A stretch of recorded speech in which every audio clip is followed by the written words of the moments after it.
Hayes, but Hayes, that goes a little bit off time. Xset weighed up exactly for the moment. So in comes Cryo. Cryo going to be able to get one, but they still haven't cleared out Hayes in the back line. But this is just perfect. Oh, Urkus, what more can you get? So much Ooh. more. They need the spike actually down. Lots of pings going in. Aaron's still able to get another kill, but that's it. That's the Viper's pit down, and the Hunter's Fury. BCJ just does not miss with that ultimate. It comes down to this as he hops off again. A tap as the spike was halfway. The Omen swings, and he's up for 4 once more. His teammate Shen Momiji coming out huge there in 4.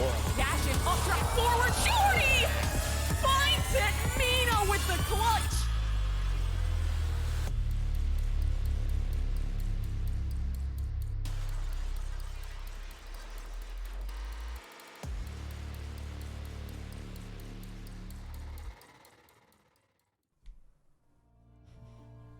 Welcome to Fullerton, ladies and gentlemen. It's our second iteration of streamed LANs here in the Nerd Street Champs. I'm Time to Light. That right there is Chad Lantis. And Chad, as we head into our second LAN, and one of the most important... How do you feel? I'm feeling great. I'm really looking forward to this because we have a lot of really recognizable names going into this LAN. It's an awesome venue, just like everybody is just lined up, ready to get into the action, stuff like that. I saw some camera work beforehand that we hopefully can get some sneak peeks into later on. But yeah, it's LAN action. I'm always excited for that because everybody brings the heat when it comes to that. Everybody gets to come together and have that like body language, working with each other. There we go. That's the action going on screen right there. You can see like it's jam-packed. We got a lot of teams going into this weekend as well. So it's gonna be exciting events and games today and tomorrow. Now that location you just saw is our Fullerton local host location here with Nerd Street. That's not only for LANs, that's just to hang out as well. If you want to go play some games, do whatever you feel like doing, go head over there, go play some games. It's exciting to see. But to start things off, I want to see how Fullerton's going to go. We do have Zero Marksman Black taking on 2inch as our first game of the day, but let's figure out how Nerd Street Champs works as a whole, because it's Nerd Street Champs. There's a lot of games coming throughout the next 2.5 months or so before we even get to our final LAN. Let's see our video. Welcome to the Valorant Format Explainer for the Nerd Street Champs. Valorant is back for this year's summer edition of Nerd Street Champs, a biannual open tournament series featuring the best players and teams North America has to offer, culminating in the Nerd Street Champs Finals. Our Valorant series consists of both online and in-person LAN events between the months of April and July. Our online tournaments will feature 32 and 64 team brackets, while our LAN tournaments will feature 16 and 32 team brackets. Throughout the Valorant Champs circuit, you and your team will have an opportunity to compete for leaderboard points and cash prizing. These opportunities will be held across 14 weekly online events and 11 LAN events, all with varying prize pools. Leaderboard points will also vary based on the size of LANs.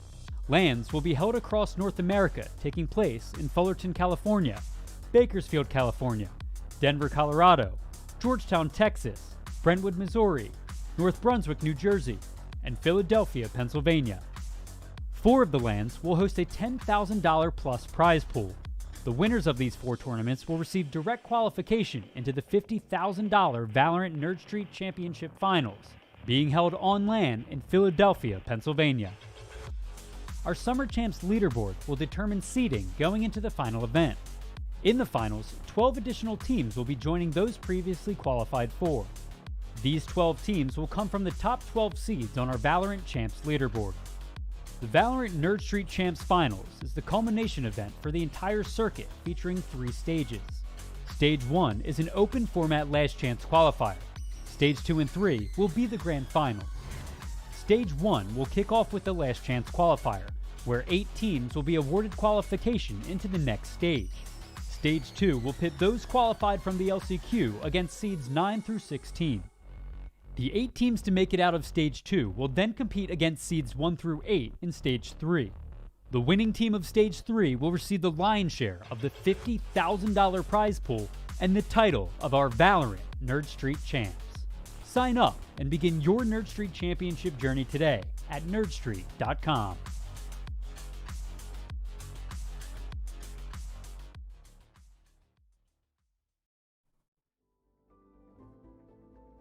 that's how the Nerd Street Summer Champs will work out. There's a lot to take in, so if you missed a little bit, there's also a video up on our YouTube. Go to youtube.com/nerdstreet. It's up on there as well. You can also catch some of the action that happened here. But let's figure out how the money dissipates.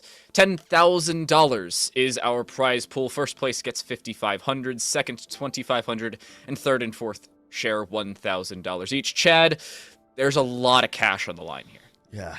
I mean, getting to Atlanta is not very cheap, so definitely it's awesome that the teams have a lot more money to play for than an online tournament, and $10,000 is definitely a lot more money in that prize pool. I mean, the weeklies, 5,000, the 2,500, things like that is awesome too. So really going to here, 10,000, big chunk of change, and it all goes towards, like you saw in the video, the bigger prize at the very end of it all as well. So it's gonna be exciting seeing these teams going for it for sure. And honestly, I'm looking forward to getting to these games like that. I want to talk about the teams that we have, because talking about the lineups of what we're going to look at, the format, things like that, is all great, so we can understand the context, but we can get into the meat of it. We can get into the exciting parts and talk about the teams we have for even the first match today time.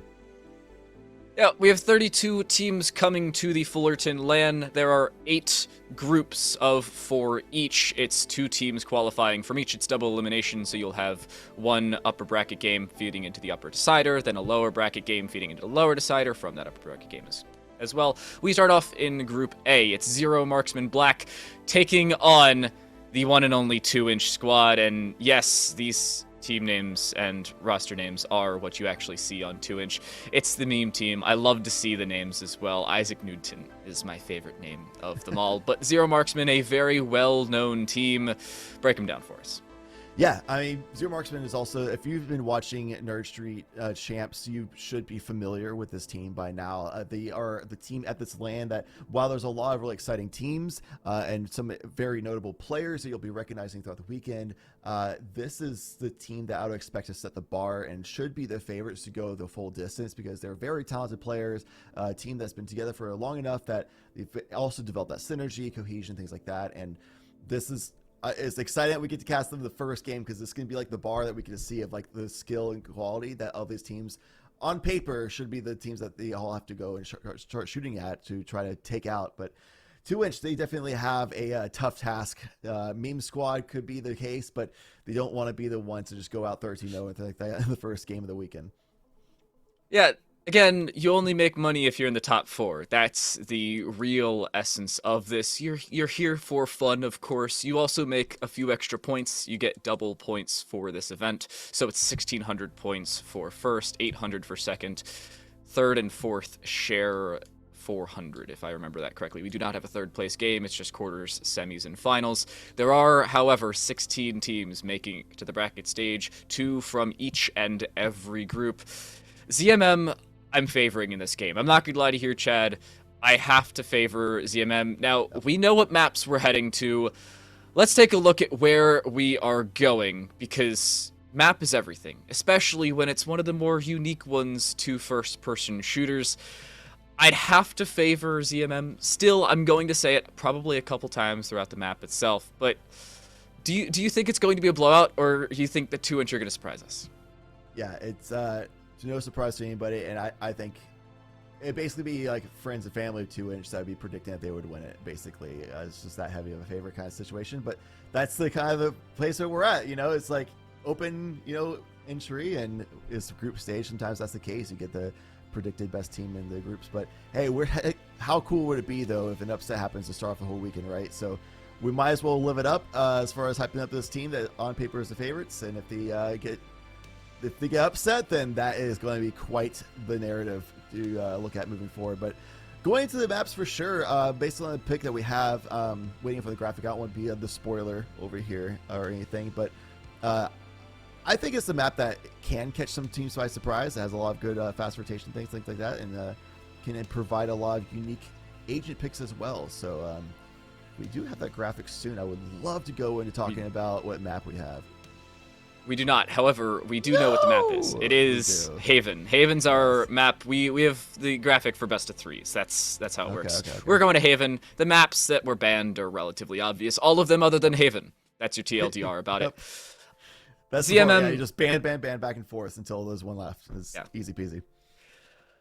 Haven is our only 3-map site in all of Valorant. For all of you who are new here, you plant the spike, you try and hold it on the attacking side. On the defense, you defend the site from the planted spike, or you defuse it once it's planted down. I'd expect our ZMM side, as they head onto the attack, to kick things off with a bang. Now, you can control the tempo much better on the attacking side, especially on the map of Haven, where the rotations may be a little bit longer, but it's much easier for fakes to work out in your favor because of those longer rotations. Yeah, and what is exciting for me for Haven is this is pretty much the one map that you kind of can pull off Phoenix on. Crew from LAN is actually like the one like upper echelon pro team and like VCT has that actually runs Phoenix ever, and it's on Haven, and a lot of that is because of those like long hallway areas that you can just throw the flashbang, run it back, and run it all the way down. I don't expect that to be the pick today. I'm just saying that this is probably the only map you would ever see that agent on, and even then it's an ego pick for most teams.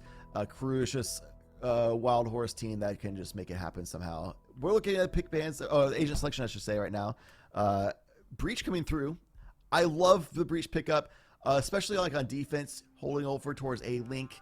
It's a really strong spot to support your jet and chamber setups, things like that. Especially going attack is pretty standard. Just throw your fault lines flashes and just get onto the site kind of situation. So we'll have to see how Jonas 6 exactly uses it. A player who definitely would be one proficient to do so. One of the more hyped players in the entirety of this LAN showing up today.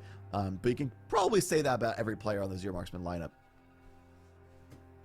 Everybody should be fragging out, in all fairness, but I'm really looking at Enjoy. Now, keep an eye out. This is the 4.09 patch, meaning, in that case, that Chamber only has one trip, or one trademark to put down. That's a little less efficacy, that's the word I'm looking for, efficacy out of the Chamber, but it's still a massive pickup. Chamber's the one Sentinel Duelist combination that you're really looking at with the lethal utility.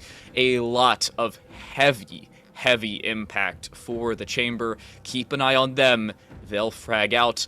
Mina, also in that same right, but on the other side, I took a little bit of an in-depth look into 2-inch, and Isaac Newton is the main fragger, while Numbnuts is the one to look out for to initiate here on Haven. Specifically, the KO flashes are outstanding to use on this map. Yeah, looking at the Sentinel picks, like you said, this map has a lot of rotation options for defensive teams to where you'll often see if there's like an A hit or a C hit. From the attacking side, then going up the mid, hopping up the window, lurking through, and try to get a flank is one of the more standard defensive strategies, which is why you see basically every team required almost to pick up a Chamber, Cypher, or even a Killjoy. Just have that anti-lurk option. So you'll be definitely seeing those trademarks as you already see set up over towards C lobby. So as Zero Marksman Black looking to attack A side immediately, they'll have the backside covered. Look for them to try and hang out and just wait. You don't want to play too aggressive over towards this A side when you don't have a quick rotator in towards B, while on the other hand, ZMM looking to find that nail in the coffin early on. Pistol rounds very important for the longevity of this one. Good swing and a good flash onto Numbnuts, who cannot see a dang thing. It is traded back though. You're looking for ZMM to try and get these early kills, and they just are not. Already a 2 versus 4 as Lear gets flanked from behind. Bjor, however, gets the kill. It's down to just Bjor. The right click doesn't land. Isaac Newton will close it out. 2-inch, take the pistol here on Haven. Open us up. So one of the magical things about LANs as well is even if a team looks amazing on paper, when you go into a LAN environment, everything feels weird and different because you're not home anymore, right? So there's some times where teams just don't step up, especially early on, where they have to get used to it and get comfortable. That's why a lot of teams, if you want to go really professional, like, they should be strongly encouraged to go and get LAN experience, which is why Fullerton is perfect for that. So you can get that experience of how can I perform on a stage that's not my usual, in case that happens. And in case you go into a international masters kind of situation, this is the perfect opportunity to figure that out. So Zero Marksman Black, maybe that's the case. It is the first round, so we can't get too far ahead of ourselves. I just want to set up that narrative just in case that comes into play later on. But went straight into an eco round. Isaac Newton trying to hold a nice sewer hold and gets the first frag onto Enjoy to start off the round for their anti-eco. Doing it pretty beautifully so far with the Marshall in hand. Not Gonna play long. Shot misses. Isaac Newton down to 50 HP. They swing into this. They could fall. They do indeed. Already a kill back the other way. That shock dart lands for just a little bit. And a decent bit of damage done overall here for the defensive side. Henry S, the one to hold things down here on the A side, does get some help. Whoa. And actually gets 2 with a shock dart. What is that shock? Numbnuts will close it out. But 2inch with their second in a row, keeping 3 alive. And a shock dart to find 2. A little bit of a different way to win a round, if I do say so myself there, Chad. For sure. And I like the Zero Marks and Black had like the group up mentality, try to deathball through and try to at least get some trades and hurt the economy. They just, because of Nico, they didn't have enough utility to really clear the site quickly and effectively to be able to push through before the members of 2inch were able to rotate through and bolster up that line. So 2inch definitely using that economy advantage to their advantage. Going into this bonus, though, it might not be the same. There's a couple light shields for Zero Marks and Black, but they should have a lot better utility, so it should be a cleaner execute. CMM are favored in this round. Wait a second. Numbnuts already getting the opener. They can go retrieve that, but no, they decide not to and back up towards this C side. C long is the play here for Mina. Needs to find a kill to flash through. Mina can't see a dang thing. Jumping behind. They still don't turn. Oh no! Mina! No! Misses everything! Numbnuts turns, gets the kill on Delir, but Mina dies. Oh no. Oh, Yo, I'm not a no, biased no, caster, but I'll scream no whenever somebody is completely whipping every shot directly behind somebody. That is tough to see for sure. So the narrative set up before time seems to be coming true. If everything feels weird and different on a LAN, you gotta get that experience in. Because that is a play. Me as a player, that I do not expect that to happen ever in their own like comfortable at home environment. So you gotta figure it out. You gotta get used to it and adapt to the new experience here. And 2inch, they seem to be looking just fine. Like they're looking great right now. They're looking coordinated. They're rotating on good timings, good reads on the situation. And they're hitting the shots really well. So this is a perfect situation where a team that on paper should be the underdogs can just come out on top and just step up in the LAN environment saying, hey, we might have more experience and better accolades as a team, but we can step up in the moment for LAN, things like that as needed and adapt faster. So this is an awesome opportunity to see. The notable heavy impact that we're seeing from 2inch is opening kills. Now, whether that continues or not is a real question. Numbnuts backs away.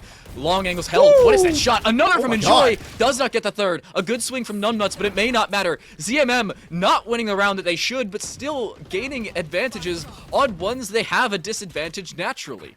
They need more, though. That's the real important part. They've dropped the spike intentionally towards default. Somebody has to retrieve that and plant that. Lear will not be the person to do so. The updraft in towards heaven, there... And the question remains, does that continue? It's a shrouded step, not the updraft. It's Bjor hanging out up there. Choppa's the last one alive in a 1 versus 2 on an eco round, no less. Choppa swinging unsuccessfully so. Bjor plays the Z-axis and finds the final frag required. 2 rifles saved over as well as ZMM finally pick up their first round here on Haven. Yeah, Enjoy definitely getting used to set up hitting insane to head-under-head shots to open up that round. Lear doing the same.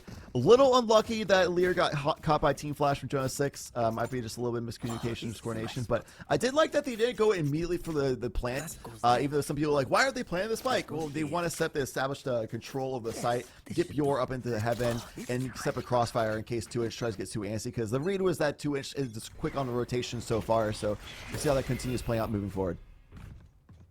Numbnuts very lucky that the fault line did not land there. They would have been stunned, slowed, and, well, killed, inevitably. It is not an opener just yet for 2inch, as we've seen in previous rounds. Even there, we saw the opener happen, yet they didn't pick up the round. ZMM turned it around, and really in a way you didn't expect them to do so. High five, to say the very least, for ZMM. A round you lose the opening pick, and you have a weapon disadvantage, you still pick it up. That'll break 2inch because 2inch bought into that round just a little bit. Not everything, but still hurts their economy just a little. A-site is one of the more favored locations go. It's a lot more wide open area to get with. It's not a choke point like C long. It doesn't have all the rat angles as much so like the garage does. And set up for B site has a lot of angles you have to deal with and defend against once you get the spike planted. That would allow the defending team in good ways and opportunities to rotate around you. So A site, a little bit more straightforward for the attacking side. Not surprising that Zero Marks and Black goes there a lot of times, but finds more success. Takes down Isaac Newton as well. Big for opening frag that Zero Marks and Black finally finding it for themselves. It's It's a fake, though. Mina's just pushing through. The null command popped early, means they have free control. Mina, the swing, finds another here in the opener. C has fallen. The fakes from earlier have indeed worked. Down goes the Cypher Cage, creating a lot of space here for the attacking side. Post plant heavily favoring them, and Enjoy with the Headhunter. Well, hunts ahead, living up to its name. It's down to just Numbnuts on the KO, trying to take this original fight. You know, the Astra saving. This is such an awkward position. That will be the round. The question remains, will Choppa stay alive? And yes, they will, with an operator no less. Not an awful thing to save, but ZMM with a very decisive round and a clean one at that. Yeah, exposed location for Isaac Newton earlier on that Mina was able to take advantage of beautifully. With just a swing on an angle that Isaac Newton was exposed to a little bit too many of in the moment with nobody else covering the A-long, essentially. Also, love that fake, because what pro team sends their Jet as the fake lurker and not entering on a site? It's not very common, and that's exactly what caught 2inch by surprise, that Mina was left behind on A site and ended up being the scapegoat. I guess it's the Trojan horse a little bit. So now, Duo Mercs and Black only 1 round away, and the economy not looking too hot for 2inch right now. I do have to say, Jet lurking is not something that's too out of the norm in my ranked games. Now, pro play, very, very different level than my ranked games, in all fairness. I'm way too far off the norm, unfortunately. But seems like a C rush is the call here for round number 5. ZMM want to tie us up in style. The question is, do the opening kills go their way? Spray through. Acid is flashed off, but only Mina finding the first kill. Acid staying alive in the back of sight, needs to swing and find a second, and is unsuccessful in doing so. Bjor will take that frag back the other way. The Bladestorm and Updraft combination, unsuccessful there for Isaac Newton. You need more here on 2inch, and they just do not have it. It's that new change to Jet. You have to prime your tailwind, and that ran out, so now Isaac Newton has even harder of a time to make a magic happen on the A site. And with Choppa falling, operator in hand, they saved it last round. Probably should save it again, but Isaac Newton trying to get an exit frag, being a little bit risky on the positioning here, especially with where the spike's position. Lear could rotate around even. We got the kill on Jonas 6, couldn't even do that, so they lose the operator as well. Even worse than it was already for 2inch. Tied up for ZeroMarks and Black after a little bit of a rocky start, showing their experience, showing their ability to adapt themselves. They've adapted. That's the word I was about to use. You've stolen it from me, Chad. But ZMM have looked very strong since the opening 3. Now, their third round should have, or the third round should have gone their way. It was a main full buy, yet it wasn't for 2inch, yet they won anyway. Good openers were the catalyst to the success there. Now, it hasn't really, I don't know, worked out since then. Newton prepping their tailwind. Oh no, barely alive. 5 HP, stays alive. What is that? How does he make it out? That was incredibly close, but ZeroMarks and Black trying to attack with the blood in the water, as if you will. One of the side. Acid able to get the shot finally to Enjoy, but the rest of the members of 2inch on the eco round are not going to be able to do much more. ZeroMarks and Black has swarmed onto the site, and it's all down to just Numbnuts left alone and attacker side of the map. Not much to do with the Spectre in hand, I must say. Newton in a close angle, doing their base Mina impression up against Mina. You know, the whole missing an entire clip up against somebody sitting right in front of you. Feels bad, man. Numbnuts is left alone, though, and with a Spectre only. Does clear the close corner, does not get the kill. That's one of those formality clearances where you clear it just to say you did, yet you don't actually clear it in your mind. You back away whether there's somebody there or not, and unfortunately Bjor reacts quickly. 7-3 thus far for the top fragger on ZMM. Not even the duelist, nor the traditional duelist, the Sentinel in Chamber, is top fragging for Zero Marksman, yet Bjor taking that mantle in stride. Yeah, like you said, it's like the formality clear. There's so much you have to pay attention to at the same time with your head on a swivel that's hard to like fully clear any corner, honestly, in a situation like that. So many people alive, but nevertheless, it's a 4-3. ZeroMarks and Black in the lead now after the slow start. A little bit shaky experience, but guns in hands, rifles ready to go. Spike getting planted immediately on B site, waiting for nothing and rendezvousing right out of there to set up the defensive line. Joy does not want to deal with it, and understandably so, they back away. Long angles now being held for Zero Marksman. This is a very strong position for them to hold. Crossfires afoot here for the attacking side. Isaac Newton prepping that tailwind, looking to push through, gain any semblance of control, but it's long angles being held. They back away. Mina preps theirs and pulls it on the tailwind. Good Aftershock does drop Choppa, but they're still prepping this defuse. Shots landing on either side. 2-for-2 trade overall, still favoring this attacking side. It's down to just Acid. It's a 4K for Enjoy. The Blade Storm, irregardless of the round outcome, and a strong 5th-1 for Zero Marksman. And I love that positioning for the plant as well from Zero's Marksman. That wall is spammable. You can shoot through that, but also that Aftershock placement does reach, and that's exactly why you saw Jonas 6 able to get the kill onto Choppa, and is also mostly exposed of the location as well for defusing, and with being able to use that box in the middle of grass just to use as cover as well. On top of it, just a really easy location to defend, especially with that breach on your team. Another strong round for ZMM. Enjoy, taking almost half their HP gone already, just through walls as well. But in tandem, well, ZMM respond with a C rush. In they will go, and they are not even pressured. Good sonar dart. No, they're not landing the shots, though. Henry S. just misses everything in terms of that Hunter's Fury. Enjoy finds the opener onto Isaac Newton. This is a strong start. They're trying to come back in this for 2-inch. They do as well. What is that? Numbnuts with one. Acid with another. Enjoy left alone. They will not be able to rendezvous. It's a thrifty round for 2-inch to come back in this half, and they do it in style, just picking up where ZMM left off. The Hunter's Fury didn't get any tags, but still was causing enough of disruption to Zero Marksman Black's attack and execution that it made them be very staggered. Mina was left alone a little bit on an isolated island on site. The other members starting to stagger onto site themselves, but not very coordinated anymore. Just that disruption to the tempo was just enough from Henry S. that allowed members like Numbnuts and Acid to get onto the site and get some really impressive shots on top of it as well with that Sheriff in hand. Get the upgrade at the very end there for Acid, use that Vandal and finish off the fight. 2-inch, he might have been down for the past 5 rounds. The adaptation might be there for Zero Marksman Black, but 2-inch is not out of it yet.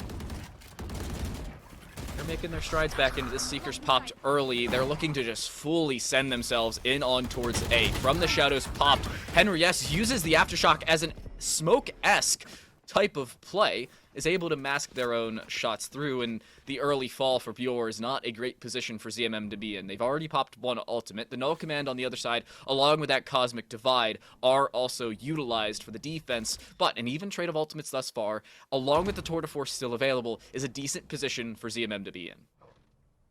The Astra, something we haven't really talked about a whole lot yet, is a pick that isn't super common these days. People almost always go with an Omen, if not, then a Brimstone, but that Cosmic Divide definitely stalling off Zero Marksman Black. Just now getting the spike in hand, trying to get those shots onto Isaac Newton, and finally executing on his sight. Jonas 6 finally able to get the frag. Acid's still in a good position. Never mind. Acid's dead. As soon as I say it. Caster's Curse. My bad, Acid. If you're watching this one back, that's a my bad. Numbnuts now moving themselves up on towards heaven, looking down, playing the vertical angle, is dropped by Lear, who is well aware of the angle, and a 3v4 turned into a 3v1 post plant with 10 to 15 seconds already gone on that spike. An atrocious position to be in if you're Choppa. You have to fully retake. Your Cosmic Divide's already been used on the round, and on towards A, no less. Enjoy's holding the angle. The Tour de Force misses the opener. Enjoy has dropped it to about 50 HP already, but Choppa is being pushed. Gravity Well, never mind. He dies as well. Great positioning for ZMM. They at least solidify themselves a half tie. They're looking to push it onto a half win, and a stylish one at that. Choppa honestly was doing everything they really could in that situation. Lear showing at that the land ping, which is another thing as well. Like, not only are you in different setup, but if you're used to higher ping from playing at home, when you're suddenly on land ping, even though it feels great, obviously it's also a little bit different. Like, wow, I can hold angles a little bit better. You know, like Lear, as soon as that peek came through, instant shot on reaction, just because they're that good of a player, that kind of situation. So it's interesting to see these players going on to the very ping situation, just like Mina going into a situation where Newton is caught by a stun from the fault line. Bjor finding Acid, trying to lurk out and try to get a little bit aggressive for advantage, and being punished therefore. 2-inch have very quick reactions on their defensive rotations. I think it may be a little bit of nerves in terms of the LAN itself, but already with 3 players rotating over towards A, Lear get timing? Almost. Catches No a kill way, nonetheless. Numbnuts does turn it back, so it is a relatively even trade over towards the A-long position. But in towards C, they will go. Another quick response from ZMM, understanding the weak point in the 2-inch defense and immediately acting upon it. It'll be a late rotation in for Numbnuts. Choppa already here, but really cannot do anything with just a Sheriff, a few stars, and, well, 4 players waiting on the other side. Do they clear the close corner? I think Bjore's seen them. There's the swing. It's another formality clear, and Bjore should take this fight. They will indeed. Enjoy drops Numbnuts in towards defender spawn, and ZMM solidify themselves indeed the half win. Yeah, those really fast rotations from 2-inch on the defensive side is a big part of what got them those first 3-round wins.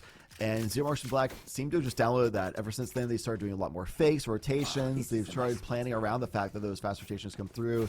And then one time that they had that fast B hit from Enjoy with a quick plan rendezvous out, there's a time that they kind of had to read that, wait, they didn't fast rotate over to B, so let's just go ahead and get a quick plan. So the fact that Zero Marks and Black overall have adapted to the general playstyle of 2-inch, while also having the presence of mind to when they can actually execute and explode when 2-inch didn't fast execute, very impressive.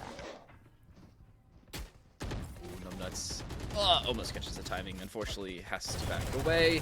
Good positioning here for the 2-inch side as a whole. They have good rotations thus far. Numbnuts a flash. It finds 3. The swing finds 2. Now 3. Not the 4th. Jonah will get the trade back. In goes the Rolling Thunder, dropping Choppa, but Isaac Newton on a quick flank will drop him with a Blade Storm of their own. An ult for an ult and a trade for a trade, but Bjore now in a 1 versus 4. Swinging behind Acid, who's about to get caught completely unaware. Bjore has indeed found it, but it's the last round of the half. No saving here for the Omen, and Chad, they have so much to do. They're spread out, though. Bjore could win this 1v1 against Henry and it becomes a 1v2. There would be a crossfire deal with after that, but he has to win this first fight now. There it is. Newton, do they get greedy? First peek here. Pierre Nori goes through, pushes them off. This is actually doable for Bjore. Just swing straight into it, though. Drowned to 27 HP. That is one shot to any weapon in the game, including the Vandal. That'll drop him a strong final round and a half for 2-inch. As they send themselves now onto the attacking side, they need to be able to build off of whatever momentum they've just built up. Yeah, doable, but definitely the odds were certainly against them. That was definitely advantage that 2-inch certainly earned going into this next half. Started slipping away from them a little bit for 2-inch, but they still kept themselves in a competitive reach. 5-7, near tied up.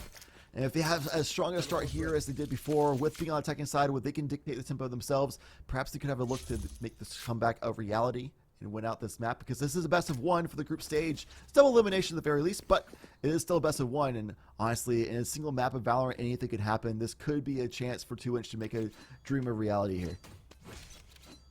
I do think ZMM are fallible. There's no way in which they come out of this completely unscathed. It's a LAN environment, and it's one where you're not used to your surroundings. Enjoy swinging through. Makes out with a kill, no less. Surprisingly, they're not caught by the 0 point, and, well, they make it out safely. Good positioning overall, as Enjoy keeps their headhunter available, finds a kill, and the opener, no less. Mina, on a swing from behind, will make it out with a kill as well. Good positioning, continuing to be played, but over-aggression from Enjoy will cost. Wow, I did not expect Lear to push up that far.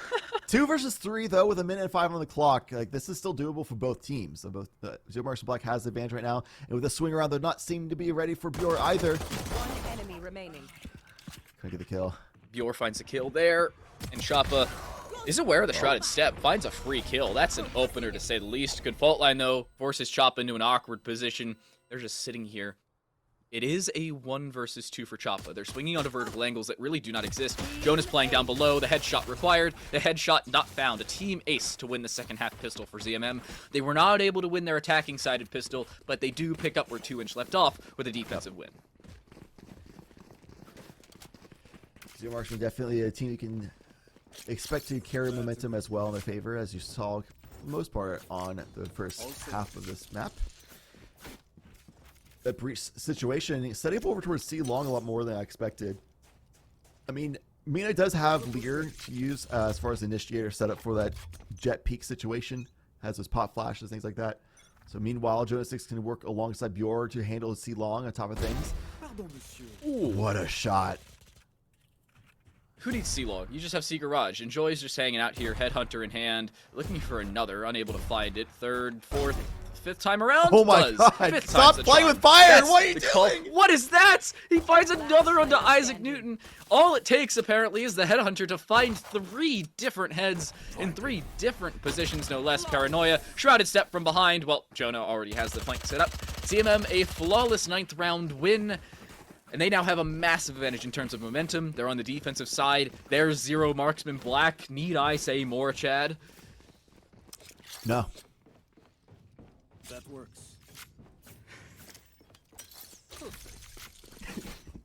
No, just. I love that we have a replay here. Enjoy was the player on round number 4 of this map that hit 2 insane headshots to the Headhunter. We already know he can hit those. And we saw in that round exactly the same thing. Does Isaac Newton really ego challenge us again? I mean, Vandal in hand. Oh! They were just unaware. That wasn't even an ego chow. They were just unaware of Enjoy just hanging out. The shrouded step on top of the C Garage box there for Bjor. Enjoy's lucky to be alive. Oh my goodness. Yeah. Definitely took a lot more risks than maybe necessary there, but because they're alive, then, you know, suddenly it was a good strategy. Trademark was set up in B site, so Newton will have a little bit of a tough time getting into there silently. 2-inch seems to be solid out a little bit. They're kind of expecting that Zero Marks and Black might go for like ego challenges and push off on defensive side, but there's a little bit too much composure from Zero Marks and Black right now.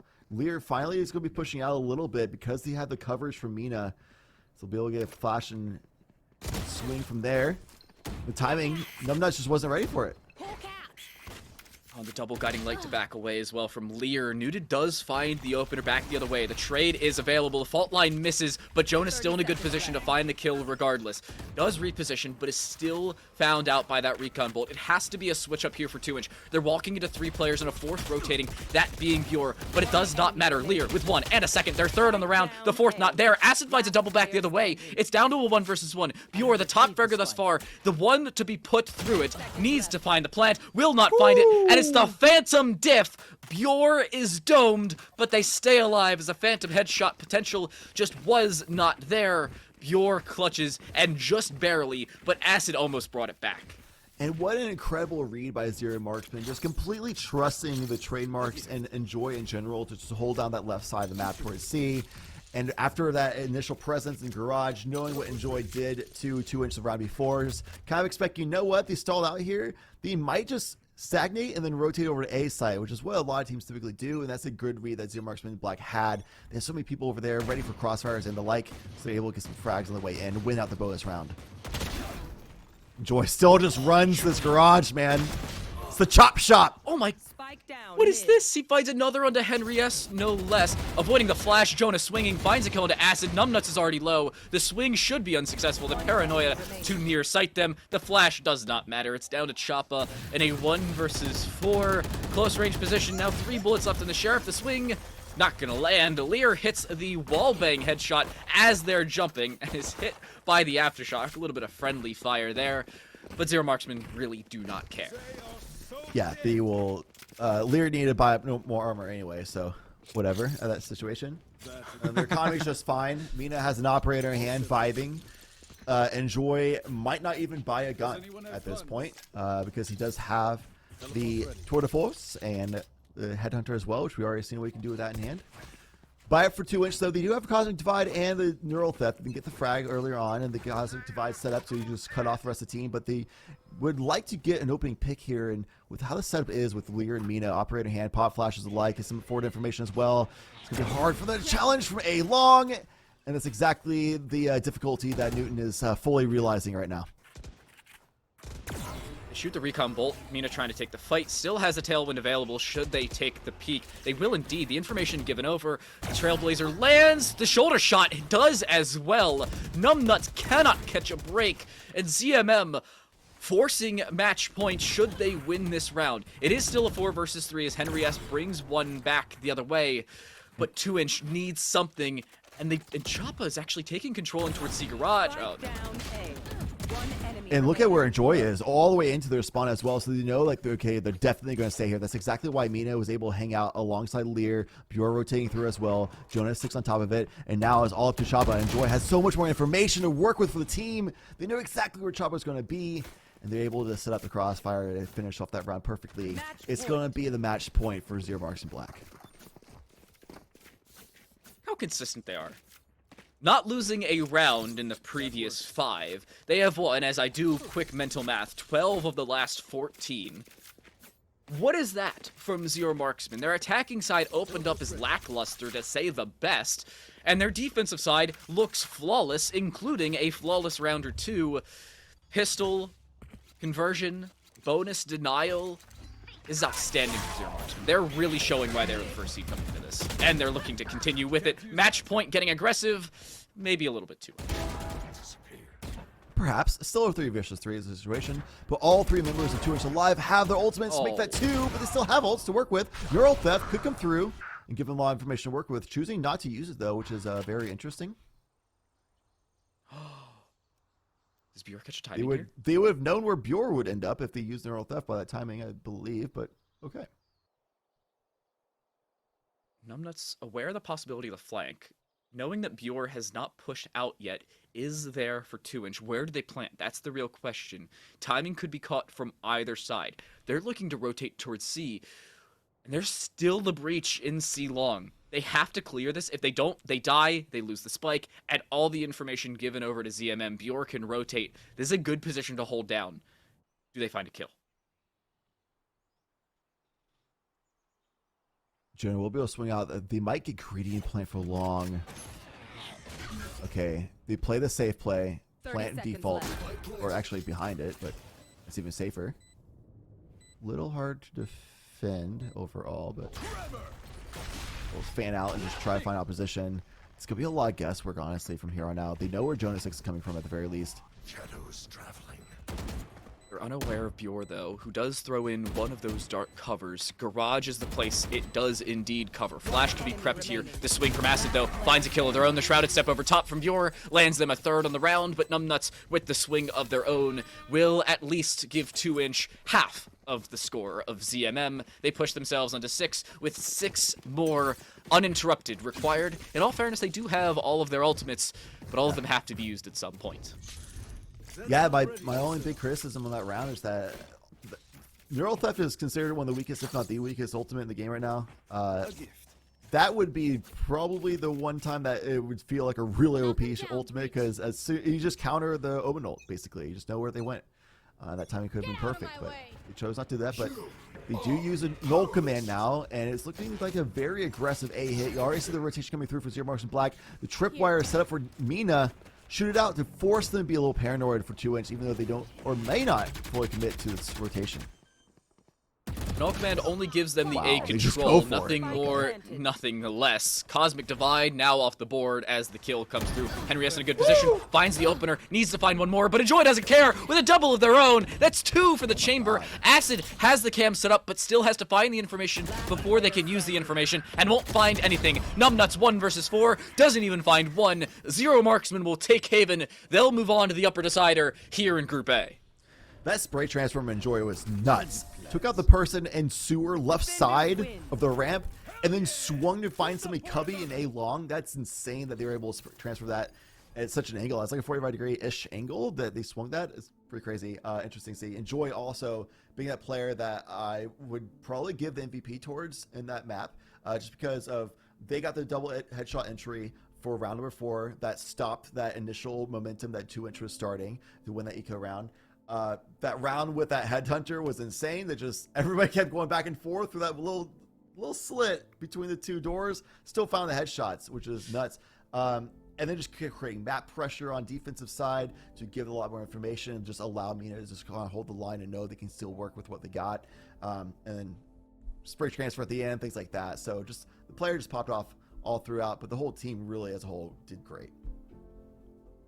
Popping off is Zero Marksman, but one thing we're gonna pop is some Mike and Ike's, one of our outstanding sponsors here with Nerd Street. Take your candy game to the next level with a pack of Mike and Ike Original Fruits, or even Mike and Ike Mega Mix. The delicious, fruity, chewy flavors will help fuel your game and power you up to keep playing at your best. Power up with Mike and Ike. Map 1, wow. Haven goes the way of Zero Marksman. 2-inch were there, but only intermittently and not consistently as they needed to be. Yeah, they had a great start. The instant rotation strategy seemed to catch Zero Marksman Black off guard, and might be a little bit of a LAN adjustment as well. On top of things, 2-inch might have just been adjusting faster to the peripherals. Who knows? But macro-wise, game sense-wise, strategy-wise, Zero Marksman caught by a little surprise by the fast rotations, adapted to it, and started exploiting it on the rest of that attacking side. And on the defensive side of things, they set up the default, found timing that Enjoy can push out and get some presence. Mina doing the same thing, just rotating alongside Enjoy if they're not holding with an op angle, things like that. Just some standard strategies that worked out beautifully, and that's kind of why they're standard strategies, and Zero Marksman Black executing fantastically. They're called defaults for a reason, and, well, Zero Marksman just played them just a little bit better. The number 1 seed move on there in Group A. We move on to continuing coverage of groups. We're going to take a little bit of a break. When we come back, it's another best of 1. We have 5 best of 1s remaining before our culminating series of a best of 3. Stick with us. Nerd Street returns right after this break.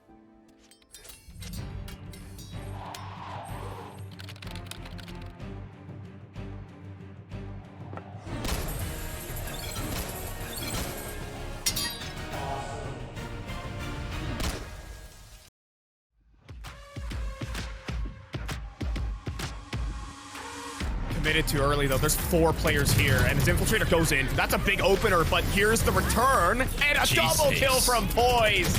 Oh, this one for the paint shells too, and that's what happens when you run into a site with 4 players there. They keep delaying on this plant.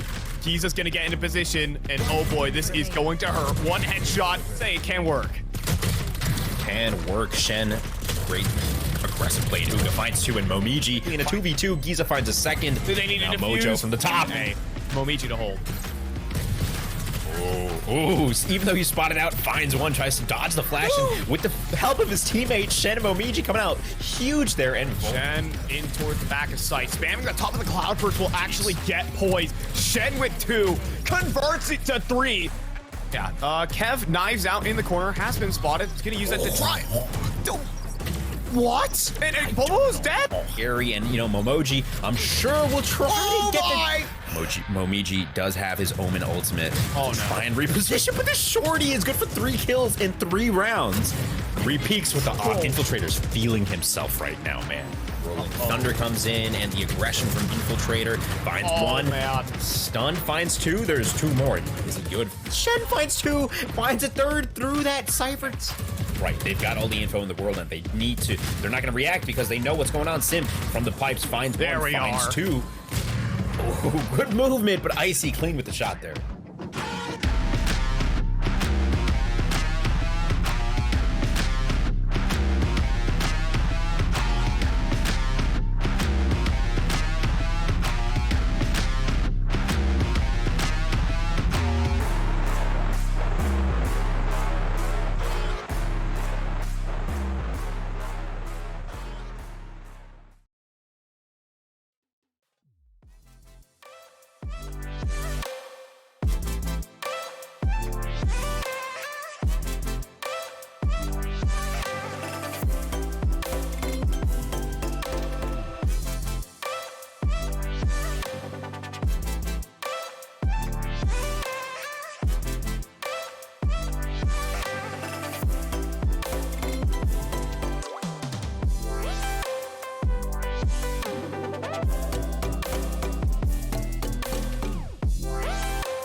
Welcome back to the Nerd Street Champs Fullerton LAN. It's our second of the LANs here in our qualification process for the Summer Championships. I'm Time to Light. That right there is Chad Lantis. We've just seen Zero Marksman 13-6 2-inch. And we move on, and we're going to keep following Zero Marksman on their reign of terror through the upper group.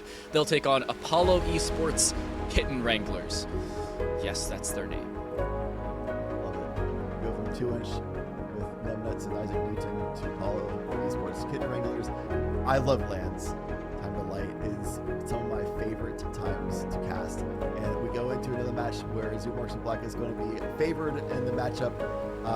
Yet again, they were caught by surprise in the first match by the over-aggressive rotations by 2-inch and some good shots nonetheless, and a little bit of coordination. But nevertheless, they were still a team looking dominant once they got the adaptation in there by around 4-5, and ever since then it was basically a 13-2, 13-3 kind of situation from there. Going against the 80 Crypt Wranglers, who definitely showed prowess by getting their win and going into the stage as well, but it's going to be a very similar narrative where Zero Marksman Black will be the favorite team going into this matchup. I do have some good news for you, though. One thing that is not going to be similar, going to Split. Changing things up. Our venue has flipped. It is still a best of one, but we go to Split as our second map of the day. How do you think Zero Marksman can carry over Haven abilities to Split? I think we'll see a lot of the same from Enjoy on Chamber. I actually haven't checked if he's still playing Chamber on Split, but definitely a player who's very proficient with it, and it's definitely an agent that is still very good on that map, so I would be surprised if they didn't. But yeah, I mean, Enjoy had good shots mostly, and map control, like positional control, found opportunities to push out, and find opportunities to get a lot of information for the team on Haven. Split, probably not going to be that ambitious with the positioning as Haven, which is a lot more wide of a map than Split. So it's easier to get punished when you try going for that on Split, but still can very effectively hold down those longer angles and those choke points with Tour de Force, Headhunter, and things of the sort. Rendezvous out if they get pressured. Chamber's still very good at sectioning off on Split specifically. You're also probably looking at Omen. I'm going to say probably because nothing's ever secured. You could have a map where you're supposed to be playing KO and somebody decides, oh, I'm going to play Sky because I favor the guiding lights. Some people don't like playing KO. KO is my favorite agent because it reminds me of CSGO flashes, and I am way too into CSGO because I have way too many hours in that game. But with more time in Valorant, really coincides with more skill. I haven't picked that up yet. I'm still bad. That's why I talk about the game. That's why we're here. So the team composition from Zero Marksman Black is very similar. They have been running Chamber, of course, on Enjoy, because why wouldn't you? It'd be crazy otherwise. They've historically been going with the same Breach option, Omen, Jets, but then also a Raze as a second duelist. The last time we saw them, though, they tried dodging the Jet and replacing with a Sage instead. Seemed to not work out for them very well, so they might go back to the double duelist composition instead. Something that we saw from like other regions as well, doing that on Split double duelist, like Paper Rex, for instance. So we'll see if that's going to be the case again today. I would be surprised if we don't see Chamber picked up. Yeah, you don't have that second trademark, and it is Split, so you still want that sectioning utility. But Chamber's still nuts. The Headhunter landing so many shots, notably Enjoy doing so. I expect that to continue as we head into Split. Do you have any expectations? I know we haven't seen the Apollo Esports Kitten Wranglers with their aforementioned names. They are living up to their names, by the way. We're seeing some very aptly named teams based off of player names in-game. But Apollo Esports, the Kitten Wranglers, how do you feel about their chances heading into our second map of the day? Trying to think about which agent would be the most prone to have a cat. Probably Viper. Yeah. Maybe actually, Fade? Yeah. Sky would be the easy choice because she Fade does Fade. like a bunch of animal stuff, but she has a bird and a dog already, so why not? So I'm going to go ahead and assume they pick Sky for a Split, who is a viable agent, one that we've seen a lot. People have been using Breach a lot more recently on Split, but Sky has been, for a long time, probably the premier pick on Split.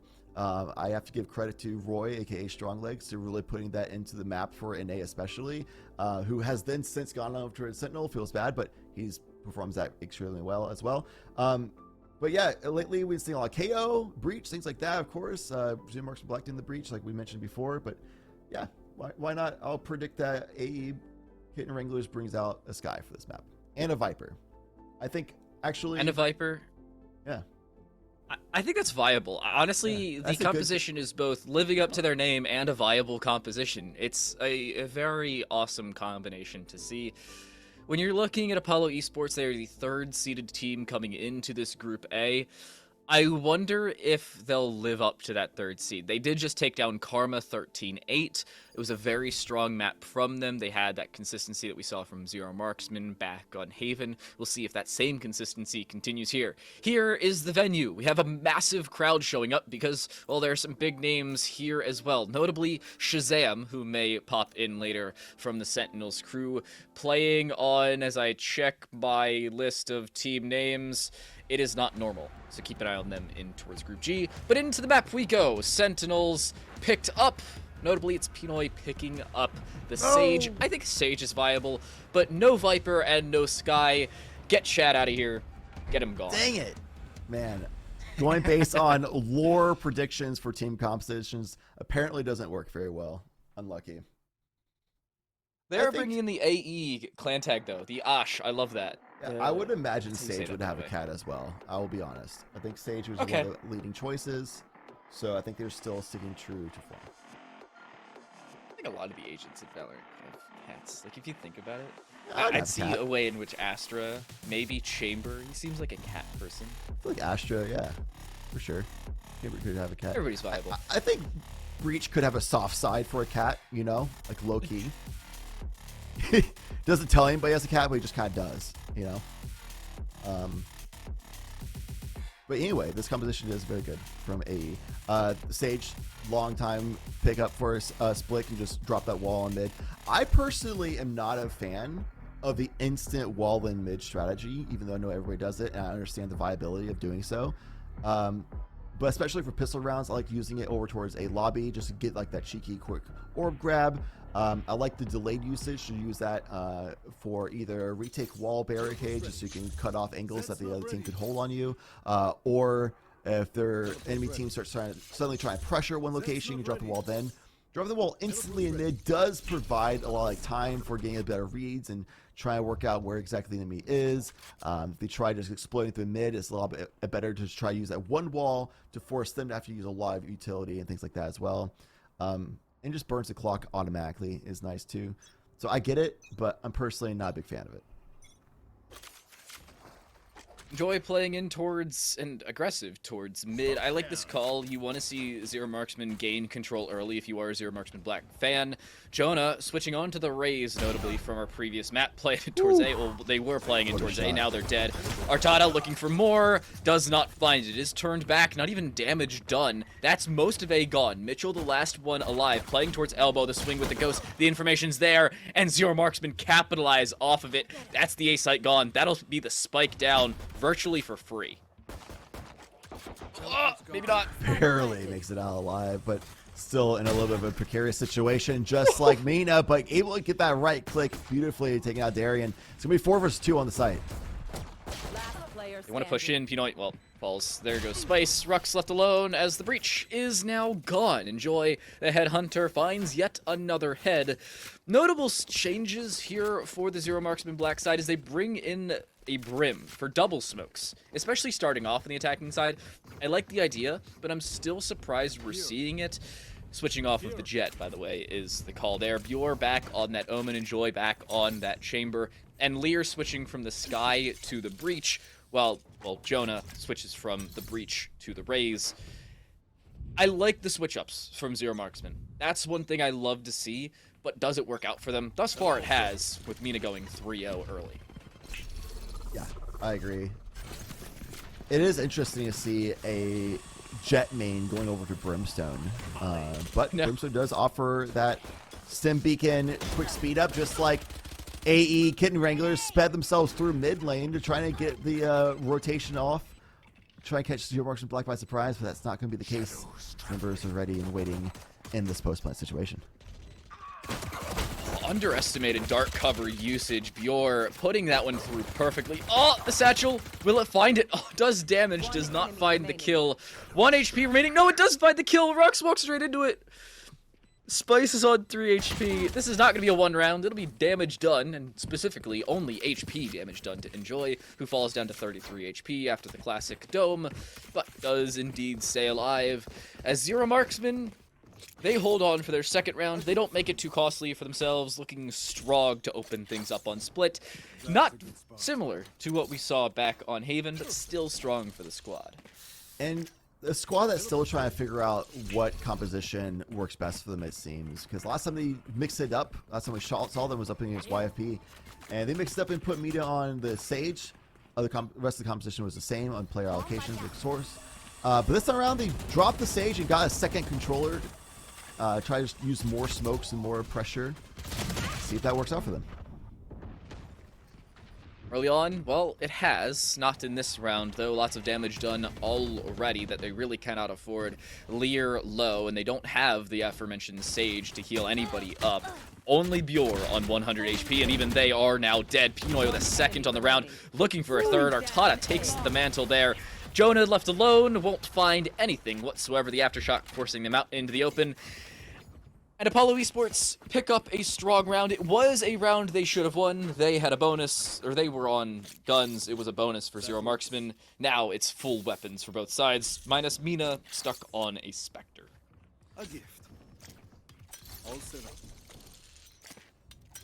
Honestly, a little surprised they didn't have any more success with the double controller setup. They can deny vision at longer angles and force closer range fights a lot more effectively. So on a bonus, when you have closer range weaponry with SMGs especially, you should have a little bit better odds. By theory, of course. All comes down to execution in the moment and counter strats and things like that. Of course, swinging through in mid lane, the Kid Regulars have set up a crossfire, caught them by a little bit by surprise, but capitalized on the frag. It's the Phantom Pain. Just the headshot of 140 to Bjor is all they could do. Bjor notably staying alive and was one of the main fraggers on our previous map. Enjoy took the mantle of top fragger later on in the map, getting 20 kills through the map itself. We saw Bjor just behind on 18. Strong showing for a controller main. I gotta say, well done overall, especially on Haven. It's so difficult to perform in those long-range engagements if you're not maybe the Chamber who has that rendezvous available. Yet, Bjor took it in stride. The call seems to be an A split. In towards vents they go, trying to initiate in towards A at the same right. Satchel popped, forcing anybody out into the open. Is unsuccessful. They'll still push through there, trying to clear out the Astra close range. But wait, do they back up? That seems to be the call. Are they going towards B? They're baiting out a rotation and possibly going towards B. The Kitten Wranglers are not buying the Pig at all. They're still spread out 2 and 2. But the tough part about that is they're so spread out thin that if Zero Marksman Black can get a feel for where those locations are, they could explode and capitalize on the 5v2 advantage. They're aware of Pinoy's position. Swing. Pinoy finds the opener, needs to find a second, will not do so. Dark cover in towards the CT position. Oh, Enjoy's aware of Ruck's play. The push unsuccessful. Down goes Artada. It's Mitchell in a 1 versus 4. We saw Choppa in these situations in the previous map. Yep. Seems like Mitchell taking the Astra totem in, well, being stuck in 1vx's and very daunting ones at that. Pushing in through the defender spawn. The swing through. There's the information as Bjor finds it. The swing should be there. They will not allow anything gained here for Mitchell. The only chance, save, run for the hills. It seems like they'll be safe in doing so as long as they don't take the peek into heaven. Lear does the damage, but Lear wants to stay alive as well. Zero Marksmen do not have as much of an economy as you'd usually see. Enjoy will stay alive. Everybody will stay alive as the final 5 players survive. The spike goes off, and Zero Marksmen extend their lead up to 3. Yeah, absolutely a save angle for all members on the field right now. Zero Marksmen on the lead as they are. Man, I don't want to play Astra, especially if it means that I have to go into a 1vx situation so consistently. It seems that's the case so far today. I don't even want to play Astra. Yeah, beyond just not wanting to play Astra, for sure. Shouts to Mitchell for being willing to do so, and any other pro player and competitive player out there being willing to do so for the team. I know some people do enjoy it, though, so if that's the case, then I'm happy for them. Kitten Wranglers have so far not had an easy time of holding mid control, I gotta say. So that's exactly why I go for the instant wall. I think that's the time they go for the instant wall would be because you can't control mid at all consistently. Whoa, that spike down from Darian. You can't really, they don't have the position to do anything about it. Wow. If he held that, they actually would be able to get that kill. Like, Lear just threw himself through that, completely jumping around the corner and everything like that, which would have been exposed if Mitchell even held the angle. Interesting decision. Why does Lear hold W through? I don't know. Takes 135 damage to paint shells. That's not a good position, especially when the paint shells were placed early and you walked into it. In go the opposing paint shells, and Pinoy walks into him himself. He does have the heal, so he'll go back up to 100 HP over a longer period of time. Darian with their second of the round, looking to finish off. Lear does just that, up to 3k, but it may not matter. Enjoy with a 3k of their own, leaves everybody back into the 2 versus 2, even man count, and the spike will be retrieved. Can it be planted as that Astra smoke stays up in towards heaven? It seems like it will. They hold the push in towards CT, trying to make sure they cannot take that angle. Enjoy with their 4th, not aware of the 5th, but the swing through, unsuccessful. Mitchell looking for it, 1 versus 2. The right click from Enjoy. It's an ace for the chamber as Zero Marksman extend their lead. Enjoy is a monster. We saw this as being the player who got Zero Marksman Black that opening moment to get on the board in the first game. Had so many pop-off moments beyond that as well, and now into the next. Still finding those pop-off moments where the team was already 3-1 before that round even started. Hitting that ace, getting all the frags is needed for the team, entering onto heaven as Sentinel, getting the frag there, and then popping off with getting more following. That's just the precision and positioning from this player alongside timing all have been immaculate. A standing start here for Zero Marksman. They continue their lead and with some momentum as well. Jonah popping the showstopper, is stunned though and is going into a gravity well. Has to back away and maybe use the last showstopper as a sniper. Will it land? Darian! Oh, lucky to be alive. Only takes a little bit of damage from it. Down to 88 HP and 26 shields. Quick maths shows me he takes about 40 damage from that. Not an awful position there for the Rays. Artada actually in a really nice position to actually catch some of the members of Zero Marksman Black. Takes the first shot, hits the second, hits the third for 2 overall, but Enjoy is able to dodge the 4th to stay alive moving forward, but the damage has already been done. Zero Marksman Black on the back foot so far this round. You're though, picking up where they left off back on Haven. Dark cover dropped in towards Heaven. They can gain control of this. They have to go towards B quickly, though. Orbital Strike popped in towards Sewers. The swing. Enjoy finds yet another kill. They continue to pop off in these scenarios, but they need more. Mina dropping one across. It's down to Bjor, pushing straight through, dropping Darian, but Darian gets a showstopper off just too late. Zero Marksman win yet another.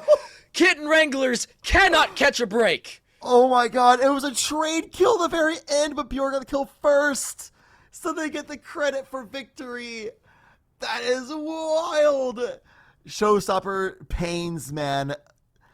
An ult that just seems so good. So often you just left with it just like whiffing or just being a little bit too late. Zero Marksman Black coming out on top at the very end of things. And again, it was Enjoy starting all that off, getting multiple frags in the mid area. Keep the numbers back in favor pretty well. Bjor also lurking through from Garage. This whole team of Zero Marksman Black, especially when Enjoy is popping off like it is, it seems so hard to get through. And now, getting through mid is yet again Zero Marksman Black. The Kitten Wranglers are just trying their best to hold them off any way they possibly can, but it seems like they're just holding the exits instead, since they have basically just resolved to give up mid, not use utility, try to hold that down, fruitlessly. And try to just use that instead. The Aftershock, the Rolling Thunder coming over for Heaven. Here we go. Land. Artada, the opener. Finally, it's Kitten Wranglers finding the opening frag. It took them long enough, but control still gained by the defensive side. B seems to be the call here for the defensive side, but they need more out of it. The push starting to come through in towards B as Pinoy just waits over towards A. They will gain the control. In goes the smoke towards CT. Good control gained here for the side as Darian cannot push through this. They cannot gain control early, and that's going to cost them as the crossfires can be set up. Oh, not again. Go get him. Everything popped. Bjor holding the angle. Cosmic Divide popped. They're gaining control back on the defensive side, but not enough. Bjor drops down. There's one. Not getting the second, though, as it's down to Mitchell. Yet again, a 1vx scenario for the Astra, but the Cosmic Divide's already been used. They cannot refresh that one. The smoke dropped. In go the paint shells. Mitchell has to make it out and will not do so. Jonah will close it out. A 3K for them as ZMM gain massive control in this situation. And I love that the Kitten Wranglers AE, they're definitely making adaptations and making adjustments. It's just that they haven't quite found the answer yet. They realize, okay, we need to give up mid. They realize, okay, let's try to hold the exits from mid. But Bjor keeps finding these opportunities on timings. And Joy just doesn't seem to miss ever, which is insane. And just the way that Zero Marks and Black was able to adapt in the moment to like the Cosmic Divide usage, which is very unorthodox, cutting down diagonally to the map, things like that. And Joy also finding the opening pick onto Artada, who try to do the same. It's just, man, if Enjoy just comes out on top every gunfight, what do you do about that? How do you win against that? I'm gonna bring out the classic just click heads forehead. That's all you gotta do. Bjor does just that and drops Darien early. Again, early control gained here for Zero Marksman, and they're continuing to push off of it. This Kitten Wrangler side cannot catch a break. Rux does find 1 kill, but only 1 kill. Pinoy, left alone on the B site proper, has to wait and swing, finds one on the Sage, has the Resurrection available, but won't even get the opportunity to use it. If I've said it once, I've said it 1,000 times. An Astra left in a 1vx. This time it's Mitchell in a 1v3. Hey, the Kitten Wranglers are nothing if not consistent. Yeah. Something we see from Astras a lot of times. That's why I say, like, if there's any reason I don't play Astra other than just not wanting to play Astra, it's because I don't want to deal with 1vx situations that commonly. Especially if I don't have utility to get information for myself, like with a Sova or something. Timeout called by the Kitten Wranglers. Apollo Esports definitely trying to figure out what can we do. We've made a lot of changes. We've switched up a game plan. We've allocated resources different ways. We've tried peaking at different timings. But Zero Marks and Black, their experience just allows them to be just ready for anything that Apollo Esports tries throwing at them. They've seen it all. They've been around the block for so long. They've competed so often that there's like, okay, so they're doing this strategy now. All right, they're changing this, and by these tells, they're doing this strategy. So Apollo Esports is going through a learning experience right now of like, okay, we're going to the end of our playbook. What else can we do creatively now? And a timeout now is most likely to discuss that. And what can we create in the moment that could counter Zero Marks and Black that so far we haven't tried? For all of you wondering if Split is this attacker-sided, no, it's not. Not as much as Zero Marksmen are making it look. They make this look easy. And they are, again, the #1 seed coming into this group. They're the predominant team attending the event, so understandably so, they'd be taking a decent bit of control. Artada's already flashed, though. Control gained in towards mid, and away goes the chamber, as does Darien. Just a swing from Jonah. Why the heck not drop your doppelganger in that rude of a fashion? Zero Marksmen find yet another opener. They have full mid control for the upteenth time this round, or this map, and it's costing Kitten Wranglers time and time again. Yeah, they try to use the Sage Wall for cheeky angle on A side in case the attack happened there, even though Zero Marks and Black hasn't been there that often in comparison to mid control. Try having the raise fall back into vents and just use the utility to fall back on, but that swing was so fast and so instant. Does Bjor account for this? Does not, but doesn't get punished for it either. Lives that information. Now that cheeky angle is basically useless at this point. That was interesting timing. Tada got timinged. Oh no, he's now stuck on Heaven with an op as well. An awful position to be in. Rux has the information, backs the heck away, and understandably so. In goes the Rolling Thunder. They'll try and gain control back in towards the B side, and they will, but only for the time being.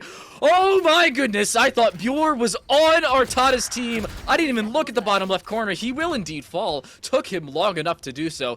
Pinoy trying to take control back in towards main, does just that, but it's immediately traded back. 3 versus 2, as ZMM don't lose as much as they possibly could, but it's still a decent bit of control gained back by the Kitten Wranglers. Mina in a good position to deny Mitchell any control. There's the swing. Again, a formality clear. What? Mina with a double. The spray transfer to Rux's head, even though he was aiming at his chest. Why the heck not? Precise gunplay, by the way.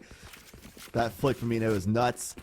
Talking about precision, somebody that I'm looking at as like one of the shining lights from Apollo Esports so far is Pinoy. Had a really nice, crispy headshot with the Sheriff earlier, a couple rounds ago. Just had no information to work off. Didn't know where the rest of Zero Marks Black was coming from, so got caught by surprise by another angle. And just now finding two 1v1s very quickly and winning both of them very effectively. It's just, again, another situation where just so many members of Zero Marks Black. There's just another angle they weren't ready for. Another wall change up, putting that over towards Garage instead. But the instant wall getting instantly destroyed, so Pinoy can't even use the off-angle crossover strategy to try to just throw off Zero Marks in Black. That's already been cleared out instantly, and falling off the side is Apollo Esports. But they push through the backside. Full blind, by the way. Immediately traded back.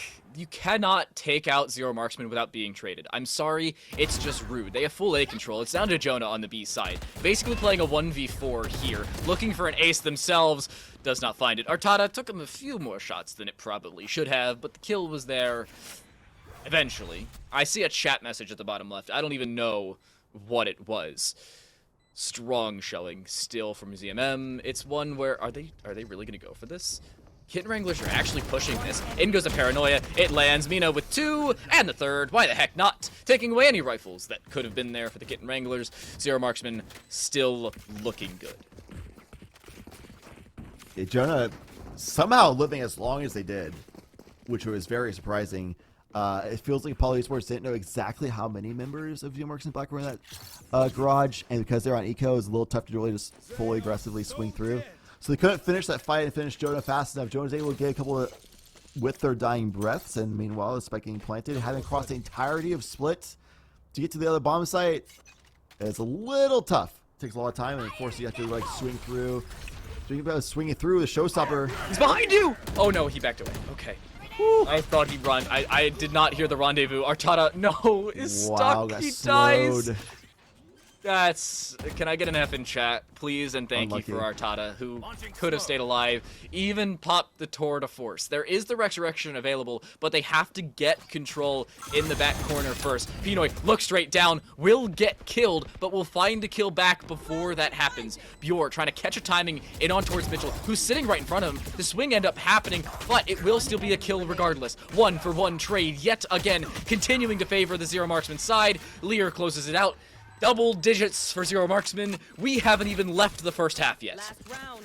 Yeah, that one round that they lost was that bonus round, though they used all those smokes, try and just control the areas, try and force closer range engagements, but Apollo Esports just got right through the smokes and worked around it very quickly, ambitiously, and it paid off for them. But beyond that, Zero Marks Black has just been so in control. They just seem to be more than one step ahead of Apollo Esports when it comes to macro and playstyle. I mean, Apollo Esports has had good looks. I mean, these players have had moments where they hit really good shots. They've had good setups with each other. It's just they always seem to be a little bit behind on tempo, a little bit behind on the strategy. Bjor finding the first frag, but good look by Darian being able to get that trade back at the very least, get some garage control for them. But it's the mid control still going the way of Zero Marks Black every single round. Enjoy almost getting caught as well. Artada does hit a flick. Nice shot, but is left on 7 HP, basically facing an operator on the other side as they have one themselves. Okay. Darian dropping Jonah on this B side is a good notion here for Kitten Wranglers, but it's a 2v1 on the site itself. Darian has to divert these 1v1s in opposing scenarios, and they're giving him to him. Shot. Why? Why are they giving him these 1v1s? Mina could have swung as well. It's not going to happen. Kitten Wranglers do put 2 on the board, and that's not great. It's 2 rounds, but you're facing a Zero Marksman unsplit, and they go on the defensive side. Yeah, exactly, and they have the double controller set up so they can make it just basically impossible to confirm any information moving into a site. For Apollo Esports, really good shots and gameplay by Apollo Esports overall throughout the whole half. They were constantly making adjustments, so I definitely respect the fact that they were trying the butts off to try to get any change happening, any success, any adaptations needed, and they were doing so, and especially towards the end, they realized that players like Mina would look and push ahead and try to get cutoff angles, try to be a few steps ahead, be ahead on the tempo, and that's exactly why Artada was ready for it at the very end there, and just good play by Darian, also just hitting insanely good shots, so Poly Esports, they don't look completely out of it, but they definitely have a quite a mountain to climb. That could be a good start, finding the first frag on the meter to start off this half. Oh, and Joy doesn't care though. Finds one, finds more damage, and the headshot as they fade away, strafing to the dome of Mitchell. Jonah, the swing through, unsuccessful. Bjor does come for Enjoy's support, but it's a 2 versus 3. The information should be there for the Kitten Wranglers. Why are they still pushing over towards the A side? It seems like the call is to back away and or just wait. What? Ooh. What are they doing? Yeah, if you stall, did they drop the Sage wall? Are they stuck? Are they stuck? No, they're not stuck. But if you stall like this, it makes Zero Marksman Black think that they just rotate over to B side, which is exactly what they did. So if they just stall, cut noise, re-exec, is one of the more traditional fake strategies where you actually like, it's you know, the 2 on IQ, like we're countering your counter at this point. So we're just going to actually go with a quote unquote dumb play of retaking the site, but it's so dumb that's smart and people know it's smart, so they do it. It's great. Left. Yours rotated, could have caught a timing, does not, is rotating back around towards main. There's the plant, the rendezvous from the chamber is going to come through CT late. It'll be all 3 players in the back corner of the A site here for the retake, but ZMM need to clear them out. Pinoy has backed away behind the main box, but looking to find an open kill. Does just that. Does not find anything more, though. It's down to Enjoy on just 16 health with 1 headhunter shot remaining. And unfortunately, well, their rendezvous has been utilized already. The swing through, there should be the information. It was just 16 HP. They're not aware of the Brimstone's position. Wait, they're not aware of the Sage's position. The swing was already there. Oh, there's the swing again. It will be a second half pistol for Kitten Wranglers. Last map, it was Zero Marksman picking up the second half pistol and losing the first. This time, it's picking up the first and dropping the second. Great round by Poly Esports, Kitten Wranglers. They're doing a great job of basically saying, all right, you guys are trying to be ahead of the game, 2 steps ahead of what we're doing. All right, well, we're going to do basically either take no steps forward or take like 5 steps forward, which essentially be no steps forward, and we're just going to retake the side. Like, I love that. It's a great call, whoever made it from the side of Poly Esports. But we're going to need to make about 10 more of those to win out this game before Zero Marksman does 3 of them. Lots of W's required. Zero Marksman, oh my goodness. Enjoy, this is why we don't get aggressive in rounds you've already lost. You're playing close with the super short. He does damage onto Pinoy, dropping him to 6 HP, and he's already used the heal. Pinoy stuck on 6 HP for at least 30 seconds. Artada looking to swing through, is waiting in towards heaven, but Mitchell with the support, playing towards elbow, awaiting the push. It comes through, as does the 4th round for the Kitten Wranglers. Zero Marksman lose both of the first 2 rounds here, looking to not make it a third as they will fully purchase up here in round 15. That was one of those cool moments where even though we didn't have the killer's perspective, we still had like an awesome like cinematic perspective of everybody coming out and flooding out, and then all just like their bodies just getting thrown off to the side because the crossfire took them out. That was really nice. Mitchell being the one that the beneficiary of that for sure, getting a few kills in their pocket up on the scoreboard, retaking on to A site. A site seeming to be the bread and butter from Poly Esports, at least thus far. Definitely seems to be the favorite. Bjor, though, shutting them down instantly and forcing them to rotate over towards mid. They had a decent bit of control early, so they'll already take a bit of control in towards B, but Artada walking straight into the boombot takes a decent bit of damage. The Aftershock should land a decent bit of damage as well. Good control overall gained back from Zero Marksman, and information gained as well. Jonah awaiting the push through, already does 65 damage onto Artada, who has to back away. The Sage heal is there, but Pinoy's waiting at the bottom of vents. The call seems to be, and I say seems because even with X-ray vision, we don't know, to split B. Pinoy waiting towards vents. Oh no, it does not matter. Jonah with a double, prepping the paint shells as well. Still control gained back from Zero Marksman, and Pinoy is stuck behind their own wall. Last player standing. Yeah, completely pinched there, and Market nowhere to go. Pinoy trying to get something out of this round, and only 1 kill is all they could get. Zero Marksman Black getting the first win on the board for this half, and doing so on the anti-bonus makes sense. Kind of a typical situation. Now full buy for both teams. We'll have to see how things go as Resurrection's coming in pretty soon. But what we're looking at is that Rolling Thunder from Rux. They picked this breach option. We didn't see a ton of effectiveness from it on the defensive side for Apollo Esports, if I'm going to be honest. So on the offensive side, that's what they picked it for. Rolling Thunder coming through, flashing into sights. We have seen effectiveness there so far. But what will they do with the ultimate? What angle will they take? No, Mitchell's just waiting. There's one looking for a second. No, Bjor does react in time. It's turned back, but that leaves just Bjor on this A side. They have the From the Shadows, but unfortunately the only one that needs to use it, well, that needs others to use it, has it themselves. Waiting in towards this A long position. Fault line dropped by the defensive side, and well timed at that. That'll respawn back in about 30 seconds. But why are they going towards B? They have so much control towards A. No, they're walking straight into him. Oh no.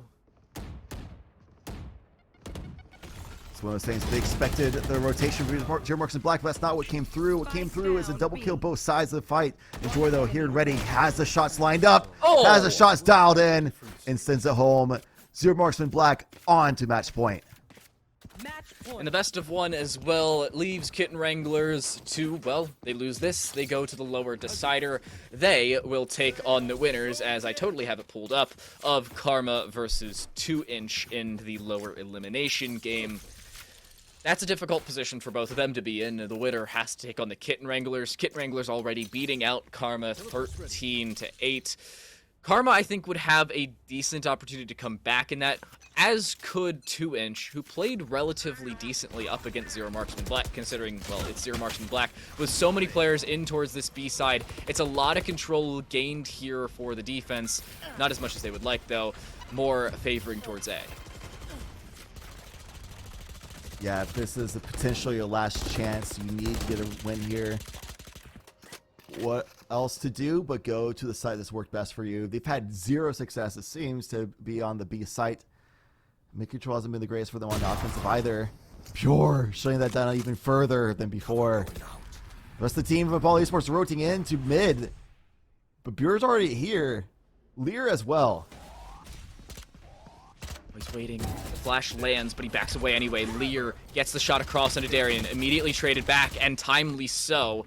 But they don't have the control they'd like to work with. A has been dropped here for the defensive side. They favored this mid control, but as soon as I say it, they back away towards the A position. And well timed at that. They're just waiting for the push to come through. Cosmic Divide used here on the attacking side, as is the Rolling Thunder. Neither of them really get as much efficacy as they could. Mina swinging through from behind, could have caught a timing, does not. Rux will get the spike down across from default, but the swing from Mina could be well timed. The information's there. Do they clear anything out? There's the information. No! Why do you shoot? No way! There's timing. I'm done. The timing. I'm done. We finally see the Rolling Thunder. It clears up all of the A site itself. But then when they go through, they don't peek and check the immediate left corner, which was left exposed for their own Cosmic Divide. And that allows a trade kill to come through. Beyond that, the rest went really well from Apollo Esports, especially from Rux. Great round by Rux overall. With the timing on the response to Bjor, which had unlucky timing, and also I tried doing prediction shots, but the hard read did not work out for them. Jonah 6 going for a showstopper shot. A wall to cancel out an ultimate is pretty good. Pitching Mitchell a little bit, doing a lot of damage. We'll be able to get healed up from their stage, but there goes the armor, that's for sure. Rocket Sage, ooh. Ooh. Ooh. Oh, they healed themselves I had... from the showstopper. They have to sit there for a little bit. That feels bad, man. Of course, Enjoy opens up the round. Who else would do it? Yeah, Enjoy's always been opening up the round. At this point, I'm just not even surprised. A seems to be the call here for Kitten Wranglers. They want to split it towards this fence position. Rolling Thunder used. Oh, there's no way you stay alive here. Rux is going to be flashed as well. Stun, flash, no way out. Mina hits the shot blind. Yep. It will be a control gained. They'll plant open, and a decent bit of control gained here for the Apollo Esports Kitten Wranglers, but they're facing match point in a 2v5. If that's a Rolling Thunder I like to see as an old school breach main, definitely capitalizes for 2 kills, but now it's going to be 2 versus 5 for Apollo Esports. It's on match points. Pinoy? Resurrection is being watched. Oh no, that's it. That will indeed do it. Lear drops Pinoy and Mitchell as they get rezzed. They will go right back to the grave. The grave digger is down. ZMM take yet another match. They move themselves on to the bracket stage. They continue to the round of 16 in stylish fashion at that. One of the top 8 seeds that will indeed continue. And without losing a single map, they will do so in style. Massive control gain from Zero Marksman. I really cannot say I'm surprised that they move on as the #1 seed. They came into the #1 seed. And why not? Why not walk away with 2 straight wins? 13-6 and 13-5. Yeah, definitely a team that most people, I'd say, definitely for me, would be the favorite to win out this tournament. There's some definite sharks in those waters that could take the cake there and get an upset win over Zero Marksman Blackout there, but at least for group stages, with how seeds go, things like that, not surprised to see them make it out definitely into a fashion, and the 2 maps being fairly dominant at that. Definitely some rounds that they got caught by surprise a little bit, so definitely good looks by these 2 teams that went up against them today, but still, you're going up against probably the best team at this LAN. It's a little tough to pull off the win, but hey, what I like to always say is you either win or you learn, and both those teams had great learning experiences today. And you can see, especially for Poly Esports, making so many changes on their defensive side. Offense was a little bit more one-dimensional towards the A site, but the defensive side of things made a lot of adaptations, adjustments to try to find an answer. They did find it a couple times, but it just wasn't enough. You remember when the timing caught out everything there for Zero Marksman and I just lost it? I was like, I'm done. Well, it turns out when I walked away, my camera didn't like me. I'm a little blurry. That's the reason I'm blurry. It's because I got up and walked back next to my foosball table. Don't recommend that, by the way. If your camera stays by that moment. Feels bad, man. Unfortunate situation. I would still like to see the Kitten Wranglers move on. They will again take on the winners of Karma and 2inch. As I look down, I'd still favor 2inch in that game. I think 2inch also have a very good chance up against the Kitten Wranglers. But as we move on, we also move down. We'll drop down to Group C as we continue with these best of ones. There's 4 best of ones remaining as we continue in the day, with the best of 3s to open up the round of 16 to conclude it. Stick around. Nerd Street comes back with Rank G up against B-Hop Esports right after the break.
Welcome back to the Nerds Street Champs Fullerton LAN. It's been a wild ride already. Zero Mark's been really kicking things off with bang. 2-0, both games on stream. They move themselves on to the round of 16. We won't be covering the Group A lower decider. We move down to Group letter C, where it's a little bit of a different subject. Rank G played well in their first game, 13-1 over B-Hop Esports. They fell in their second, just 13-10. And now, as they take on B-Hop Esports again in the lower decider, do we see a carbon copy of round number 1, Chad? We may, but it's hard to say because it's hard to, like, we need to see what went in there. We haven't had a lot of experience with B-Hop Esports, especially. We do have experience with Rank G, though. If you've been watching a lot of Nerd Street Champs matches and events beforehand, you'll probably recognize a lot of these names. Bood, Tidy, Riceball, we see a lot of times. Benita and Animal, I mean, from CLG and Complexity themselves, I mean, these are names that you definitely see very often out there in the competitive Valorant scene. From Game Changers to Nerd Street Champs, everything in between. So Definitely a roster that's not a set team is certainly a pug roster. However, it's a lot of really talented players and ones that are friends with each other, play together a lot. And so I imagine that they have at least a basic level of cohesion together, and the skill to back it up means that they are definitely a threat to be dealt with and to have to respect going into this match. And definitely not surprised to see them finish the first map 13-1, one that I'm not sure if they can keep replicating, because that is certainly a very impressive map 1. I'm not liking B-Hop's chances. For all of you unfamiliar, Rank G is an homage to ESEA in CSGO. Of course, a lot of the pro players inside of Valorant coming from CS, notably Shazam, who, by the way, is still at this event, has really been one of those to bridge the gap between the games and do so in a way that allows a lot of players who really only played CSGO to pick it up in a little bit of a different manner. Here's the venue, by the way, for all of you who are just joining us. This is the Fullerton local host. Go hang out, go play some games. Of course, not today. We're a little busy. Everything's fully packed. Lots of players playing games. But into this game specifically, Rank G are a lot of players that are fraggers. Now, sometimes it doesn't work all the time. Fragging isn't the only thing about Valorant. It's a tactical first-person shooter, not just a first-person shooter. And as the little title says on the bottom, to be clear, in Project A, shooting matters. It indeed does, as well as positioning. And Rice Ballin is a person that I'll be looking at the most, because this is a player that I really enjoy watching when I get to cast some matches of Valorant. Is a player who seems to have a little bit of a Houdini factor, where this is somehow he finds a way of maneuvering and positioning around and getting flank angles and timings that I would have expected as a caster watching it. So you definitely see the success come through, as the enemy team doesn't expect it either, not having the luxury of X-ray vision, things like that we do. So a player that has a lot of clutch factors, definitely a lot of sober play in the past. I don't know if they'll be the sober player of this team, because they're going into a pug roster. It's hard to say the case. They were the ones playing Sova on Ascent, the first map up against B-Hop Esports, where they went 13-1.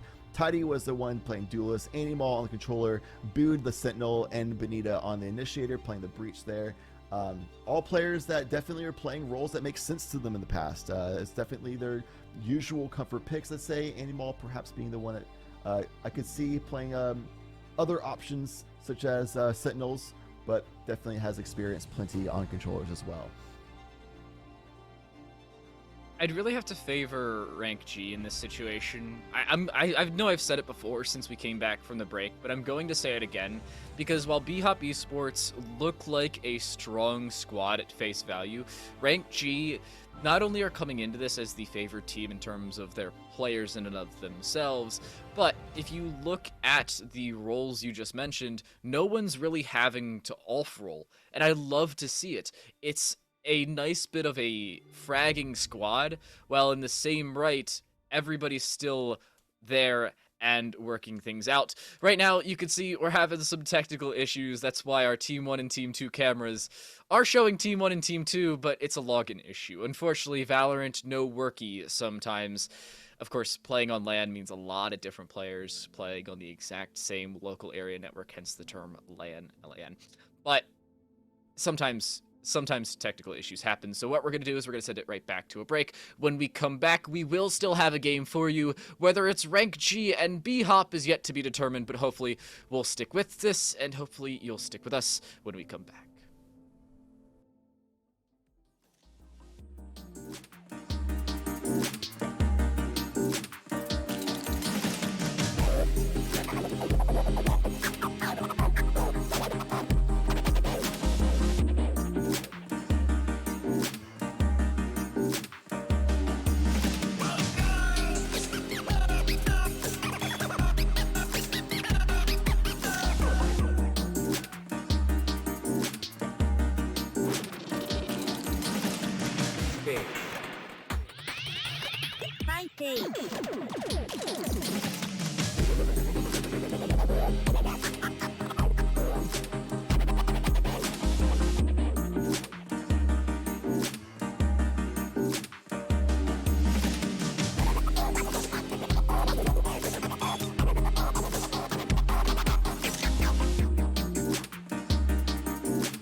Welcome back to the Nerd Street Champs. It's the Fullerton LAN, and unfortunately, we have some bad news for you. For all of you who have been in Twitch chat wondering, hey, is Valorant working? I have a good news and a little bit of bad news for you. The good news is you now know. The bad news is it doesn't. We're having some login issues on LAN.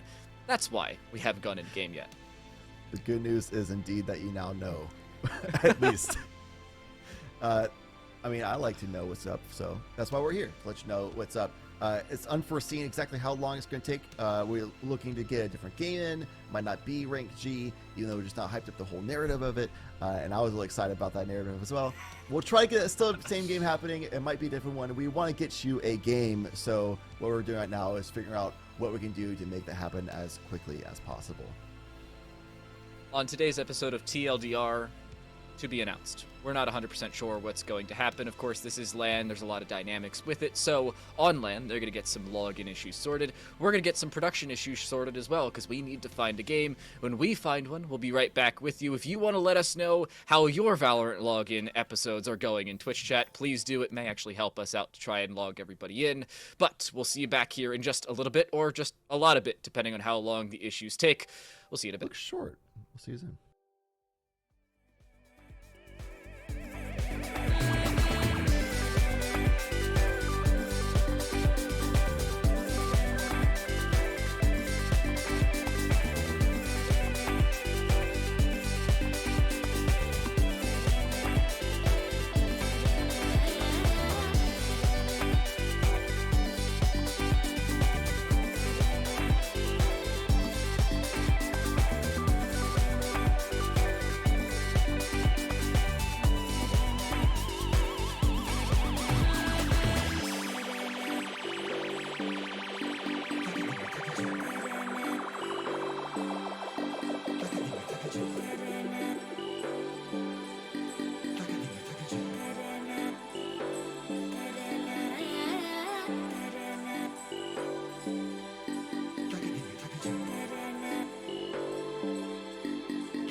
Welcome back to the Nerd Street Champs Valorant Fullerton LAN, and some more bad news, unfortunately, from the login department. I can't even log in. It's not a network issue. It is, unfortunately, an overall Valorant bug as a whole. I saw some of y'all can't log in. I've been paying attention to chat. You've been very interesting, by the way. Nonetheless, I'm Time to Light. That's been Chad.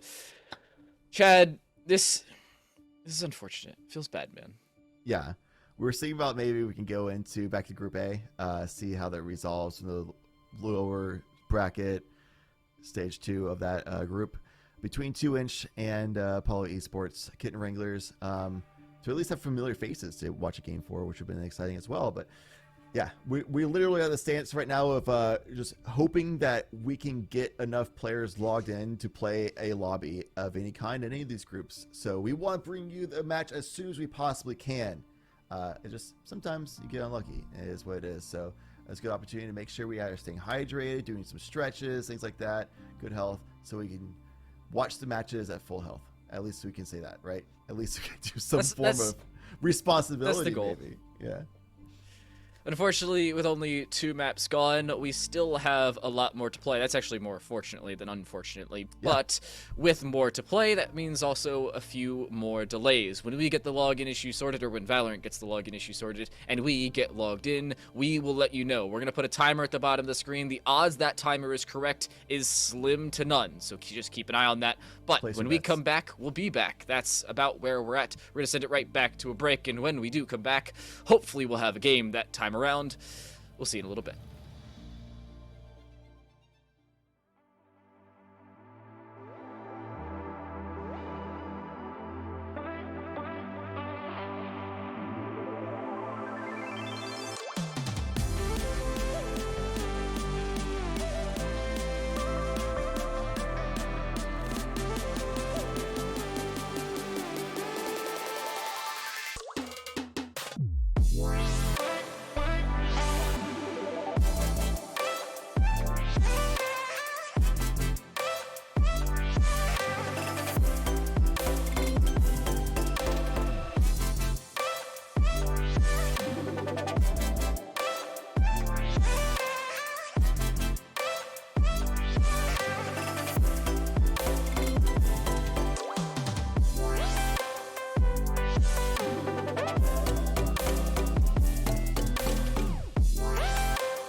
Spaceship.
Welcome back, one and all, to the Nerd Street Champs Valorant Fullerton LAN. We're sending ourselves straight into the game. It is Rank G up against B-Hop Esports. Things have been fixed, Chad. Woo! Let's go, baby. We're on Icebox. So it's the narrative of B-Hop as a team that did not have a good first map on Ascent versus Rank G. B-Hop on the right side starting attack. So they're looking to get retribution and revenge a little bit, as Rank G couldn't make it out on the winner's side. Rank G, a team full of players that you definitely would recognize if you've seen plenty of Nerd Street events, as well as Game Changers events. Animal and Benita coming from Game Changers scene. Fantastic players, as well as Bood, Rice Ballin, and Tidy coming from a lot of Nerd Street events that you might have seen. Animal and Benita too could be in things variously here and there. So definitely a team full of really talented players. A really awesome Pug roster that is going to be one of the teams that I'm looking at to go a long distance, and a little bit of a surprise that they actually got knocked down into group stage. But it is a best of one, and you know, sometimes you just have some unlucky reads, and they lost 13-10. It was a close match, and they're looking to come back strong and beat B-Hop yet again in what would essentially be a best out of 3 victory 2-0 if they get this victory here. Unfortunately, it would be a best of 3 loss 1-1 Yeah. if they lost here, and they would be out of the group. That would be a weird situation, but B-Hop have made it here because of a GCU Esports forfeit, Grand Canyon University, for all of you unfamiliar. It seems like Rank G have a lot of the advantage. Now, we've got into the whole pre-show. If you want to see the pre-show, it was about 25 minutes ago, if you want to go back into the VOD. But here's the game. We're not going to delay any more than we already have. Well, I mean, we really haven't delayed. I blame Rito, but I digress. All good. Was also all good is Boo just vibing over here over at yellow, allowing time for the rest of Rank G to rotate through. Doesn't die, doesn't get a kill for it, just gets out clean and gets a reset. They don't want to get over aggressive, and I like the discipline there for the Rank G side. They don't want to take too many gunfights that are really not needed. Oh my goodness, Tidy with 2, dropping Icicle, and Takio is taken out. Nice shot across from Evanator, but you still need more back here for B-Hop Esports. Shots across, Animal, lucky to be alive. Yeah, just try to read a little bit for the information, confirm that they are indeed rotating over to A side, but now they're confirming they're actually going into his kitchen. Stopping through Rice Ball and gets a nice little right click, but he gets traded out for that. Still a player advantage for Rank G, but what a shot from Logic with a headhunter in hand, evening the scales. Benita's caught a timing, starting to move forward towards the tube. Oh, Bood, not picking up where they left off earlier on in the round. Leaves Benita in this 1 versus 2. 125 HP, including those shields, and a flank setup. There's the healing orb available, and time to work with as the spike has yet to go down. The Vipers, while pre-placed, will force them to think, well, were they ready for this? And the answer is kinda. Benita on this flank should not shoot that rendezvous. The information's there, though. The swing finds the first. Evanator dropped. It's down to Logic in a 1 versus 1. The headhunter's still available. There's the swing. The shot's missed on both sides. Benita closes it out, and just barely at that, the shields keep him alive, and Rank G win the pistol. It looked a little scary for sure, but Benita able to clutch up at the very end there. Massively done so, keeping Rank G in the winner's side of things. And again, they won 13-1 that first matchup on Ascent, so if B-Hop won that first round, then instantly it would be a completely different story, essentially. So, Rank G coming up on top. I like that they are looking for the information gathering, but at the end, it was like all of B-Hop working together as a solid unit for the most part, getting trades for each other, things like that. And Rank G just one at a time trying to find some information, something that could be punished later on, but for now, it wasn't. Hey, we're having some tech issues. Apologies for that. I do think that a good pistol round win is a good catalyst to the end of this map. Rank G again won 13-1. I want to highlight that because it's important. That one round has already been gained by rank G. Can they continue with their reign of terror as we saw before? That's the real question we pose. I think it's going to happen. Again, a second round win's relatively normal. It's the most difficult win statistically for a team that has lost the pistol, that second round win. I do think that if you are rank G, you want to be able to win this and then win your bonus. Of course, it's a great opportunity to have that momentum forward, but I'd really be surprised if this is brought back early. I would be surprised too. I mean, it could be. Chamber is an agent in the game right now that can make, it's like eco rounds. I always feel like are always winnable, though odds are against you because sheriff headshots, things like that are nice. But the no damage fall off with a headhunter chamber makes things so much more exciting for eco rounds and so much less guaranteed. Nothing is free in the game of Valorant, especially. And that's definitely the case for here, where we saw a chamber nice headshot with a headhunter there. Enjoy. Earlier on in the day, we saw having mini rounds where he popped off with a headhunter, so could be the case going into the next round. You know, I had to disagree with you. I usually don't do this with my co-caster, but one thing is free in the game of Valorant, and that is the classic. It's true. It's the only thing that's free in Valorant. 100 I'm sorry, HP I had every to round. mess with you. Yeah, it's simple. And You one just do ability. 100 and, yeah. All that you have to do is, you know, just win games forehead. We do have a player disconnect. That's the reason that you, well, switch to us really quickly. Here are some of the teams. I believe B-Hop. this is rank. No, this is B-Hop. Rank G's on the other side of that same tile. I do still have to favor rank G, even though you have the DC and some tech issues. It's a feels bad man moment, but I think they're going to be able to carry the momentum for the pistol round. Yeah, I think so too. You saw Benita, Animal, rest of the members of rank G there. One member walking away. Perhaps the one that got disconnected. Hard to say, but surely getting those shored up very quickly. B-Hop showing up with jerseys and everything too. Love to see that coming in strong. I got word that they came mostly from, if not entirely from Chicago, which would be very impressive. I don't know if that's confirmed, but definitely would be awesome to see if teams are making that full trip over here. And would love to see if they did do so, that they don't go out 0-2, of course. It's a little tough going through a best of one group stage, but what can you do with so many teams? You only have 2 days for a LAN. Like, it's just logistically the most fair way of doing it. And here we are. ESO groups, I think, are probably the best. I do like the best of 3s at the end of GSL groups for the upper and lower deciders, but again, logistically, it's LAN.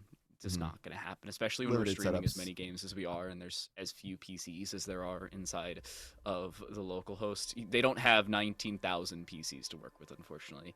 There's not that many 3090s in the world. By the way, the amount of 3080s in that facility is absolutely nuts. I walked into the 401 The Block location, and every single computer had a 3080 in it. That was nuts. That's what I'm rocking too. 3080. Good stuff. Also good stuff is that we're back into the game as Benita gets the first frag in the next round. It's the anti-eco for them, of course, so should have that advantage, and using that beautifully, getting the first frag. Gets out alive, not even a single bullet returned for Benita. Gets a lot of information of where those members B-Hop currently are. Still in Animal, doing exactly the same. Benita finally falls in mid, but that's still information working the way in favor of rank G. You see the rotation going on underway.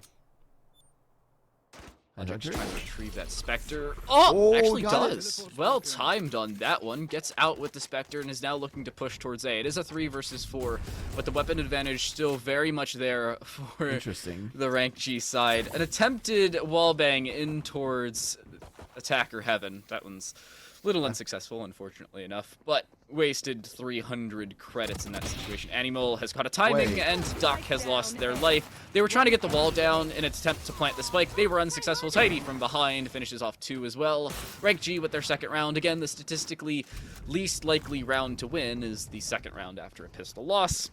That stat continues. I understand using the Headhunter instead because it's better wall penetration damage.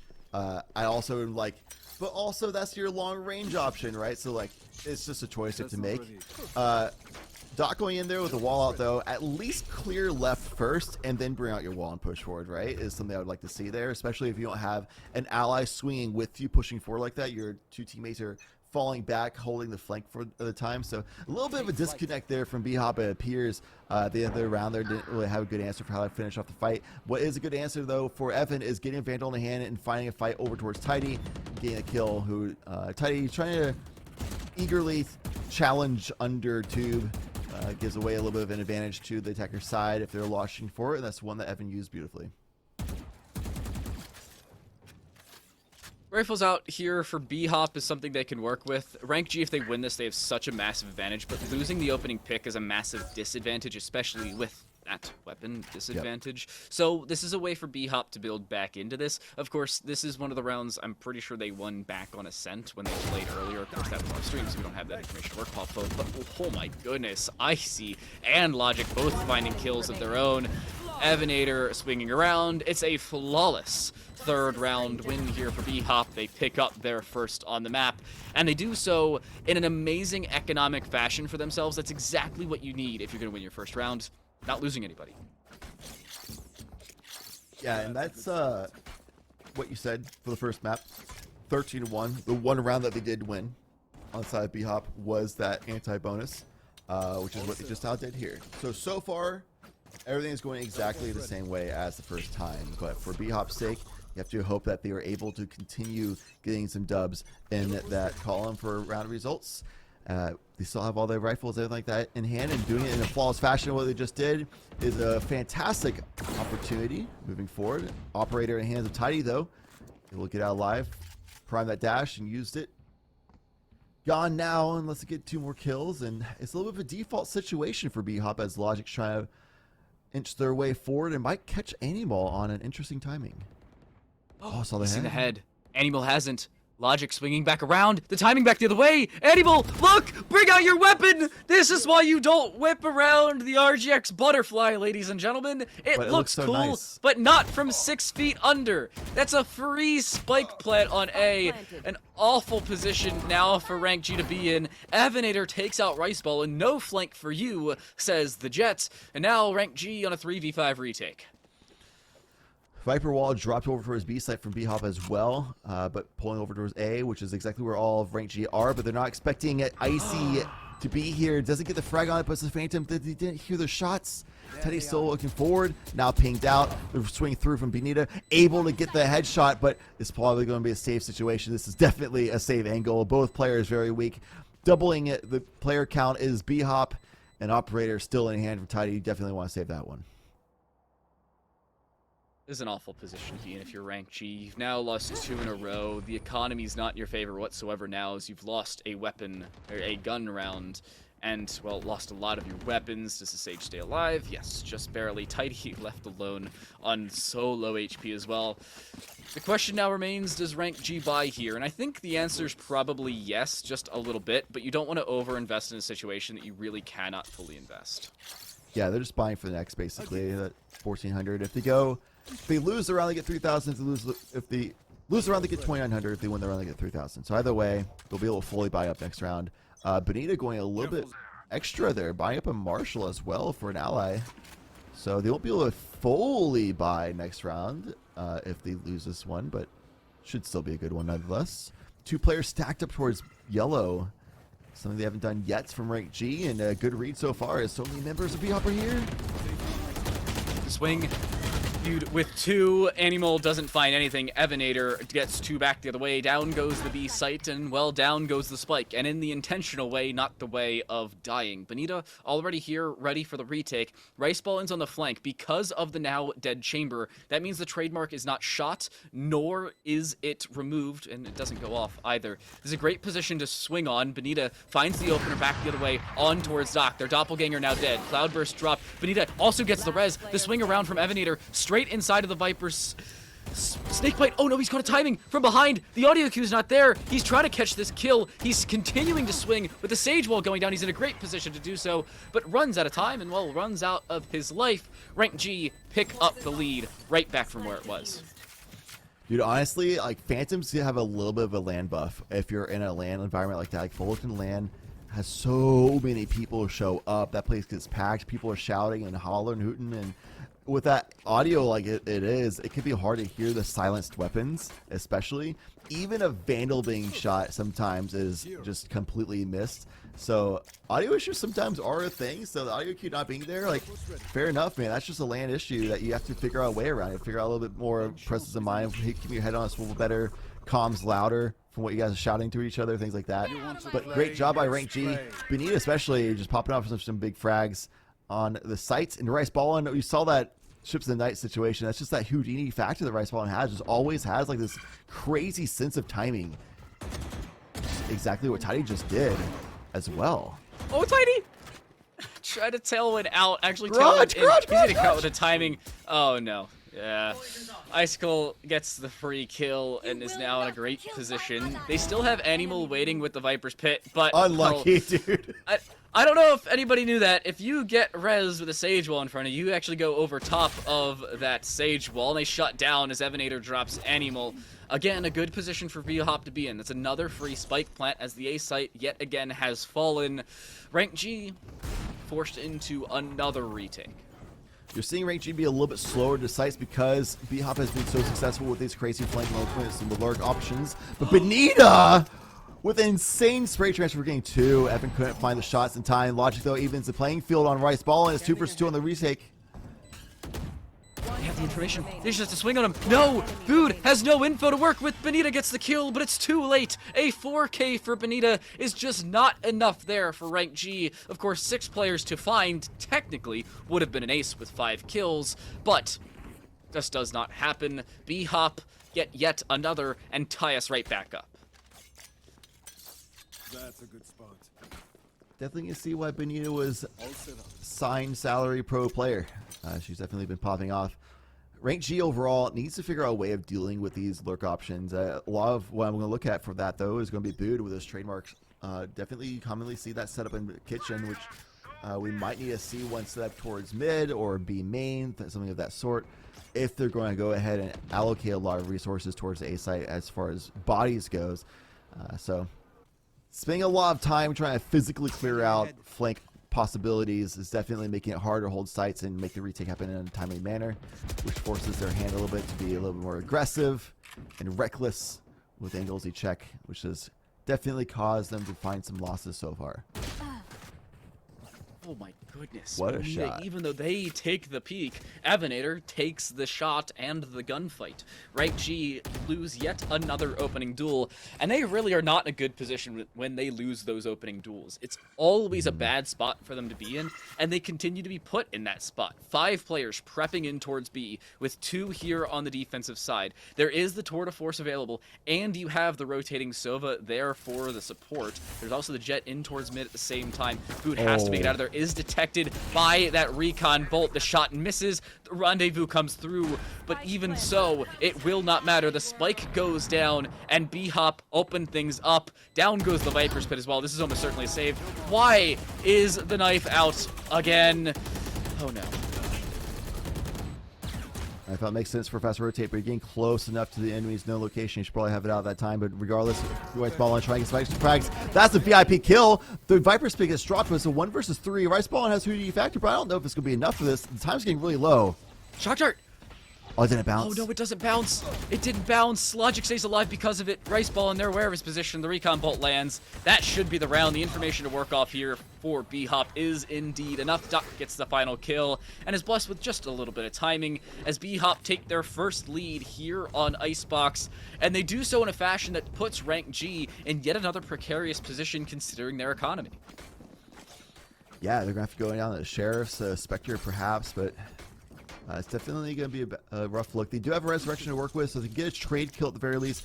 They can get the weapon upgrade and keep the numbers an advantage for themselves. So working together would be a good call. That's exactly the way I see a 2 and 3 setup right now between these teams. Oh man, Hunter's Fury also could make some magic happen for sure, but something that could be answered by both sides. Tidy on the ropes, off the ropes.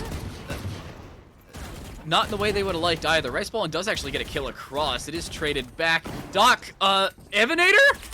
What? How is Rice Ballin alive? Okay, he's not. It doesn't cost Evanator anything. I don't know how he stayed alive as long as he did. It didn't help that he just had a sheriff, but he was running for the hills and got to them.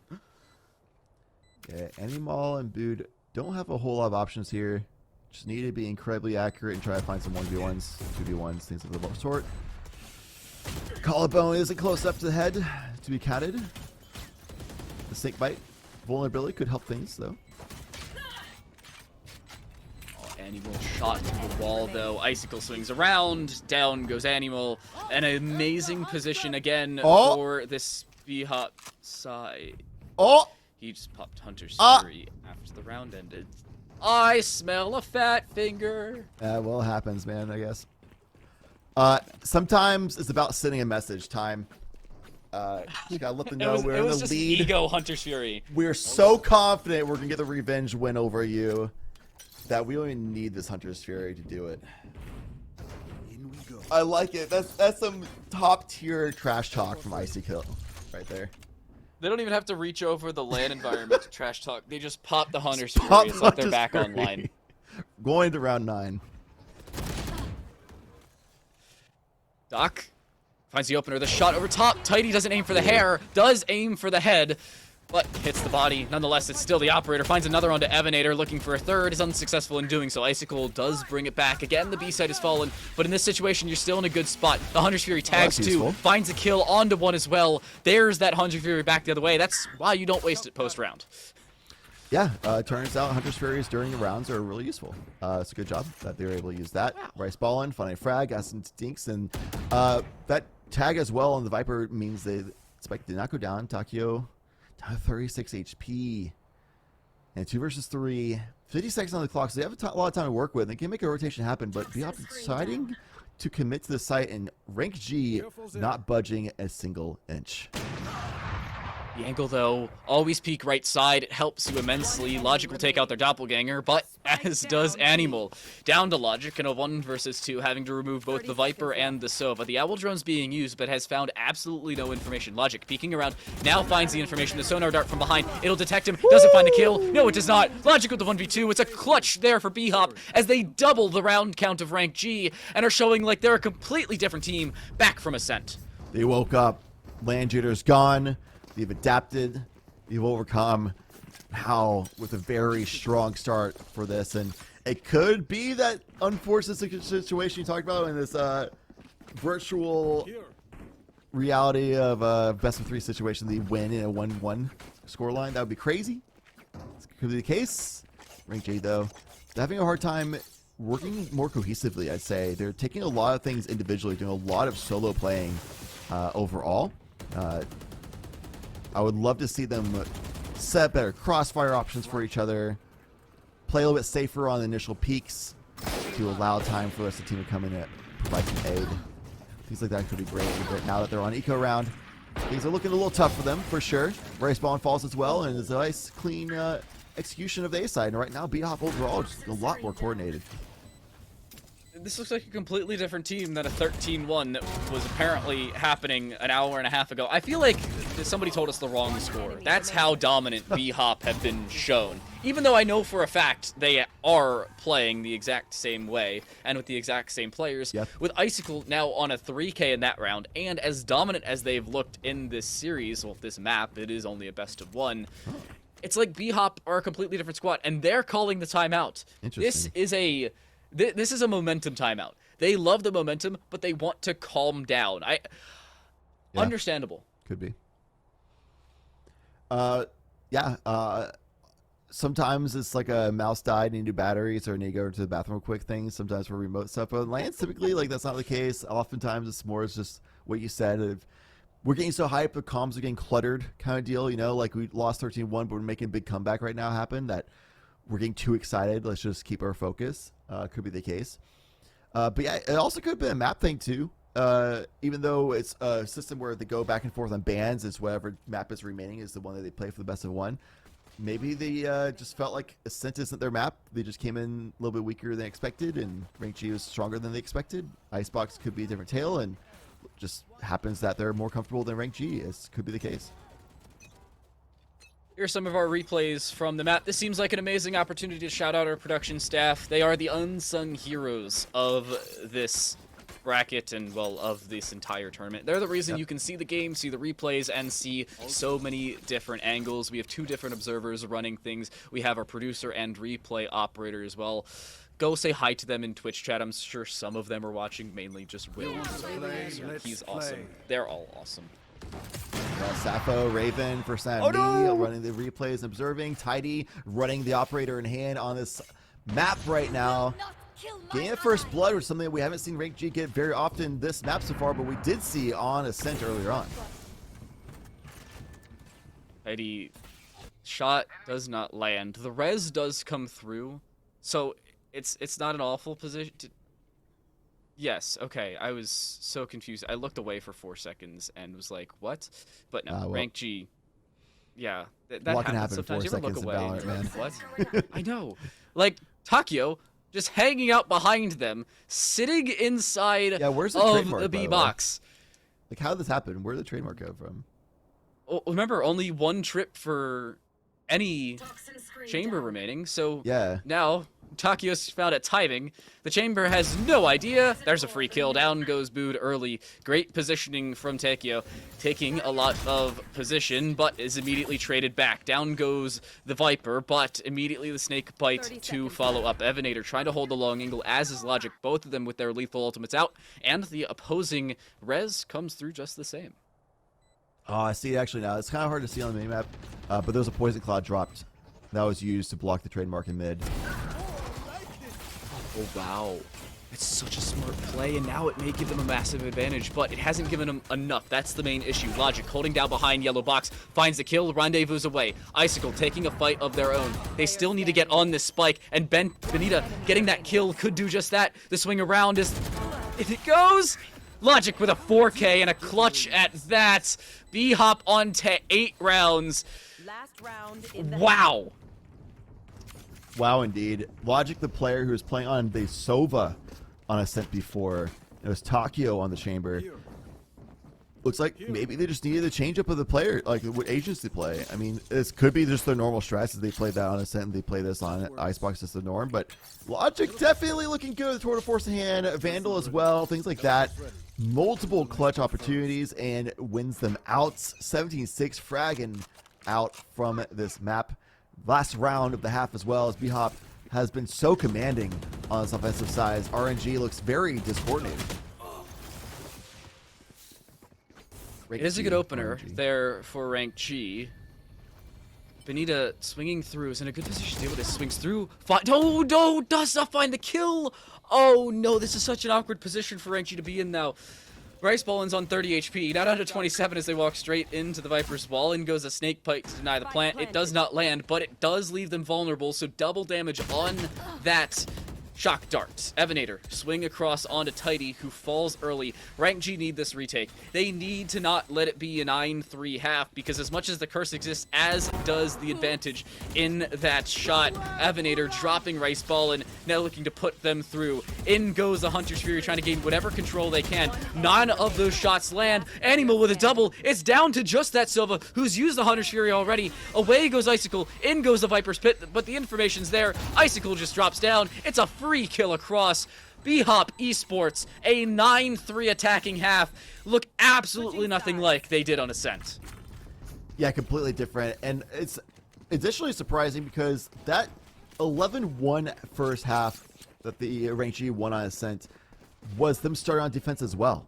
It was 2 rounds on offensive side that they won a pistol and then won the better advantage eco buy, essentially. So I don't know what they look like on offense. On defense, with how they look just now, it's surprising that they won 11-1 because they played a lot of very solo-based plays and not a lot of coordinated crossfire options, bait and switches, things like that that you normally would see from players this caliber. So perhaps it could be just overconfidence, maybe. It's hard to say because there's so many factors go into it. You don't know what the mindset of players are, but nevertheless, on defense, they definitely looked uncoordinated and very loose across the map. Perhaps on offense, though, when they can dictate things and determine where they want to go, work as a team, things could be different. All those rounds did still look really close because these players individually are very good. Just as a team, they just didn't quite have it that half. Something needs to change, and notably, it's just win your gunfights, Forehead. I think that's the best advice I can give, because, again, it is a first-person shooter. Shooting does indeed matter. Speaking of shooting, the Headhunter and Sheriff trade kills. Doc is in a good position to deal with the Viper's wall. It goes through. Can Doc swing this in time? No, they play behind the Viper's wall properly, or the Sage wall properly, so they stay alive and will get that spike down. There's a flank being set up. Evenator notably does not have their knife out like their counterpart in the previous half, but Doc dropping their counterpart is in a good position to do so. Evenator tries to play timing and dies because of it. Oh no, the trigger discipline not working. Icicle swinging around, needs to find a kill here, tries to bring out the sonar dart. Oh no, this leaves Takio to 1 versus 3. Finding the first kill, tapping onto the spike, but looking to find a second, and has not done thus that far. This is such a precarious position for Takio, but still finds the kill across onto Animal. Benita playing ring around the Rosie and winning it thus far. Playing behind the first box, that's the round. That will do it. Takio has to back away. The Sheriff will land. Benita, just for good measure, finishes him off. And B-Hop, they lose the pistol. Rank G finally put something together. You can see there just beautiful like awareness in the moment, timing from Benita being able to rotate around. Doesn't need to get the kill, just needs to stay alive. So good that these still have that mental awareness of the situation, not out of it mentally. Just they need to still figure out that coordination as a team. But winning that pistol will be huge to get anti-eco here and get a lot more breathing room on the round count. It's going to be just logic alone over on B main, which is exactly where Rank G is going. So a lot of pressure on this chamber player has been like the shining light for B-Hop primarily for that first half. And there's somebody who's definitely under threat now and falls as they take the rendezvous out, so the corpse falls elsewhere, but the beacon would be left behind. This should be a free plant. Sage wall towards defender spawn. Takio can swing this, actually, looking to do so. Oh, they read it. That's a good Takio bait. cannot do what Doc did in the previous round, and Doc tries to do what Doc did this round. Race Mullins now on a 3K. A strong anti-eco here for Rank G. Exactly what they need to come back in this half and in the map entirety. Rank G, a flawless conversion round. Now B-Hop have to bring it back with the anti-bonus. That's exactly what I was talking about as well. It was on an anti-eco round, to be fair, so they should have won the round regardless, but it is nice to see that they are setting up some bait plays for each other. Bait the spike plant, we're all looking up here, so if they swing through, then we all can take them out, things like that. So that kind of stuff is exactly what we didn't see a ton of, every once in a while, but not a ton of on the first half. Doing that in the second, when they are on the attack, could be the difference, allow them to make this comeback a reality. Logic also, big fragger for the team. It needs to try to find a way of staying alive a little bit longer for the team to rotate through and allow themselves that little bit more breathing room to work with to get their shots landed. He's still looking to get aggressive over towards the B side. Wants to take an early gunfight, and up against rifles no less. I think a little irresponsible if I do say so myself. And well, Logic reads it properly, finds the kill across, but Animal with the trade. Good positioning by that Viper. In goes a snake bite. Will it land? It seems like it did, but it may not have. No, the Sage Wall denies it. Animal will take out Doc. The retreat does not work, but the res does. They will bring it into the 2 versus 2. Bude on this flank is unsuccessful in doing so. Animal now left alone with just a Spectre in hand and 64 HP. The Sage Wall playing in a good position. The swing across. It finds 2. A 4K for Animal after being there. Rank G win their bonus. B-Hop are broken. Wow. And it definitely seemed like B-Hop completely figured that Animal was off towards B main side. Based on where that snakebite came from and where Vipers typically play at in that situation, and where she played at on the pistol round as well, was towards B main. But she didn't. She switched it up, went over to yellow. Completely unexpected was Animal's position and has them lined up perfectly for that situation. So good job mixing things up by Animal to win out the clutch at the very end. Absolutely nuts. Tidy, oh my goodness. Bude actually gets the opening kill. Tidy somehow does not find the kill onto Evenator and walks straight to the slow orb, so the recontest will not be there. Rank G are looking so strong in this attacking side, and somehow it was their defense that popped off over on Ascent, but Logic is popping off here. In goes the tour de force. It finds a kill into Tidy. The rendezvous not available, but he still has to find the kills, and in this situation will not be given the opportunity to do so. The double updraft will not land. Evenator, up on top of the tube, has to set up that flank, and will not be given the opportunity to do so. Benita, looking to initiate in towards the A side. Doc has been relegated towards that back corner, but the Sage Wall, and it goes. Evenator gets the kill. It's down to Rice Ballin in a 1 versus 2, left alone with the Jet low, and the Chamber with the Tour de Force out. This is such an awkward position to be in.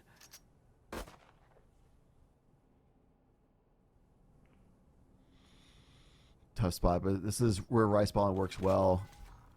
Oftentimes has good sense of the situation, but has such little information to work off of. 30 seconds Spike will be left. planted, make the timer work on his favor now. Logic gets the kill. It's a 4K for Logic. The Tour de Force not even needed. Left on 20 HP. The ball bang saves his life. And it's an outstanding finish to the round for the B-Hop side. They finally bring one back. A thrifty one at that. The Ultimates were the catalyst to that success. For sure. One of the main reasons that people run Jet and Chamber, despite both being quote-unquote nerfed recently, the quote-unquote mostly being for the Jet. But still, just the fact that you can have essentially weapons on an eco. That caliber is very useful for sure. And Logic just having a fantastic game. Evenator as well, but just the light definitely being stolen a little bit by Logic there. 10-6 now for B-Hop, having a fantastic game as a team as itself. And they keep getting his orb every round. No Not being way. punished. And Evenator getting that kill. Oh, is able to tailwind away. He prepped it in time. Now is looking to take the fight. The Sage Wall goes down to swing through. Evenator finds a second. Doc steals the third away, but it's still a good position for B-Hop to be in. Rank G, just their Chamber and Viper left alive. Animal has to take a fight and initiate something. It's viewed to actually do that and take the mantle in doing just that. Finds a second as well. It's gone from the 2 versus 5 to now just a 2 versus 2. The Viper's pit's available. It's popped and down it goes. Good positioning now for the Viper as she finds yet another. It's down to Bude. Looking for that kill up towards heaven, but does not find it. They can get the spike down here, but they have to get in position to do so. Yeah, it's tough because they don't want to give up any ground. They don't want to give up any angles, and there's only 2 of them to hold 2 completely different positions as well. But now that Logic falls, they have a lot more control to be able to get the spike finally down. Pushing through, finds a Viper. Down goes the pit. It's into the 1 versus 1. Bude takes it. A 3K for Bude. It's a full house of frags between the Chamber and the Viper.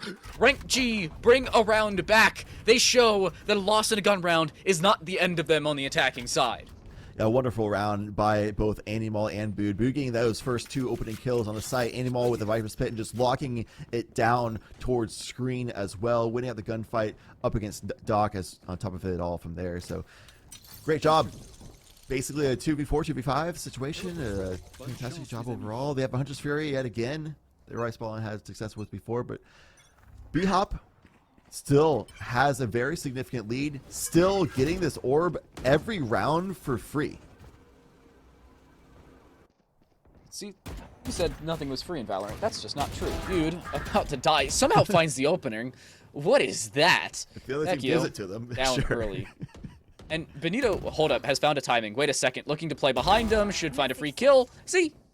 Things are free in Valorant, including those kills. Benito finds another Nice. onto Doc. Just the shots missing. One hits the head, but it is a classic to the head, so see that as you will. Bude finds the final kill onto Logic. It's a flawless 8th win for Rank G. They're looking strong in the attacking side, losing just a single round since the switch.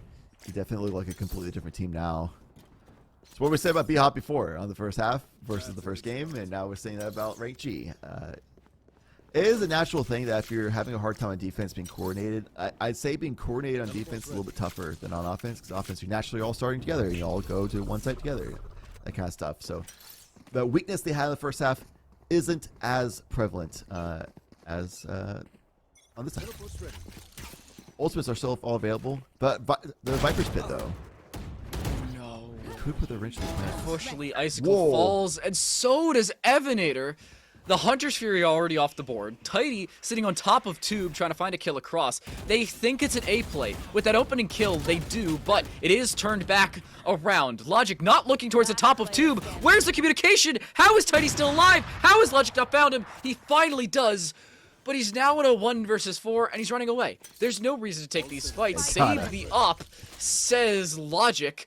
It's Jame time. It's a CSGO reference for all of y'all, but Rank G, oh my goodness, where was the communication?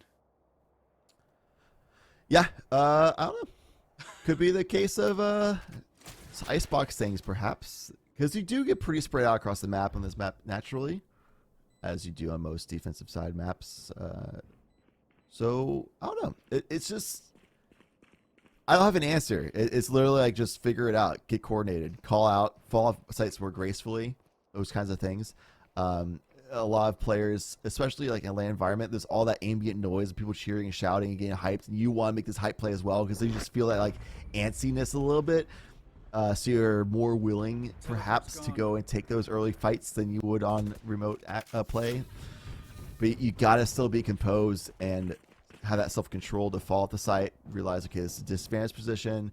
I don't have any cover. My team's not here to crossfire or trade swing for me or anything of that sort. Just need to fall off, and that's something that both teams seem to have a problem doing, but Rank G seems to be having a lot better of time of things on attack so far.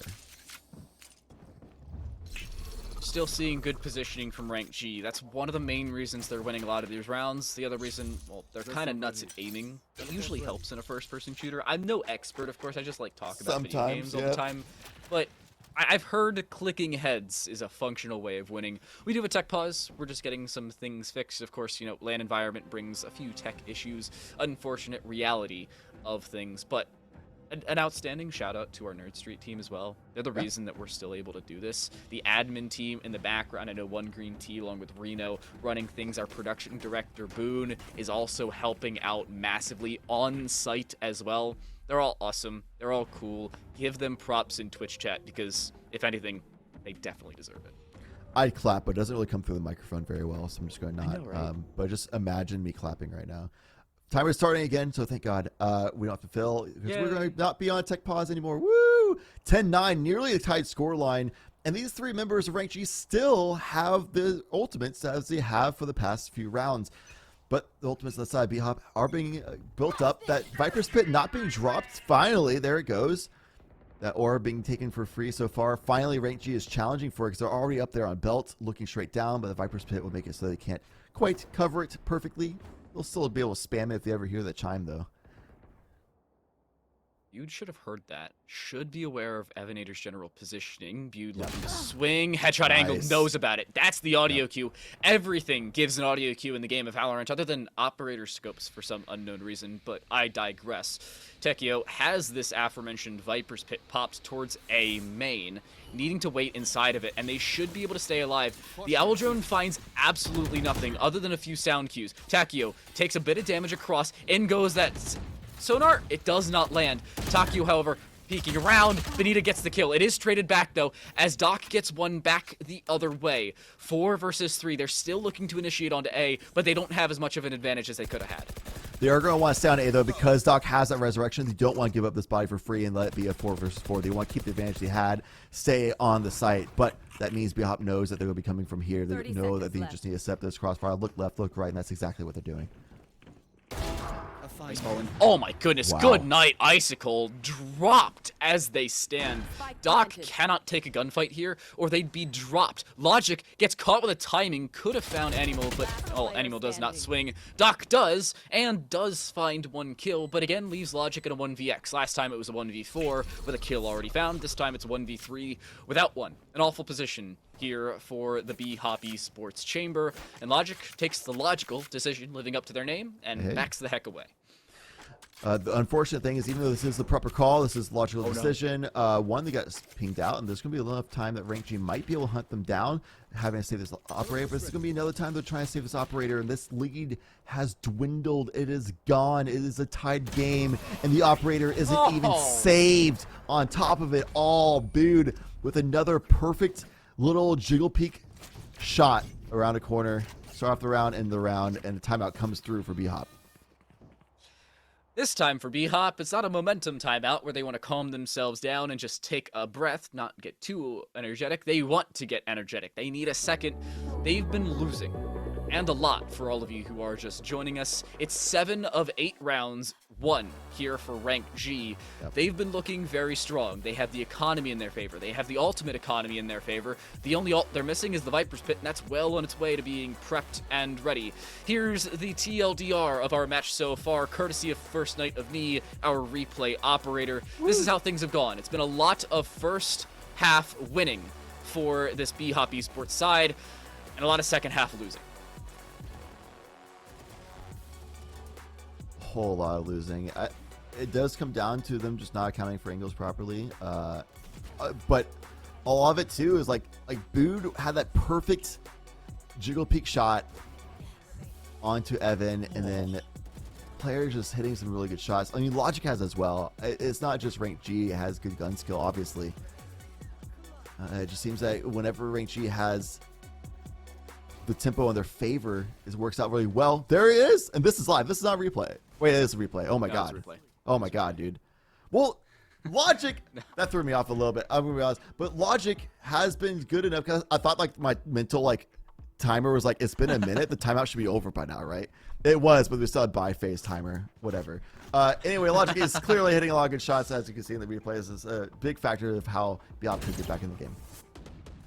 They found Evanator. I don't think he'll be able to back away. He does. The tailwind allowing him to do so. He preps it and sets it out quickly enough. Playing behind this Viper's wall takes a decent bit of damage to that shock dart, but Icicle dropping Bood is a good way to start things off here. They have yet to recover that rifle, which is a good position to play off of here for Rank G. They can try and protect that rifle, but the reposition here for Icicle... Oh, never mind. He dies. Okay, never mind. He's gone.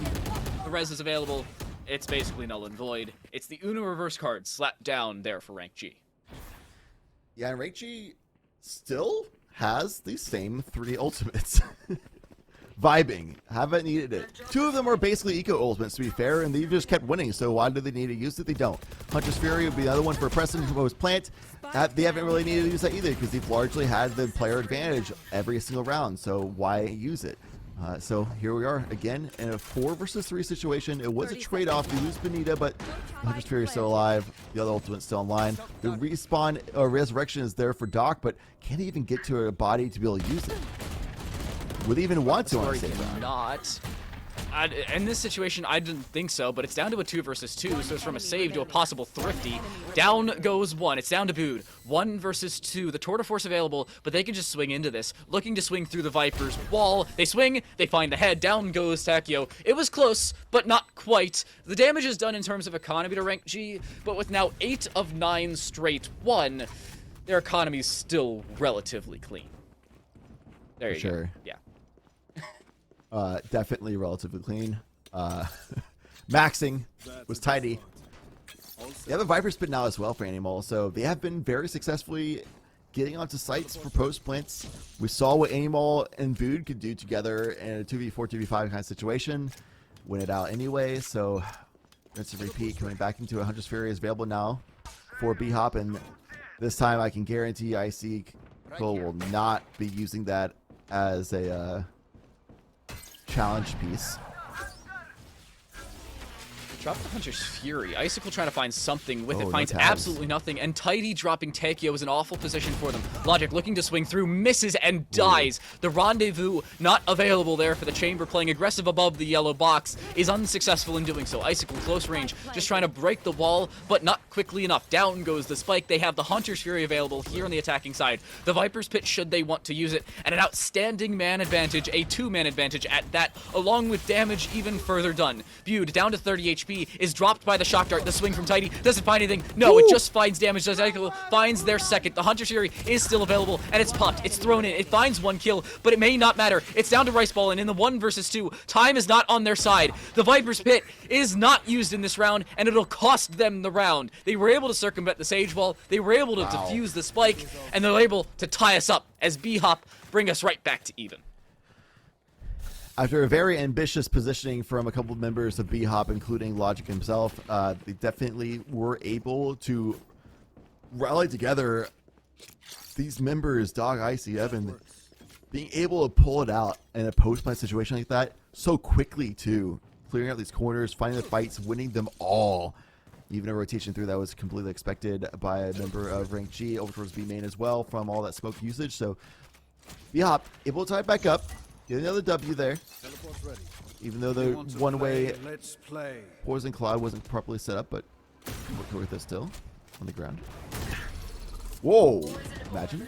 Oh, Logic tries the skeet shot, is unsuccessful, but luckily has the rendezvous to get the heck out of dodge. Tidy clearing below them. There's nobody down there. He will clear it and make it out alive without taking any damage nor doing any damage. Tidy looking to push forward. The healing is used for some reason. They were just sitting inside of that Viper's orb, so the unnecessary healing could cost them. The decay coming through on the swing. Logic on 1 HP has to get out alive. They will not. It's turned right back. 2 kills. Now there for Rank G. The Sage Wall, it's taken down early, but it may not matter. Takeo swinging around. Evenator dries. Oh no. It's dead. Doc's left alone. Has a resurrection, so if they can get a pick here, maybe they'll have time to be able to get the Res off. Put the swinging by Rice Ballin, and Tidy was up above, even if Rice Ballin missed the shots. Match point for Rank G, and as NML fell, I thought with the Viper's pick going away, maybe this could be a moment that B-Hop could make a massive down-to-player retake situation happen again, but it wasn't in the cards that time around. Resurrection available for Benita, but that's the only ultimate online. Everybody else is 2 or more away from getting theirs. So even the free A-site orb won't be able to get B-Hop an advantage. Doc does have a resurrection as well, of course, but we'll see if they can make that usefulness. They haven't recently. Tidy going very aggressive. Not dashing off to the side either to stay alive. How is no one there to refrag Tidy? That's my main question. Tidy just updrafts, and you'd think that would be a bait for somebody to swing onto Logic, but it apparently wasn't. They didn't have the Blade Storm out either, so it's a questionable decision. Logic is being baited out by this Resurrection. It is the 1-for-1 trade, so it's still a 4 versus 4 overall with the Resurrection coming through. They're looking to break onto B, but they have to do so quickly. 2 players already here on the rotation, a third making their way around. Icicle only has the Marshal though, and has to hit multiple shots in order to get a kill. Will not. Animal drops them before they're fragged out in entirety. Doc plays a hole in a mistaken Viper wall. The swing unsuccessful. Somehow they're still alive. Again, a 1-for-1 trade. Nobody is taking massive control thus far. Resurrection available. They will be able to get to that body, but I was getting spammed out. It's not the safe res. A lot of this is on Evan. Evan has to make a big moment here on the flank. Create some distance and space for Doc to work with. Is Bude aware? That's the real question. Does Bude swing around at the proper time? They have not. Evenator gets a timing, finds the first, looking to find the second, preps that tailwind and finds the kill straight through the wall. Animal 1 versus 2, now a 1 versus 3. It's brought back to the 1 versus 2, but down goes that snakebite, looking to make them vulnerable on the swing. In goes the sonar dart. It finds it first. It does not matter. Animal with a quad kill. Rank G with the win. A 13-11 finish. It required all of regulation, but Rank G still pull off the W. She hit those, man. I thought, like, okay, that ping, she can't rotate around, get the flank option like she did earlier in the half. They're going to swing out there and be on different elevation. There's no way a player like anybody would really get that realistic. Like, on paper, that she shouldn't have. And she made it happen anyway, clutching it up in that last moment. And Evan did his job, man. He got 2 kills, bought time for Doc to get the resurrection, did everything, but at the very end, Animal just had the clutch factor and won it out. 13-11, and what a way for Rank G to come back on that map. They were down 9-3.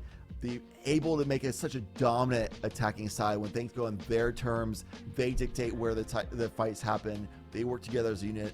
They look really strong and nearly unstoppable. Sorry, I had to close my mouth. I was still gaping at that clutch. There's no way that actually happened, right? A 1v3 as it came down to things. 6 players to find on the round for both teams, because the resurrections were used in the final round. Proper timing of ultimates, by the way, on both sides. But it really came down to just sitting comfortable, and I have to point out how comfortable this Rank G side is going to be sitting for 2 reasons. Number 1, they're sitting on the venue and using these Mavix chairs, and number 2, they move on to the final. Speaking of the Mavix chairs, they're awesome.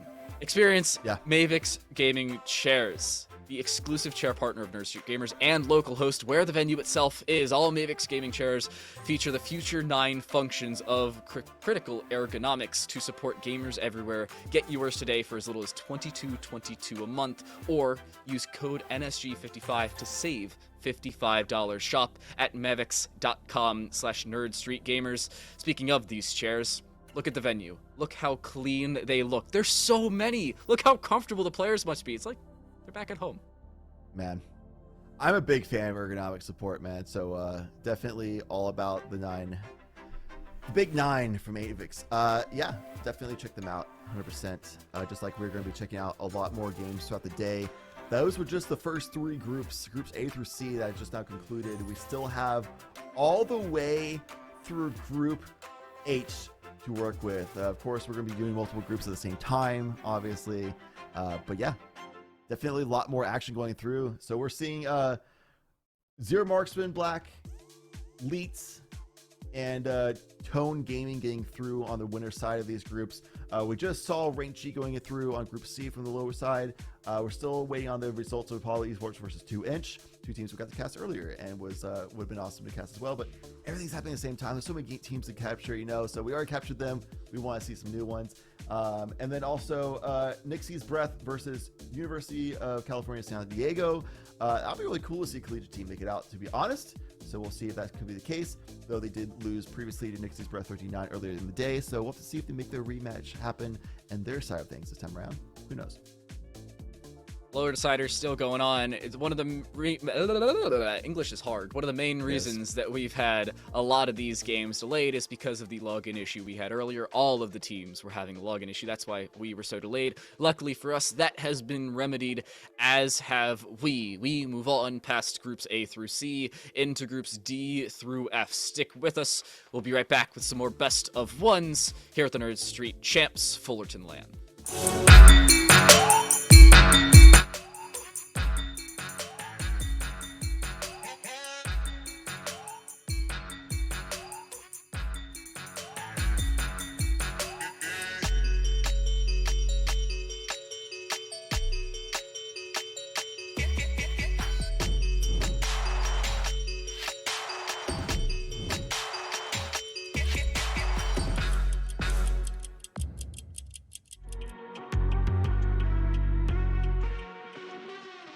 My name is Zekin, and I play for XM. And this fight continues to take the player in hell. It's Zekin for 1. It's Zekin for 2. 3 on the round. He needs to find Giza, and Zekin will do it for the clutch. There being a break for VCT, while some teams are in Iceland, most of the other teams, there's not a lot to do tournament-wise, and having a tournament, especially getting some LAN experience in with a new roster, it was a good opportunity for us, I think. If you're on the fence about competing, the best thing you can do is just try it out and see if you like it. The best way to get better in tournaments and outside of ranked is just to play them. The more experience you can get, the better. So whenever you have a chance to come out to an event like this, you should do it. I played a tournament called VCS. It was an online tournament every Sunday for $1,000, and I used to play that every week after the school week was over. I would get with my team and we'd go play VCS every week. So that was my first kind of experience playing tournaments. I think the best way to if you're a tier 2 or tier 3, to beat the best is to play them and just get to know what it's like to play against them. Even if you might not win, still the experience is really valuable, and it'll help them a lot to get better and kind of level up, I guess.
Welcome back to the Nerd Streets Champs Fullerton LAN from Fullerton, California. I'm Time Delight. That very handsome man over there is Chad Lantis.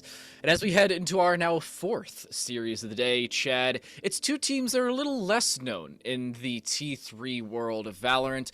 We have Zenigma Alpha and Fun Size Maniacs. Yep, new group, new teams, new opportunity for players to make a name for themselves right now. And going into this is a group that they might be feeling a little bit lucky. They dodged teams like Zero Marks and Black and Illusion and players like Shazam and Break G, what we just saw as well. All these star-studded members out there, they can go into here and be like, okay, let's get our groups, let's get our names out there, and let's start making our adaptations of the LAN a little bit better, right? You get a little comfortable and stuff like that. So going into this sense, speaking of comfort pick for most teams in NA is one of their favorites, even though I know you're not the most fan of it, Time of Light, but you know, it is a classic, that's for sure. And the classic part of it will be the thin walls on the map, which is why we're seeing Sova being picked up for the side of Enigma Alpha, but perhaps not on the side of Fun Size Maniacs. Oh, there it goes. Okay. My opinion of Ascent is very different than most. I think it's a good fundamental map, and it really differentiates the teams that should be here versus the teams that maybe shouldn't. Speaking of the teams that are here, here's our LAN. This is live from the local host at Fullerton. Come over, you know, hang out, play some video games. Not right now, obviously. It's a little busy, but Monday, Tuesday, it's open all 7 days of the week. Come hang out. But back to my opinion of Ascent. It's a good map. It's well structured. But because of how often it's played and there's not many different things you can throw into it, there's a relatively balanced meta that everybody likes to play. You don't see anything different, nor much fun. That's my main gripe. That's the main reason I love Fracture. It's different. Yeah, as a caster, I mean, I cast like Icebox, Ascent, and Haven basically every single week, all the time. Yep. So I do enjoy mix-ups, but I also at the same time do understand and accept the fact that those maps are picked a lot because they are like a little bit more of the standardized maps for consistent play for teams, like you said. The ones that are more established and on paper should win typically do win because it's left opportunity to do some crazy get caught by surprise opportunities. So we'll see as we're going into the first round of this fresh group in the group stage for the Fullerton LAN. Nerd Street Champs and JK5 doing a nice little owl drone clear. A little bit late to the party here. I feel like somebody could have stuck into Wine, so we'll see if Fun Size Maniacs actually go and clear out Wine fully or not. They seem to be generally aware of it, but they're looking to just push through. Varix pops the tailwind, looking to gain early control. Boda uses the recon, finds the first, but the door closes behind them. They're sitting in front of that smoke, and I don't think they're aware of it. In comes a swing. Jadian with the kills. Robin does drop Boda, so it's now down to the 2 versus 4. 1 low HP, and Panda drops. It's down to just Dagris in a 1 versus 4. Not gonna happen even with low HP. The body shot will close them out. The pistol goes the way of the Fun Size Maniacs. The Orgless squad picking up our first round. Indeed. Indeed, indeed. Nobody was there after all. Sigma Alpha was predicted on the positioning. Only able to get a couple kills.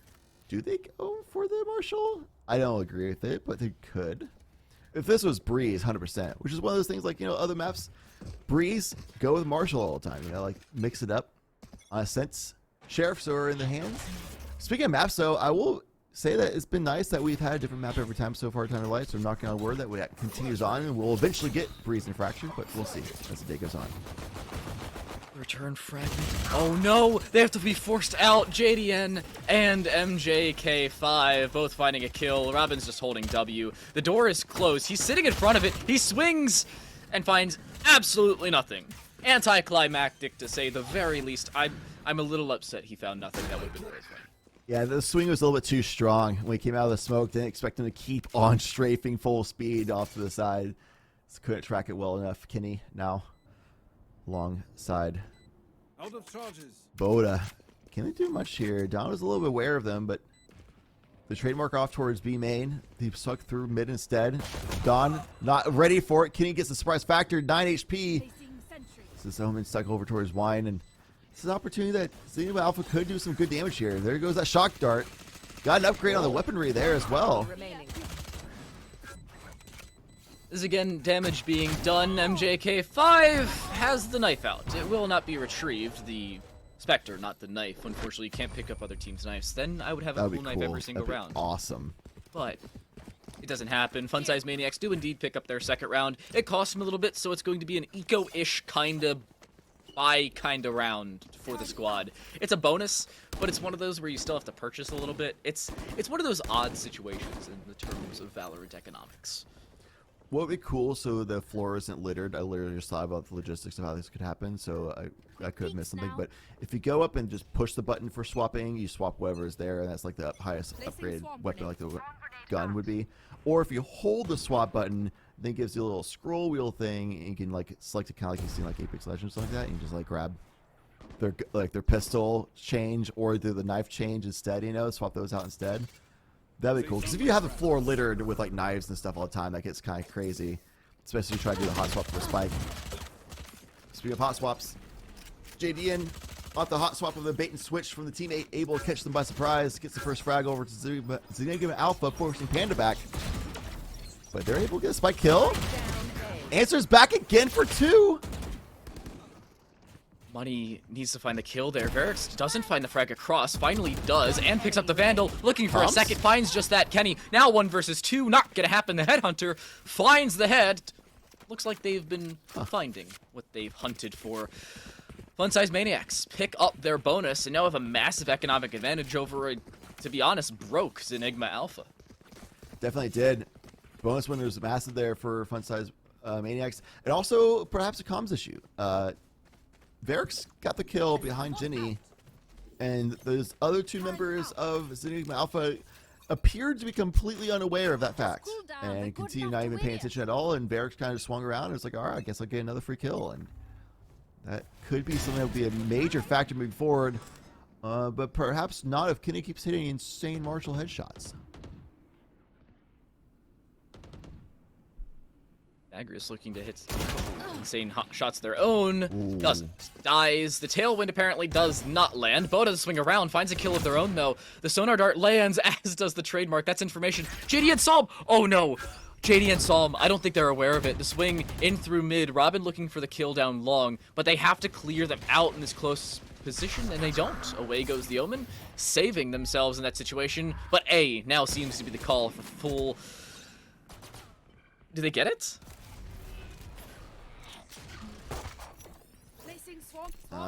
Robin certainly in a terrible situation. That was a checkmate for sure by Kenny.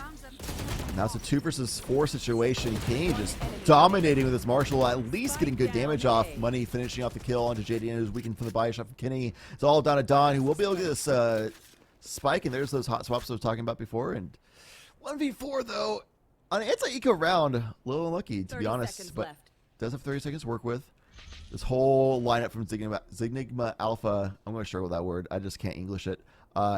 Definitely looking really good. High lows. How do you win that? Get one and fall out. Find a second, perhaps. Could be the case. Difficult to find, unfortunately. Looking for it with time as well. Having to walk straight into a crossfire and will die. Kenny the one to get the kill, but Zenigma Alpha finally pick up a round. Again, it's a round that they shouldn't. We've seen this before as well. Not winning the anti-bonus, yet winning the following. It's happened in 3 of our 4 games now. And it's an odd position to be in. I'm a little surprised. And by the way, the reason that you can't say Zenigma and you saying, oh, you can't English, it's because it's not an English word. So I'll give you that. But I want to say it, man. I want to say. I feel like I have to like focus every time I say the word. Like my brain just doesn't flow it. Because I want to say Enigma, but the Z, like, it's just too special for me. I can't. You want to play? Let's play. Maybe I need to get more Z's culture. in words. Yeah, I need to, you know, start wearing vests and stuff if I need to get to the level of saying Enigma easily. I Spend just some wear time near some t-shirts fireplaces. and polos. I love it. JDN looking towards mid. And Don seems to be getting a decent bit of control. That's information gained there for Don. Even though the trademark doesn't actually find anybody, because it's shot, it finds the info. With the Tour de Force pop, this is a mostly eco for FSM because of the position. What a bait from the Owl Drone, though. Robin doesn't clear the corner. Panda is playing the timing, finds a first, finds a second. Down goes JDN. Robin just not clearing it could cost their team the round. The spike no longer in their hands. Yes, they have the A-site control, but that means absolutely nothing without the way to plant it in hand. Varix finally does remove Money V, but Panda has yet to be cleared. With the Tour de Force out, Don is in an awkward position to do so.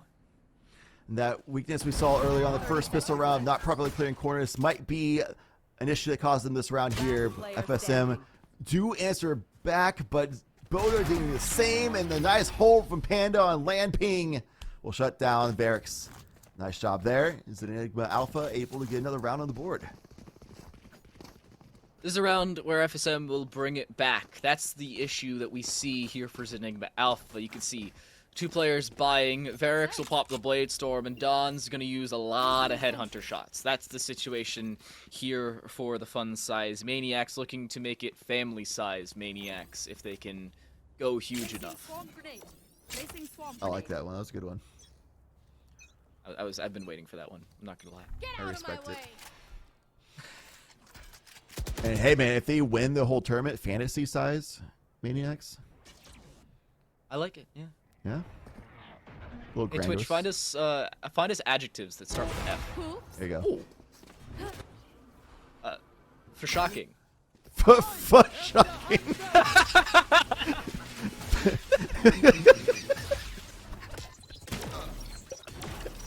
fantastic shot. That's for sure. There you go.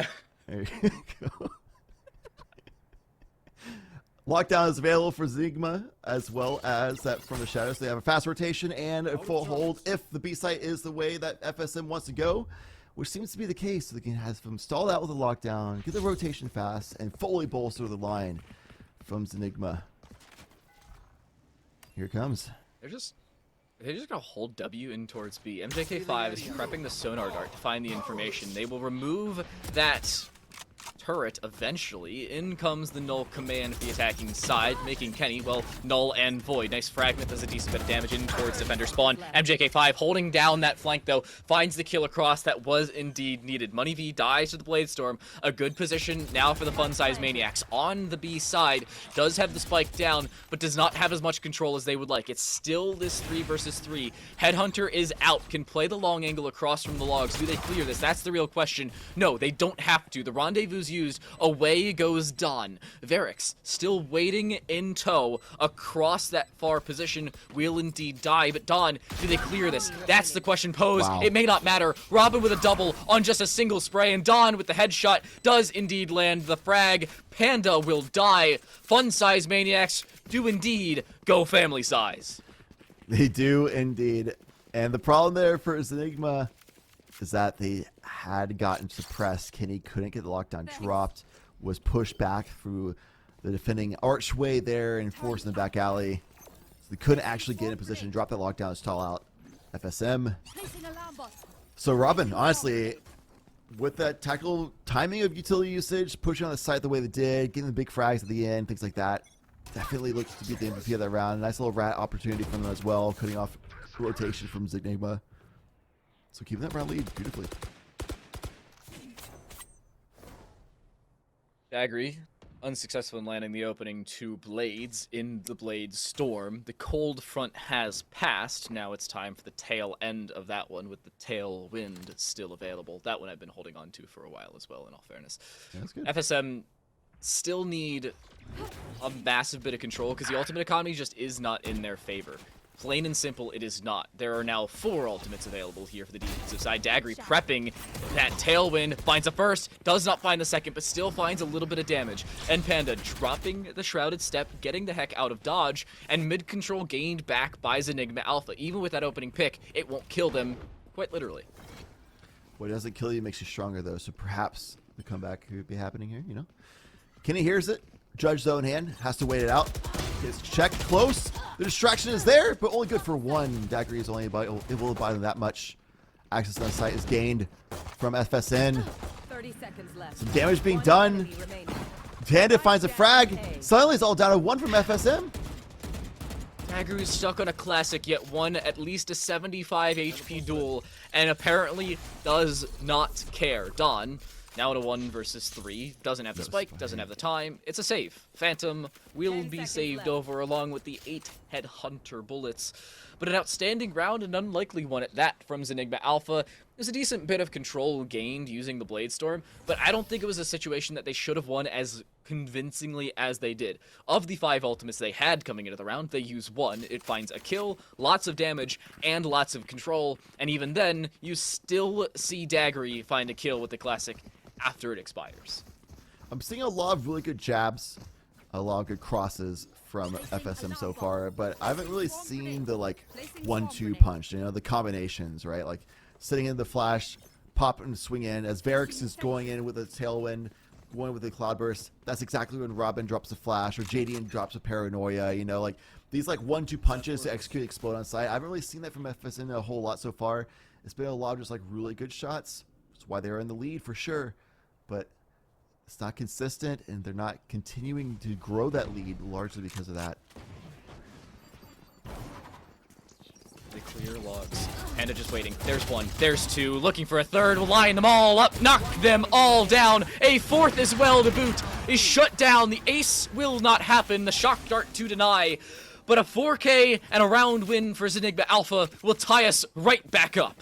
And again, we're seeing a situation where they're getting punished for not properly checking the corners. You gotta clear those corners. We saw in that very first round, I was like, interesting, they didn't challenge or check for wine. And go figure, 2 rounds, they give up so many members by not doing that simple like 101 of the game, which, yes, I understand there's so much you have to do in this game, so sometimes you have to just assume one's cleared or something like that, but like, situation like that, have one person swing right, you know, like, earlier on when they're pushing towards street, have one person check on the right side. You know, you can't let those rats get so much effectiveness that Zenigma Alpha is able to get so far. All these ultimates online for them as well. The score is tied up, but you have to see that the advantage is certainly the side of the defensive team right now. And that's exactly why the attackers have taken this time out. The lead has been dwindled. They don't have any ultimates to answer back with. Their Kami is in a little bit of a rocky start right now. That was a bit of a save round to be fair, but still one that was given away so quickly and effectively to the defending team.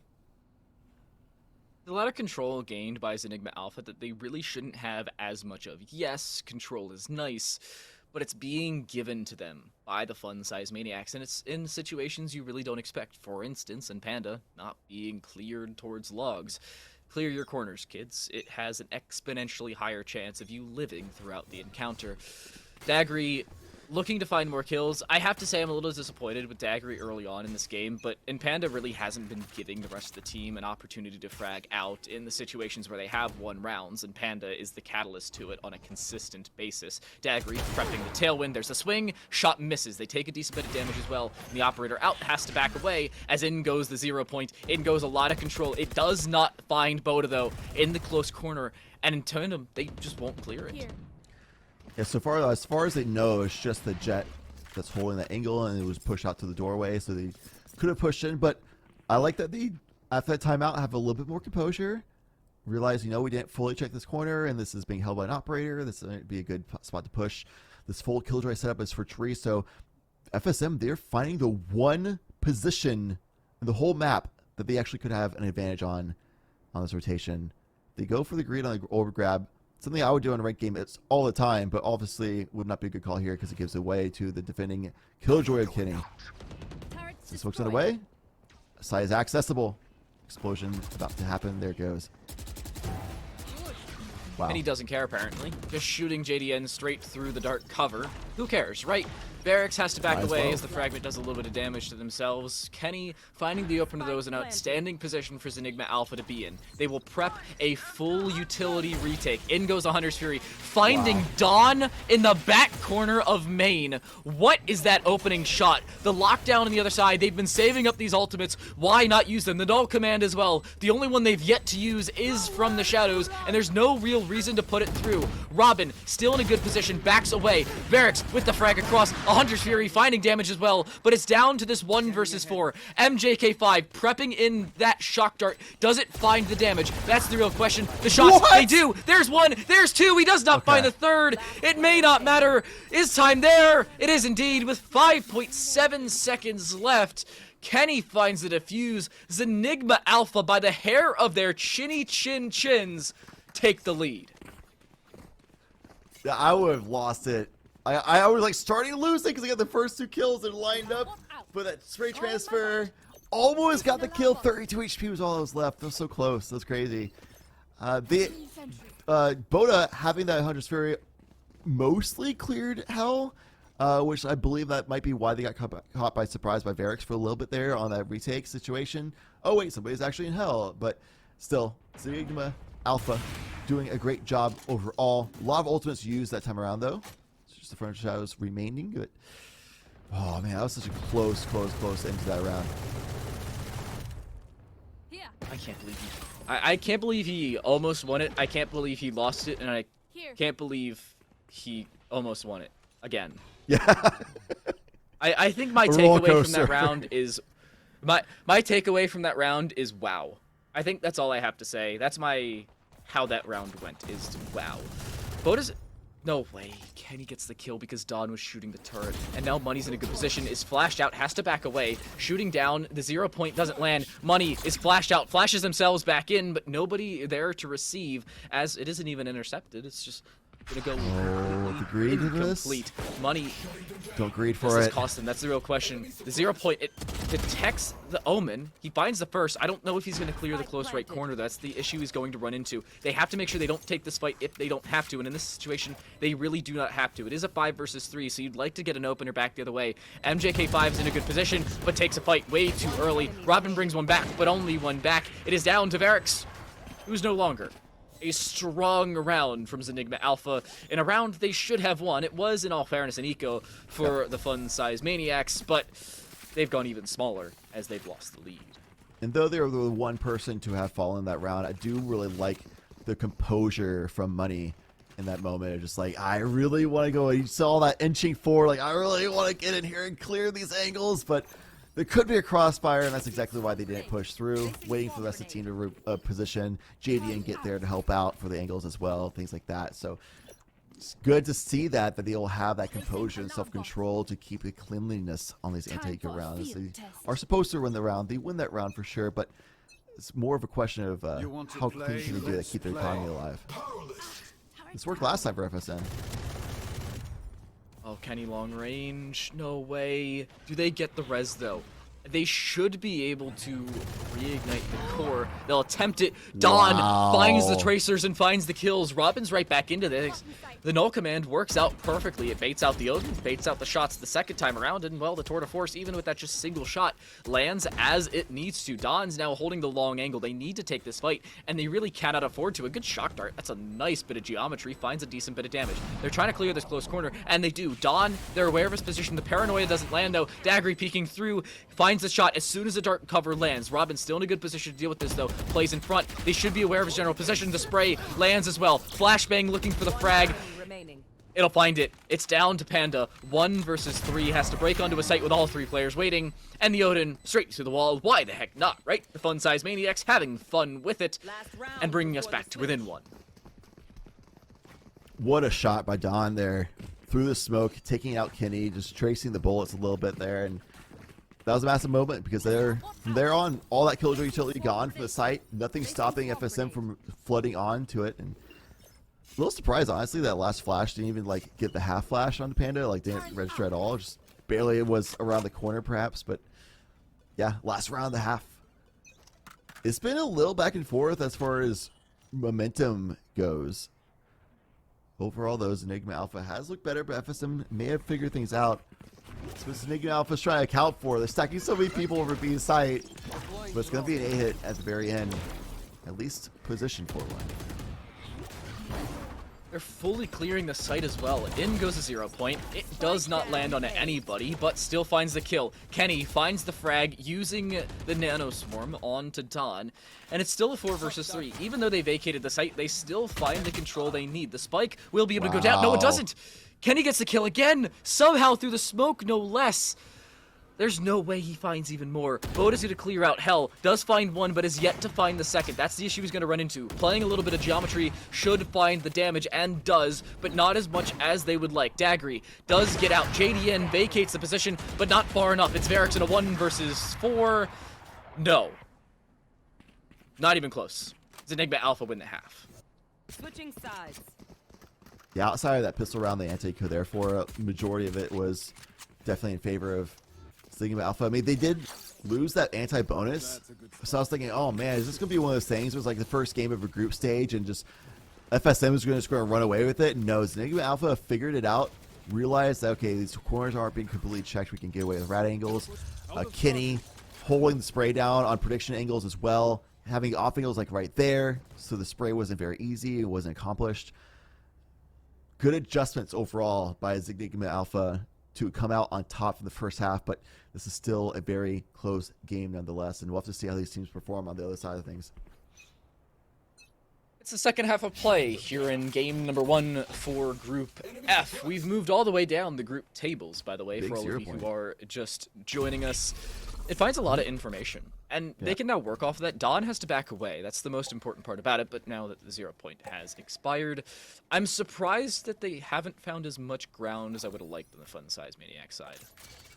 Oh, and they're going to clear the corners. I love that. Let's go. Clear the corners. Love to see it. Love to see it. Oh, wait. Maybe they won't.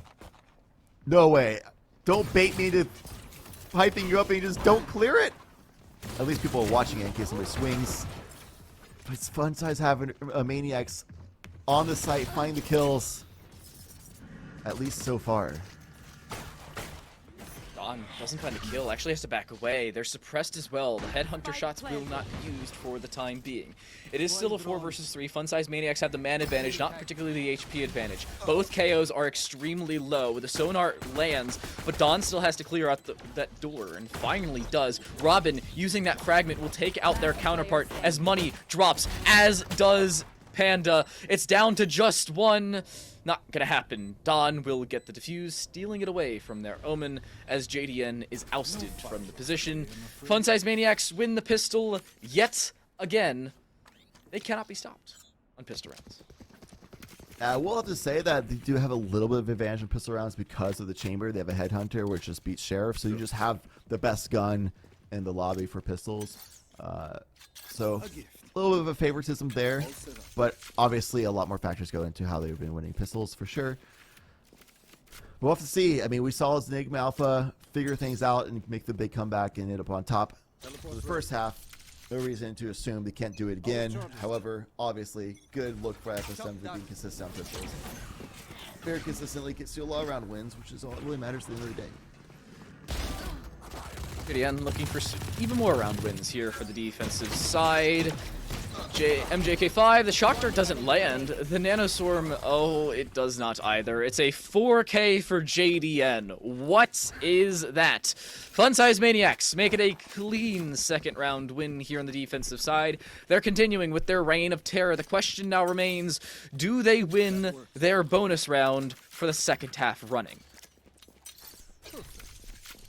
Yeah, that definitely is like that mark on the record of the first half. Even though they came out on top of it, it's still like, oh, we did also lose our anti-bonus. We let them win the bonus round, which is not a feels good moment. They do have 2 bulldogs right now for Enigma, which certainly is a fair gun up against specters and such, but doesn't really have that one tap, but perhaps one burst kill threat.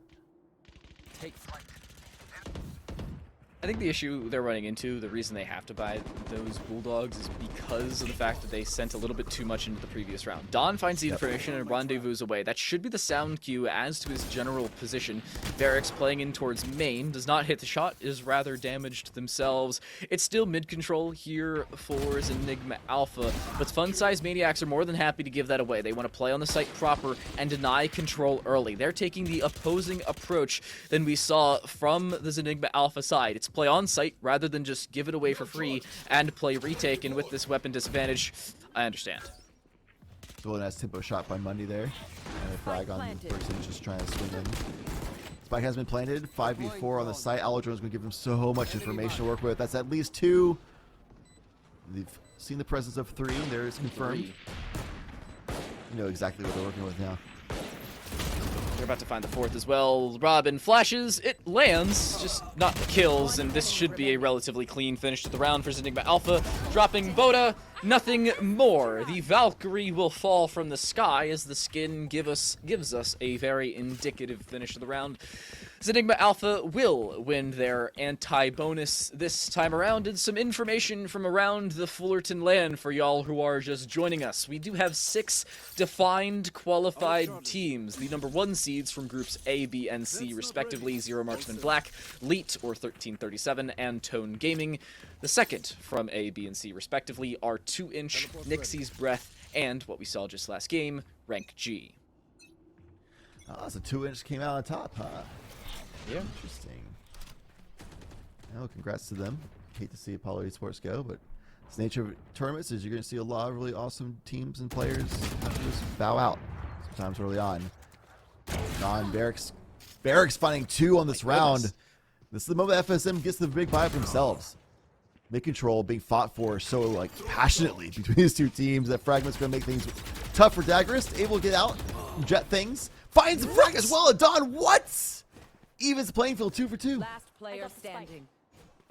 Oh, Kenny's dead. 1 versus 2 now as Dagry is left alone, but has a lot of time to work with. There's now just a minute gone, or a minute left, as there's only 40 seconds gone. He's trying to find an opener in towards mid and then pick a site. The information's now given. Cloudburst trying to play the one-way, but he has to pick. That's the issue he's going to run into, is pick a site. And honestly, I would just run B, but I also have X-ray vision, and I know where the FSM side is, so I have a little bit of a biased perspective.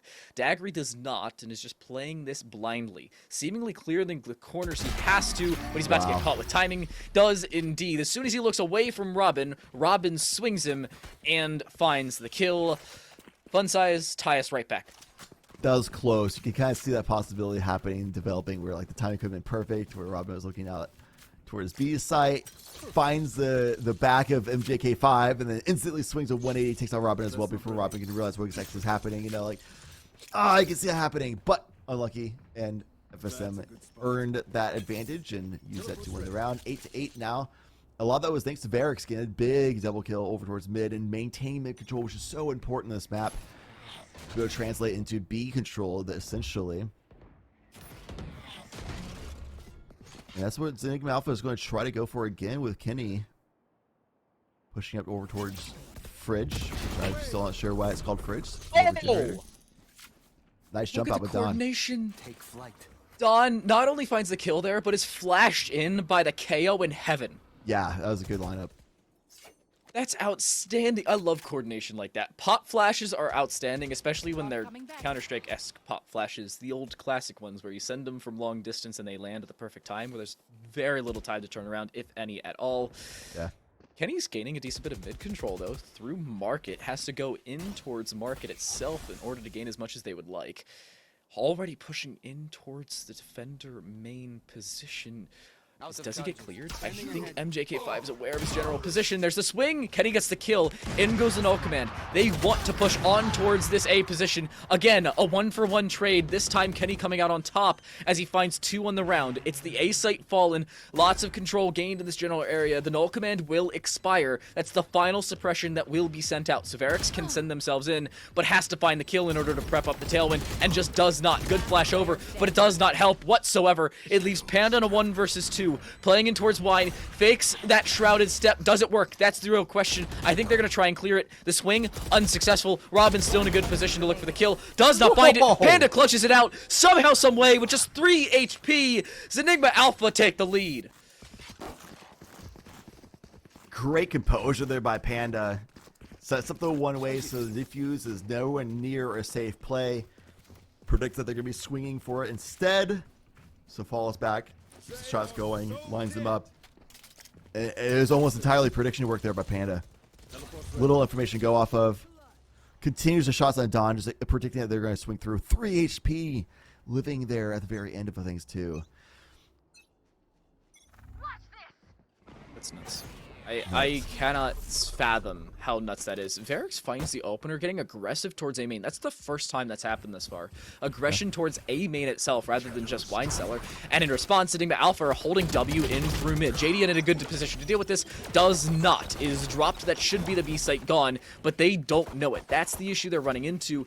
They're unaware. Finally, they are, as the spike will go down in a good position. Dagry playing around towards Cat. FSM have to retake. Wow, ultimate's online, but can't use those if you're dead. Kenny's have to save that for the next round, that's for sure. Enigma Alpha try and keep the round lead intact, but 3 versus 4 situation. They have spike planted, B site, but the null command is being popped. The swarm is going in for FSM, and 4-2. I don't know if Enigma Alpha can actually hold on to this. 1v gets a kill. Robin dropped. Down goes the null commanding KO. It's down to just 1 shot through.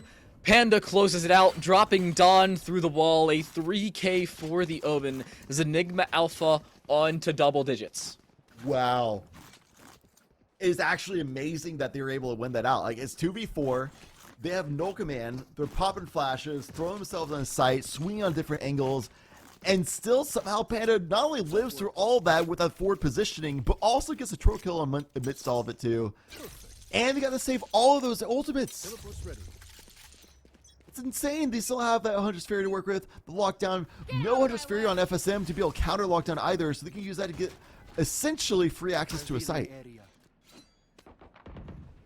It's nuts to see how consistent Zenigma Alpha has been, even with the weapon disadvantage and the ultimate disadvantage. The second half has been a little rocky for them, but they've kept it back. They've brought it back in totality. It was 7-7, then 8-8, and now they've taken real control. Again, it's a 2-round deficit that we saw at the beginning of the half. We've caught up. It's back to normality as Enigma Alpha continue their reign of terror.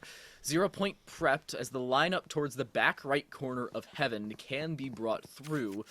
The question is, do they prep it? Because they want to try a surprise on towards A, get as little aggression back the other way as possible. Speaking of it, there's the lockdown.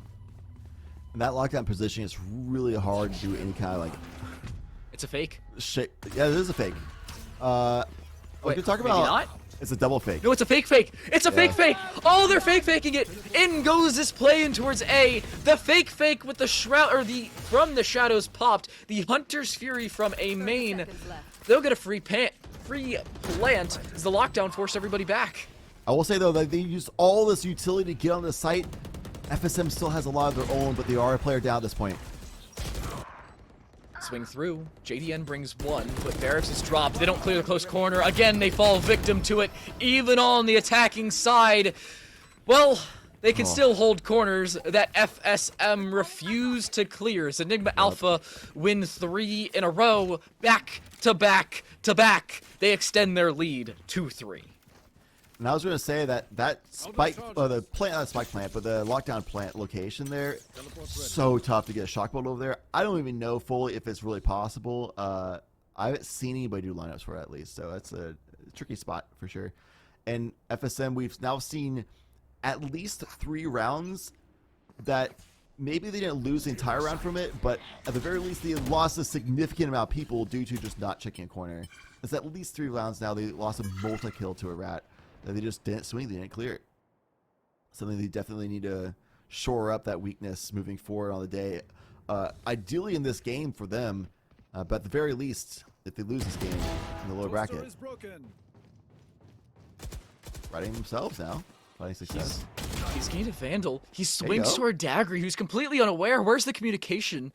And Panda holding the long angle across, trading out with their comrade, but Don backing away. No reason to take a fight that they've already won twice over. Still in a good position to deal with some of these rotations. Maybe this Enigma Alpha side thinks he's backed away. They'd be incorrect in assuming so, but he's just holding the corner, trying to, well, have them fall victim to the same thing that FSM has. The dink onto Kenny, unsuccessful in killing him as Panda drops JDN. The counterpart is now taken care of, but the flank comes through. He drops, and Panda, not the second, though. He's on to a 3K on the round, but is dropped directly after. Robin looking to pick up right where his teammate left off, but leaving Boda in a 1 versus 3. The option seems to be B, but with just 20 seconds left on the clock, there's very little time to pull it off. FSM has to assume that they're going to be going for B at this point. There's just no time to rotate over towards A site, and the last that we're seeing in mid just a few seconds ago. But 10 didn't have seconds control of a catwalk, but yeah, now they're like, okay, yeah, they're going to go B site. The spike will get planted, but might die immediately after. Oh, the sonar. Oh my goodness. He switches out for the Sheriff just for the wall bang ability. The high caliber weapon does indeed land. He's got the Hunter's Fury. This time we will not see a Hunter's Fury used after time. Rather, they switch things out and start to prep up that Blade Storm. It's not to completion just yet, but regardless, it's a fun size Maniacs win. They bring themselves up onto 9 and dwindle that lead down to 2 as Enigma Alpha send themselves onto their final real purchase before they're forced onto an eco. Some upgrades as well for FSM being rewarded. Massive round for Don. I mean, not only getting those 2 big kills, eventually 3, but also burned a ton of time on the clock, forcing MJK5 or forcing Boda, into a very reckless position for the spike plant at the very end. Still down by 2, but they have a Hunter's Fury they're only now to work with. And a lot of mid control. Tailwind's already used, though. That's the issue you run into. The prep of the Tailwind properly put through. Puts them in an awkward position. Don, well, we know they're not cheating. And oh, now they're dead. Don dropped the second attempt. No way, Wow. Boda wins another. Down goes JDN. A massive bit of control now gained for Enigma Alpha. All that mid control we thought they had is now gone. Daggery backs away, but with the null command popped, in goes the rest of the squad. They close the door, gain the entirety of B for themselves. The Hunter's Fury is available. The question now remains, is it utilized? No. In a 3v5 situation, it's next round would be match point if they lose this one for FSM, so they would still at least have another round to work with for Hunter's Fury. But yeah, you kind of want to take the gamble here. Gets one frag at the very least, closes other things up, gets another tag as well. There's a few weak members over the side of Enigma Alpha. They haven't cleared Boda yet. That's the issue. Boda gets the kill across onto their counterpart. The Sonar drops one. He gets on a 4K. Varix left alone. A 1 versus 3. Needs a 4K of their own just to win the round. It's not going to happen. Enigma Alpha pick it up. It's a 4K for the Sova, picking out every single one other than Varix and ZA onto match point. And with that, Boda now has their own Hunter's Fury. Wonder if they're going to fight for orb control to get Kenny that lockdown as well to get onto the site yet again, just like they did before. But Kenny kind of left all alone right now, so perhaps not, which would be a little interesting. Not something I agree with. Definitely fight for the orb, get the ult lockdown. They just use the Hunter's Fury on the side of FSM. Standing ahead. One of the few real counters to that lockdown has been sent to the Shadow Realm. It's already been used. Flash, though. Oh, no, we can't see anything. The wallbang lands. Boda dropped early. It is traded. There's one. The rendezvous out keeps the chamber alive, but only just barely. The information as to Varric's position is not there, though. That's the issue Daggery will run into. The swing across. Varrix finds the kill through the wall and will back away in tandem. Kenny there to deny the flank across. Finds the timing. Doesn't find the kill. Varrix is nuts. Huh. Yeah, rough angle to hold there by Boda. Can't use Hunter's Fury. Lockdown being safe for the next round because instead of getting the orb themselves, he just died to the game, get the ultimate online now. 2v4. We've seen Enigma do this before, especially with Panda still alive. That was when the spike was already planted. Time was working in their favor. They already had control of a site. This time around, they don't. MGK5 able to find the frag on the money. Panda gets one of their own. Jumps in excitement. A little bit of a pressure situation, if you will. Gets another Panda. Can't do it. I thought he had it. I'm not gonna lie to you. JDN was on 60 HP. Yeah. Saw the Sova relatively low as well. MJK5 was around 30-ish in that same position. FSM do push themselves onto double digits. That's the first real way to push yourself back into this, but they have a massive ultimate disparity. From the Shadows is available on both sides, but it's only the Blade Storm left over on this FSM half. Boda and Kenny both have very good sectioning and damage building ultimates. The Hunter's Fury doing a little bit more damage than the Lockdown. The Lockdown just a catalyst to damage ability. This is a strong position for Enigma Alpha to be in. They have an ultimate advantage. They have an economy advantage. They have the ultimate economy advantage. I could go on. They have an advantageous economic ultimate as well. Yes. Yes. We also have a 44 situation where the lockdown and the Hunter's Fury is still alive. Zagreus gets good for one. Trade out. These ults just pop the lockdown, get on the site, vibe out. They choose not to do so right now. I wonder why. They're just cutting noise, making it seem if they go to A site, perhaps, but I would wonder why FSM would want to do that, considering the fact that they know B site was given up. Seems like FSM are aware that it's just a fake. The Sonar finds some information, but not as much as they would like. JD in the back corner has from the Shadows available. Dawn has the kill onto End Panda. Boda getting aggressive, finds the head and the lockdown along with the Hunter's Fury, both available. The spike will be planted. Almost certainly the lockdown soon to follow, but they have to find the kills in order for it not to be taken away. There's one. Varrix dropped. 1 versus 2. Dawn to keep fun size maniacs alive. The swing, they have to make it out. They have to make it out of this cone, and they're just running away. There's no time. That should indeed do it. That may just end the game. He's still detained. But wait a second, he could still come back. They haven't gotten aggressive enough. The information will land for the Sonar. He's swinging around, will not find the kill. Boda does indeed a 3K to close the map out.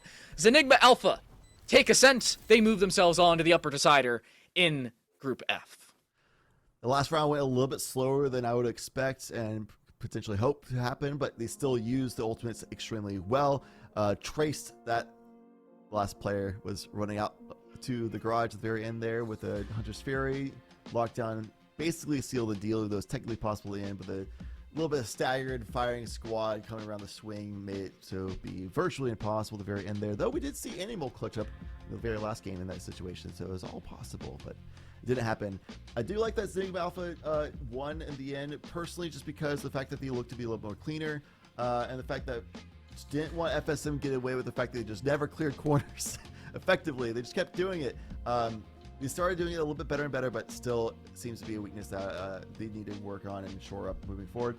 And they do have another chance because it is a double elimination group stage, so hopefully they figure that out for the next match.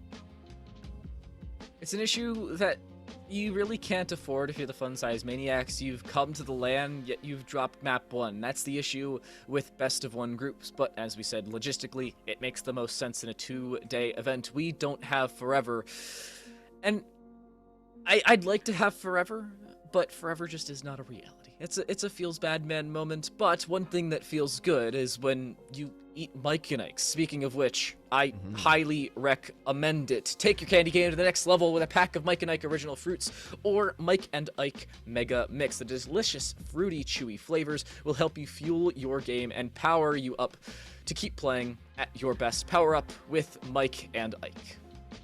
Yeah, I mean, if I had to live forever, then I would love a nice, tasty snack like Mike and Ike to keep me appeased and satisfied and entertained a little bit moving forward, because that's a lot of time. I might go crazy without them, so I'm glad they're there, just in case that is a future to be had. But yeah, speaking of future to be had, a lot more games coming up pretty soon time. We have a lot more group stage action, a best of 3 to close out the day as well, going to the round 16. Definitely looking forward to that, and I think we should turn a break really quick because I want to get this show on the road. So if you have anything else to say, go for it. Otherwise, let's go to break time. What do you think? All I've got. We're going to head it to a break. We have 2 best of 1s remaining to clean out the D through F group stage along with H, G, and H, because I know what letters are.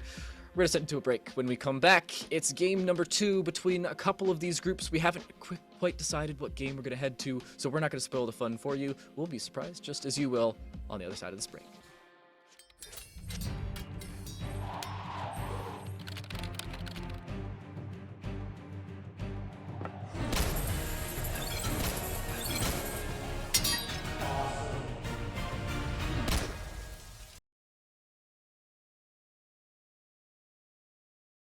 Talk about the Nerd Street Summer Champs qualification because another online tournament just happened. Online number 5 wrapped up last night with Cosmic Divide winning that, putting themselves nicely in the points for the chance to qualify for the Nerd Street Summer Champs. If you're not familiar, the Nerd Street Summer Champs is a huge tournament that's going to be taking place at the end of the summer in August, right? Did I get that right? Early in that? Probably. I don't remember the dates. I'm bad at dates. Don't check my calendar. I never the dates for these sorts of things. It's a pretty long tournament too, so like it's got some time on it. Yeah, it is. What? Yeah, August 9th is when the LCQ starts. So we've got some time. All these online tournaments get you circuit points to qualify in. We do have an update on the circuit points, so let's go ahead and take a little look at the leaderboard here.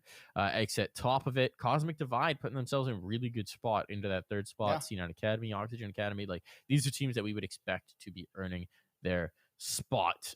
There's also a LAN taking place this weekend, the Fullerton LAN. It's this weekend in Fullerton, California, and there are some really interesting teams signed up for it. That's the next one taking place. All of these are LAN events that are happening around the country. So we've already had the Philadelphia one. We already had the Brentwood one as well. If one of those is near you, you should check it out. It's pretty cool. But some interesting names that are in. Rank G has Benita in it. That's pretty cool. And a couple other players. I was looking through this last night. One of the teams has Shazam signed up in it. Cody, do you remember what team name that was? We looked at it last night, but I don't remember the roster. Yeah, Shazam signed up for this tournament, theoretically. Sen Shazam is signed up for this tournament. Do you think he signed up for the tournament in case Sentinels didn't qualify? No. I don't know what the deal is. I have no idea what the deal is. Theoretically, he can play. His Sentinels game is on the 13th, and then this game is the 14th and the 15th. Oh, okay, sure. I think he might be signed up with his girlfriend. I don't know. We were just trying to figure out why the hell the Send Shazam Battlefy account was listed on this tournament yesterday. And indeed it is. So we'll see it. We'll see if Shaz shows up to this tournament. But this one should be fun. It should be dope. If you're in the area, go check it out. If you're not, look for one near you because they're happening all over the country, and that's really cool. Yeah, man. Yeah. We love it. We love the Summer Champs events. LANs are awesome. If you've never played on LAN, it's worth it. It's such a cool experience. It's so much fun. So check it out. And we'll see which teams are going to qualify through to Summer Champs and earn themselves more points. That's going to wrap up our show here on Press 4 to Diffuse.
Spaceship.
Welcome in and welcome along. Welcome back to the Nerd Street Champs Fullerton LAN Qualifier. I'm Time to Light. That right there is Chad Lantis. We're 4 best of 1s into our 8-group GSL group stage.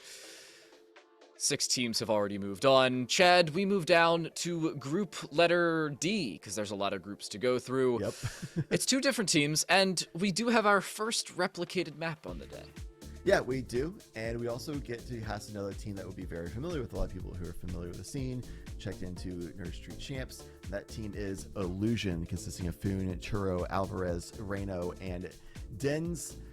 On the other side of things would be Perk 30, which is, I believe they're using that as a reference to a notorious low-key user in the competitive space. But regardless of what they have themselves named after, it's still awesome group of people who are looking to make a name for themselves, be a lot more familiarized for people watching Nerd Street Champs. Now, usually casters are supposed to be like non-biased and stuff, but I have to say for this game, I am a little bit biased towards Illusions. A little bit of a fun fact, back in the day, and by back in the day, I mean about a month and a half ago, I went to Philadelphia for the PA Cup that was hosted by Nerd Street and at the 401 The Block location. Reno, who's on Illusions, was our Overwatch observer for the day. He goes to Harrisburg, is an awesome dude, highly recommend him, but he's on Illusions, so I'm not gonna lie to you, Chad. I don't want to be biased, but I'm a little biased towards Illusions in this game. That's fine. I also really like Churros, so somebody naming themselves after a churro is totally cool in my book, for sure. So yeah, we'll have to see if they can reign supreme. They would be the favorites going to this map, that's for sure. But we've seen some upsets so far today, so there's always a chance that could happen again. And honestly, there's a lot of people coming into these events that may not be well known. So with that in case, the counter-stratting isn't a thing, right? You have to adapt on the fly to what kind of strats they bring out to the table. We saw in the very first game of the day, Zero Marksman Black, one of the favorite teams of the tournament, came in. They got caught by surprise, lost the first 3 rounds to a team that had a very aggressive defensive strategy that Zero Marksman Black took them a while to figure out adaptation to. So if a team can do that and then continue making some adjustments to their own gameplay and continue keeping the edge, they can make an upset happen, and that's something that Perk 30 is looking to do here. And they could potentially do that with a Fade lock-in. The first time I get to cast Fade right now is pretty much the first time it's eligible to be played. Fade being locked in for Haven. It's only the second time I've gotten to cast Fade. I casted an EU Grand Finals, a best of 5 that went to 4 maps, and they played Fade as well. It was a little bit of a grind on that one, I'm not gonna lie to you, but I'd still see Sixer walking away with this relatively unscathed. Now, there are not that many known counters to Fade. Her overall gadget combination, or her utility combination, is extremely useful. I think if you use it properly, is a little bit more useful than Sova himself because, well, everything works out just a little bit more. This is, again, only my second time casting Cade, so I'd say it's going to be different. That's for dang sure. For all of you who are wondering how round 1 went for these two teams, Illusions played up against 2Tap. It was the 1 versus 4 seed in the group. It was a 13-11 finish there, while Perk 30 played up against Boba Shooters. Perk 30 was the 3 seed, Boba the 2, and Perk won 13-5. Yeah, so Illusion having a really close match even against the 4 seed of this group, which means that, yeah, for sure, they could get caught by surprise and the upset could come through and send it out to the lower side of things. This is the winner side, so whoever wins this one qualifies, gets out of the group stage, and gets into the bracket of round 16. Fade, an agent that is very oppressive. The whole, like, theme of it is basically, like, preying on the fear of the enemies and stuff like that, blah, blah, blah. But so a big part of the kit is flushing out rats around corners. The Prowler, the first ability, that little dog kind of thing that gets sent out, that has a really big scanning cone, and if it finds somebody, it just haunts and just jumps straight on them. The haunt, which is the E that gets thrown out, that's like the scanning tool. Haven is a perfect map for Fade because you can throw those over the walls, you can land it on top of the walls as well to have a bird's eye view of the area as well, and that can just combo with things very nicely. And noise cancellation abilities as well. It's making the enemy have a hard time knowing if there's a swing coming through, if the team's falling off the site, making them have to do a lot of guesswork. And already we see the Prowler going underway, clearing out all those rat corners so they can just go very confidently, aggressively through sewers and very safely at that. No one's here for Illusions, so a lot of control gained early, and they'd like to push off of it. Not planning default, that's the most important part, I think, to note. Sixer pushed that down in the far corner. Zyros with the opener, though. Churro gone, but they're blind. Good paranoia. Doesn't get pushed off of, though. Foon. Long angle does find absolutely nothing. Trades back and forth, one for another, but ultimately they favor this Perk 30 squad, who take the offensive pistol. I really love seeing that too. I'm a big fan of very fast-paced, aggressive gameplay, and I understand and respect the fact that you can't do that all the time. And the reason why is because rats reign supreme on that kind of situation. People around the corners, you can't really clear things properly if that happens. And if you guess wrong, get caught by utility, then you're just being left yourself in like a death chamber, essentially, easy crossfire setups, things like that. So agents such as Breach are really good at shutting that down. However, the first round, not a lot of utility to be used to be able to shut it down on the defensive side of things. So definitely advantage for the offensive side, especially that Prowler bot up, and that's one that the Perk 30 definitely used to get that round win. That's a lot of information as well. I didn't even spot out all 5 members. I only spot out 3, and that signaled the rotation for Perk 30, and that was a proper read on that situation and good call for the rotation to go underway. They're sending themselves on towards A, and again, nobody here for the Illusion side.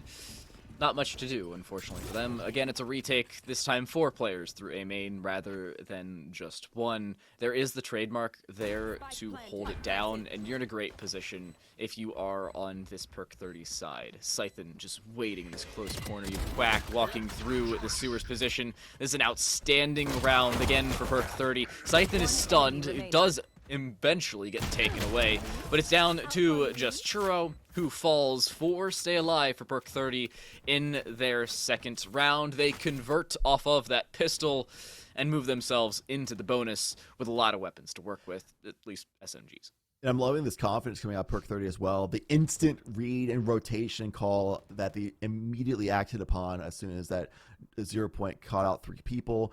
They're going to have full confidence on when they take challenge angles and working crossfires for each other. That's definitely the confidence you need to go against teams that would be favored to win. Because the moment you lose the confidence, you start stagnating and stalling out, things like that, that's when the team that has a lot more experience, as a group of guys or gals, whatever it may be, that can find that success. So Trippy dropping that one way, trying to stall out the members of Perk 30, but this dark cover of their own will allow them to push forward, but the timing read of the situation, the feel of the tempo is good enough for Trippy to find a headshot and get a kill, sprayed and prayed through the dark cover. That's nuts. Alvar's on the far side, a double to line him up and knock them both down. Nice double headshot to close that engagement out.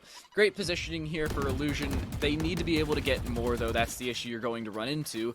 Alvar's doesn't get another kill. Den's waiting close range, has the audio cues onto Scythen, who's pushing behind. Do they swing? Den's, you heard him! Somehow doesn't find the kill, and now B site's fallen. They're pushing in towards A.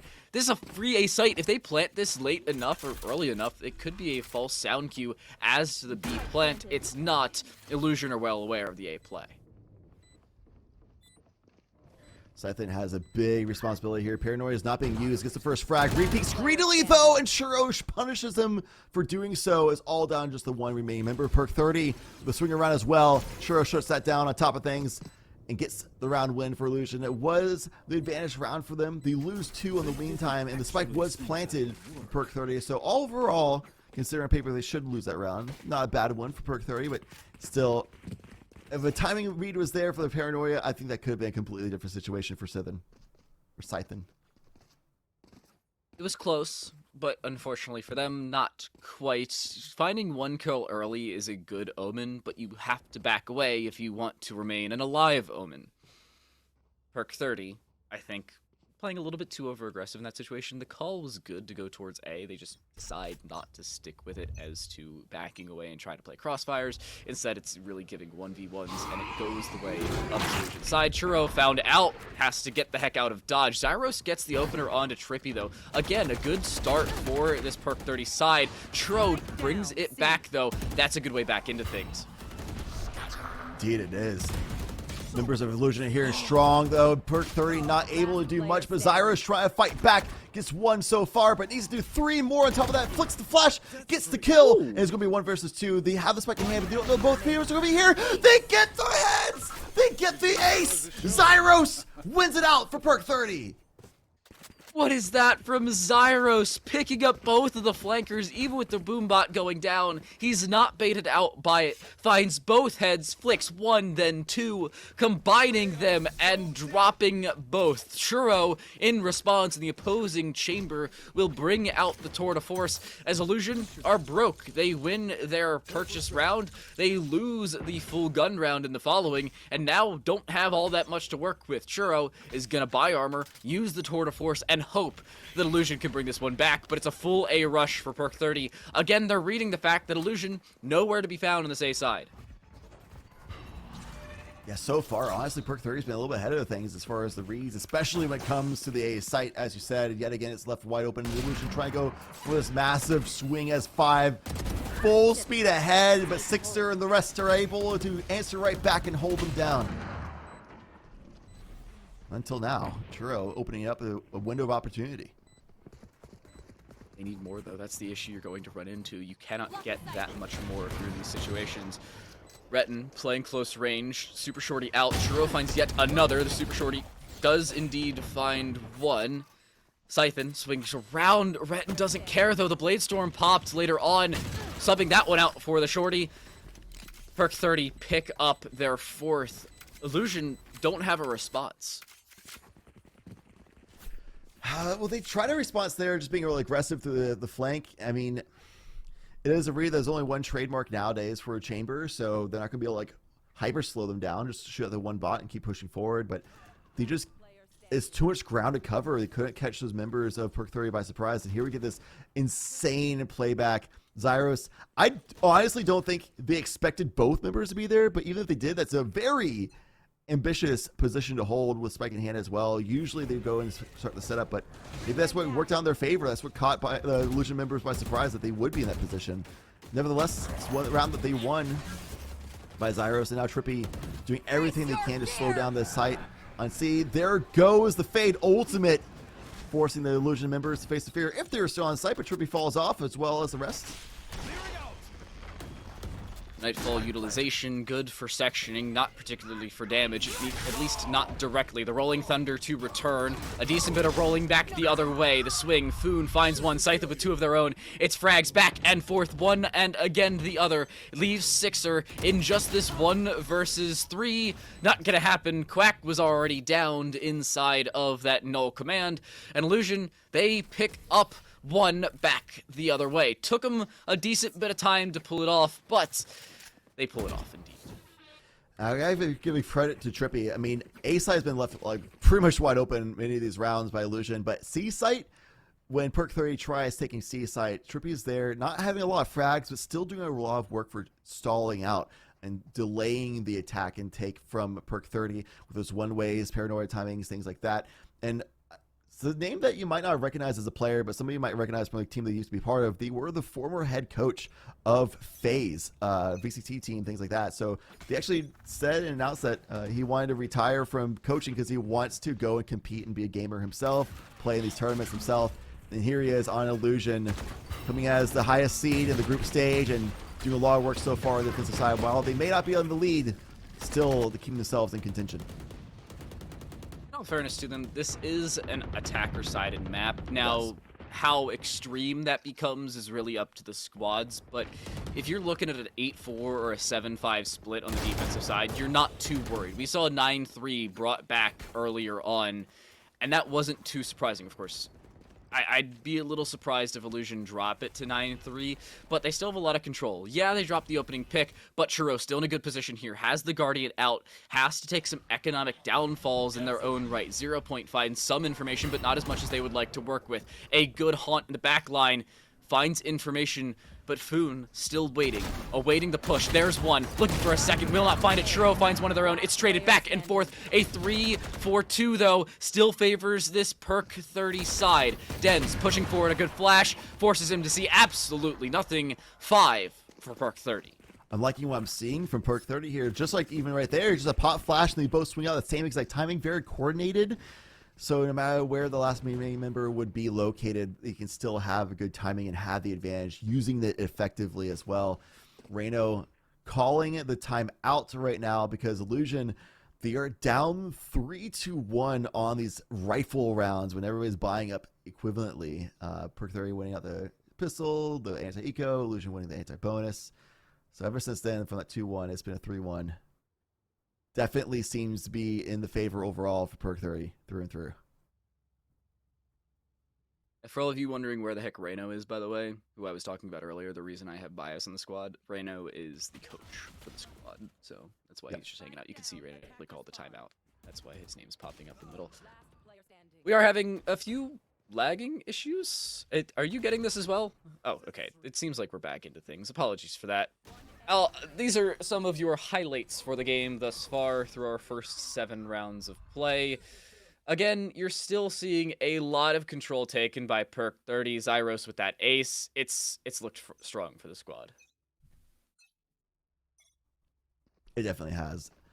And high key, like Perk 30, the way they're playing, you wouldn't think that they're the lower seed. Like you wouldn't think that on paper people expect Illusion. Like if you take the nameplates off and you tell people like, oh yeah, Illusion is a team that's been around for a long time. They're playing against a team named Perk 30 that a lot of people haven't heard about.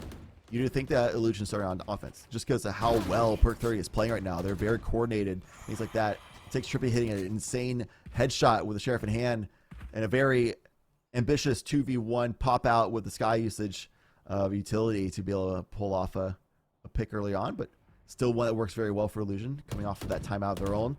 Still have that showstopper work with as well. So even though it's not the best of buy-up rounds for Illusion, they still have a lot of explosive power to work with. I love this. Extra filtering out rifles. You love to see it. This is where you deny anybody of extra rifles on the opposing side. It is still Illusion into decent economic positions. They didn't really need to go grab those rifles, but it still would have been nice for them to be able to filter out possibly an SMG or a Bulldog or, well, the Guardians we've seen multiple times on Churro for that rifle. It seems like the call for Perk 30 is incorrect. They're favoring towards this A side, and there's a lot of players on this side of play, and they have no idea. Seems like they're going to throw in the haunt, try and gain as much information as humanly possible. Does it find anything? That's the real question. It does not seem like it has. No, it has. It's found 3, and they back away. Good information usage by Perk 30. B is the call.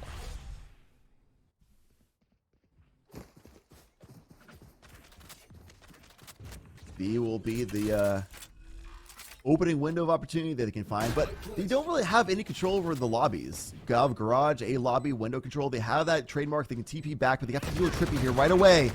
If you want to continue having the bearings, have the groundwork to use to defend this B site. The Siphon wasn't cleared out the back of sight. Gets at least one frag, but 2 go the way of Illusion. It's traded back with that showstopper as well. They don't take away the showstopper quickly enough. They're sticking that defuse. Do they swing it? They don't, not in time! Quack does indeed! It's a 1v3 clutch from Quack with 0.24 seconds left on the defuse. Perk 30 continue their reign of terror over Illusion, who cannot catch a break. Dang. I like that spike plan as well at location. Something we saw in the first game of the day, actually, on Haven as well. It's just working out really well with the fact that you can spam through that wall and hold good angles to defend against it. That definitely be an advantage of the defending team of the spike plant location. Yeah, Perk 30, man. I mean, Siphon especially is finding amazing opportunities and positions.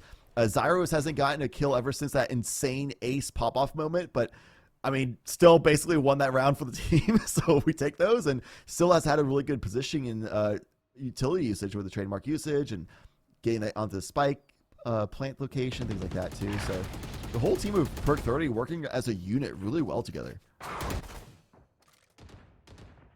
Surprised that Perk 30 are taking as much control as they are. Of course, seedings are relative as to how you've been doing in VLR and as to your team's overall strength in previous events, so don't take seeding to as much as we make them seem, because it's a lot of the information we have to work with, especially with Perk 30 themselves. But with Illusion, they're losing, and in situations you don't fully expect them to do so. In goes a 0 point, but the Paranoia lands first. Fault Line does as well. The Null Command popped in tandem. The play is to go C. The call is correct at that, but Boone brings one back. Looking for a second, will not get it. A 3-for-3 trade overall in the round, but this time it's a 3-for-2 that gives Perk 30 the site. A quick retake is set up. Churro looking to push in quickly. Lots of utility now off the board for Perk 30 that was there before. Good swing over top. Alvar finds one as well. The paint shells, their last bit of utility. They should land on a Quack as well. They will indeed. Nice Kobe through from Alvarix. As Quack dies, Illusion half the score of Perk 30. So they got to that 3. Very least off the breathing room for the next half. Can they close out this half on a tie scoreline though? Will they have enough adaptations? The round earlier looked really close, but that was also an eco round. Now that they have rifles in hand, looking a lot better. Tour de Force looking available as well for Churro. Should they choose to use that, which I'd imagine they actually would, because the map like Haven has a lot of good lanes for an operator usage. They're looking at A-long as well. So perfect position to use just that. Probably drop that Rendezvous totem behind Cobblestone. That's my guess. Nope, they just leave it in the lane. It's fine. And no Tour de Force. Big paint shell. It's massive damage done. Oh Churro with a double as well. This is nuts. An outstanding opener. Retin is down to 15 HP. If they look in his general direction, he'll fall. This is such an awkward position for Retin to be in. I would not want to be Retin. Let's put it that way. Same.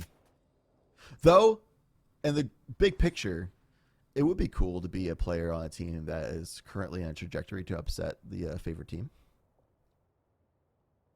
That was pretty neat. Hanging out of LAN. But isolated in this round, yeah, I would not want to be Retin either. They're looking to save, try to get some extra frags. Maybe get to A site and get a spike planted. That would be ambitious, but it would be very beneficial.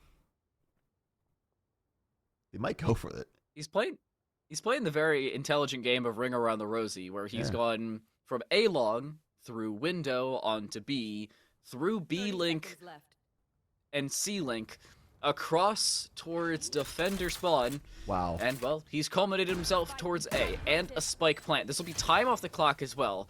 Retin can work with this. This is certainly possible. They finally have the information that he's around towards A, but it'll be a very late retake. That's the issue you'll run into. Retin just waiting. In goes the dark cover. That'll gain a decent bit of confirmation for Retin as to where this retake will conclude. Still wary of Heaven and defender spawn, but peeks straight through and dies. Dens closes him out. All that build up for absolutely nothing. Dens will not grab that defuse, by the way. It should go the way of the Omen or the Sky. It'll go to the Sky, starting to build up some of these ultimates. Actually, it built it up. Nice. That was the last point they needed. Look at that. Yeah, I mean, getting the spike plant was also pretty much a win at that situation. It's another old point they're on. They'll have a Blade Storm going into this round, even though it's going to be an eco. It could be an opportunity for them to win out. Yeah, it was 1v4, 15 HP. A body shot was all it took, and that's what it was for Dens at the very end. So Illusion on the trajectory backwards, the way they need to go. Rolling Thunder is available as well as Seekers on anti-eco.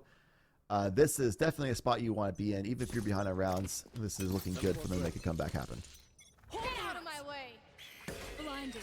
Guiding light towards this B side. The Prowler popped in towards the garage. Retin, wary of the window, sees Foon. Foon backs away, and the blades are wasted. 2 do indeed miss, and Retin's down to 3 on the Blade Storm remaining. Still looking to swing in. The Trailblazer popped on the opposing side. Should gain a decent bit of information back the other way, and actually does stun up the KO, who somehow doesn't hit those shots. I'm pretty sure it's because Retin decided to body block him. Happens. All good. Blade Storm underway. This is that opportunity from Retin that body blocks behind them could keep that round lead ahead for Perk 30. Long range of the Sheriff is the amount of times I've been in that position, got a head dink and then just died to it. Feels bad. Only a body, but still same result. Retin now gone as well. The no more Blade Storms for Perk 30 and 3v5 eco round. It's not looking good. Trippy on top. Trippy on top. 4 kills. Whew. Down to Quack. 150 HP, now 5 HP, and, well, a Marshal left over. The 0 point destroyed, he's flashed, and dead. A 4K for Trippy. Dens takes the final kill. An Illusion, 1 away from tying us up in the last round of the half. As our narrator says, it's the last round before the swap. Look at this efficiency from Trippy. There's 1, there's 2. They swing around him for 3 and 4 as well. Don't swing onto somebody who's hot. Yeah, especially if you don't have utility to deal with it either. Not much to be done. I like that Trippy hid as well in case there's a pop flash to deal with. Just smart positioning. Good work. Fault line has slowed down the attack from Perk 30. Illusion now challenging on A side a lot more so than they used to before. That ambitious strategy they used where they just completely leave the side open and try wrapping around the site and the map no longer utilized. Shot. Oh my goodness, he gets 2! Churro lines up Retin, switches out for the Vandal, not trying to reload that Tour de Force, and gets their second kill. The Haunt finds 1, the information's there, the Showstopper is relegated. Considering that rendezvous, they'll make it out alive. Trippy pops from the shadows, and luckily so, stays alive in the middle of A short. Yeah, lucky to not die from the sewer's position. Scythen is just waiting for a swing, has yet to find any bit of information towards this side. That's a one way that they can play off of, and he's aware of it. He's highlighting it even for us. Yeah, I love it when players look at something and they start shaking like, oh my god, I don't know how to deal with this, or what is this thing happening? I love the personality coming through on the POV. And right now, holding all the way from Garage, so much information on the map control right now is Illusion. Alvarez also with a quick little peek takes down Scythen as well. Smokes are gone. 30 seconds left. It's down to just the Fade info gathering and Zyrus, who has had pop-off moments for sure and definitely got that awesome moment earlier in this round to make this even competitive for the side of Perk 30 will be the last one alive. So finds a kill on Trippy, 1v3 but pinched on B site. Doesn't lay it. Oh, never mind. Okay, he's dead. Down he goes. Illusion will tie us up. A strong finish to a half that started off in a little bit of a weak way. Perk 30 were able to bring us back to even and then take the lead, but they weren't able to solidify that. That's the issue they ran into. Yeah, you won the first 2 rounds. Yeah, you had 2, 2, and 2 split up by Illusion defuses, but it really was Illusion retakes that were the catalyst to their success here on the defensive side. Yeah, and a lot of that came after the timeout. I mean, obviously, Illusion lost a round after the timeout, but that was like Nico round, and it was really close. After that, they look incredibly dominant from there on out, and it kind of is a little bit of a benefit of having essentially 2 coaches on your team. The X-Phase coach, Trippy, the current coach of Reno, who's been very proficient as well, and take a timeout, instant, massive adaptation to completely flip the tables around on Perk 30 and make a big comeback happen in that half, make it 6-6. Love to see it. Love to see the adaptations coming through. And now Illusion get to dictate tempo themselves. The 0 point gets a lot of information, at least for Perk 30, but I don't know if they can really do a whole lot after that. Dark cover is dropped. Pop Flash is getting ready, but can they capitalize on those kills? Not so far. Oh my goodness, it's a defensive round mishap, but Quack with 3! Yet another multi-frag round from Quack. They cannot shut the KO down. The robot picking up in inhuman fashions at that, really living up to their, I don't know, species at that point. But it'll be another retake. This time, fault line dropped early. Paranoia is available. They'll throw that in, try and gain information, but that'll give away the info. Good 0 point, but the Paranoia thrown in first will deny any push. First kill for Dens. The swing from Trippy finds one. It's down to a 1 versus 1. The fade on the other side. The dink comes through, but Sixer on 13 HP buys that shield for a reason and keeps themselves alive after recovering the ghost. Perk 30 win a vital defensive pistol on Haven. Just the struggle of having a classic in hand to get the headshot, but just not enough. Couldn't quite get the kill. Omen's forced to have to buy utility paranoias, especially so costly on the pistol round. But Illusion, they lost pistol round in the first half, and you can see the trajectory from there of them being able to make adaptations, especially with rifles in hand, make the comeback a reality. So they're not have it yet, but obviously it's a good look for Perk 30. Definitely working with their strengths so far. Look, it's just to see what Perk 30 does on their defensive side, because they did a lot of like death ball and aggressive strategies on offense that worked really well for them, but can't quite do that on defense. Bucky and Garage, though, could be a good cause. That looked good. Boy was in motion. Illusion looking to win the most statistically unlikely round to win in Valorant. That is a post-pistol round after you've lost, for all of you unfamiliar, and they've gained A-site control. Now, they don't know they have full A-site control, but the rendezvous is in place. They start to plant the spike, and Alvarix is in a good position to deny any rotations through. The chamber seems to be relatively aware of their position, but the shots miss, and in tandem, Alvarix backs away. Zyros is aware that they're aware, but does not really care. I rhyme, they have to die. I'm glad he had time to do that. Siphon. In goes Paranoia. They're looking to push this one through. The Shrouded Step from behind lands, but it's Alvarix on a quad K. Illusion pick up a thrifty round. They pick up the counter pistol. Somehow, they put it together with a lackluster buy as well. Does help when you have the Bucky in hand. A second round win and a half will ruin the Perk 30 economy.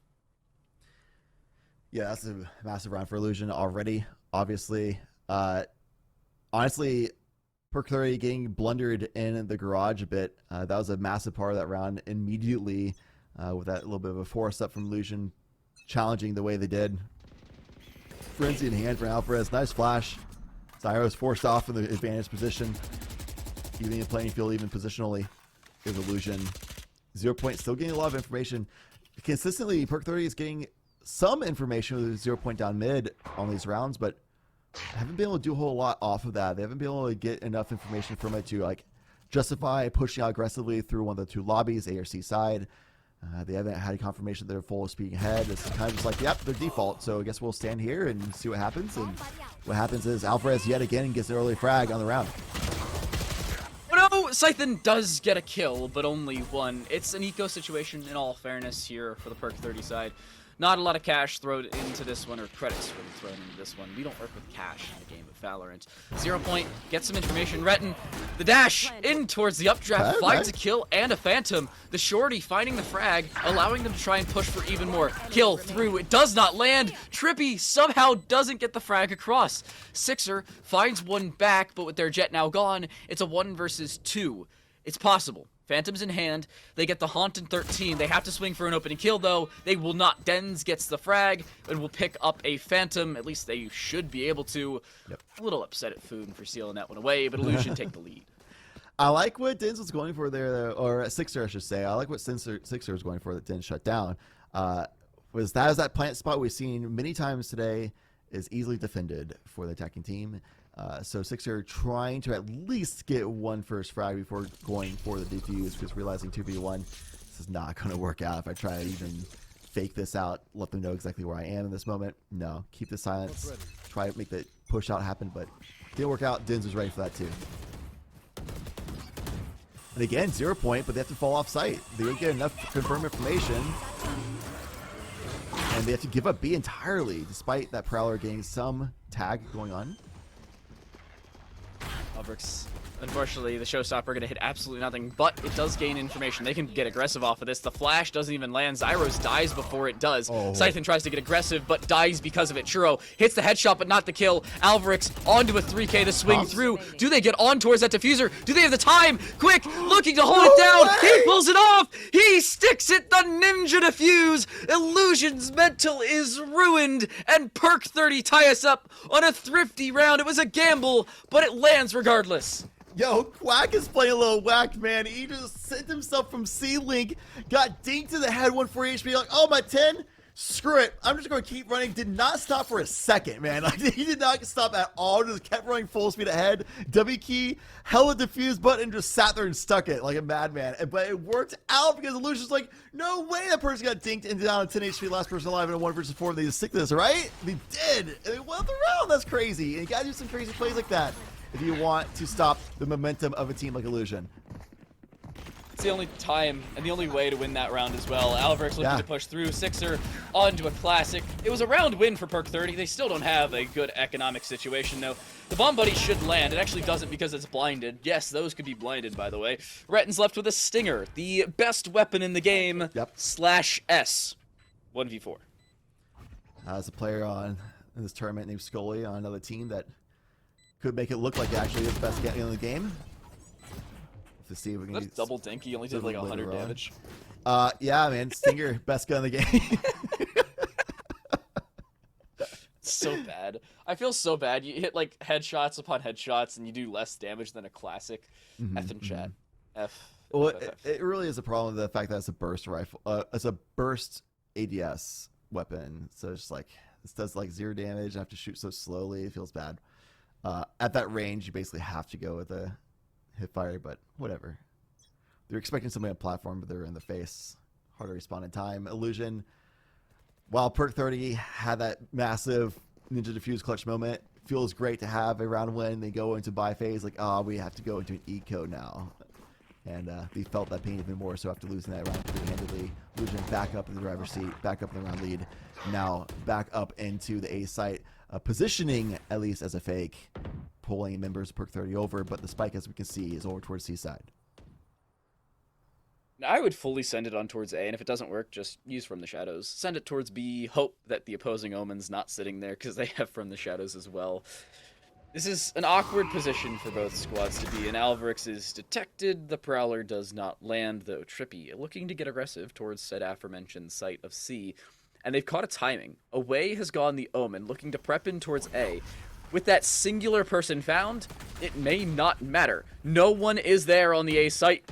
The rotation, too late. Scythen catches a little bit of a gap inside of that smoke, though. The dark cover, not placed properly, will give them a frag. Good positioning, but Perk 30 still need a retake. There goes the Nightfall, but again, we see the Nightfall used, and nobody on Illusion there is to be obstructed by it.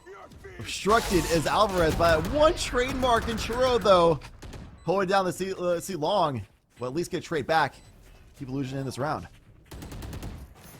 Flash won't land. Zyros looking to push inside of the dark cover. The spray has to land. They're getting the pings. They just are not hitting the shots. They should be able to stick it, and they do indeed. Perk 30 with their second of 3 rounds because of a stick. In a man disadvantaged situation, Illusion saved the rifles. Yeah, their economy will be in decent position. Actually, an amazing position considering their loss in 2 of the last 3 rounds. But Perk 30, I like the fact that they're winning rounds, but I don't like how they're winning rounds. You know they're what I mean? Scrappy.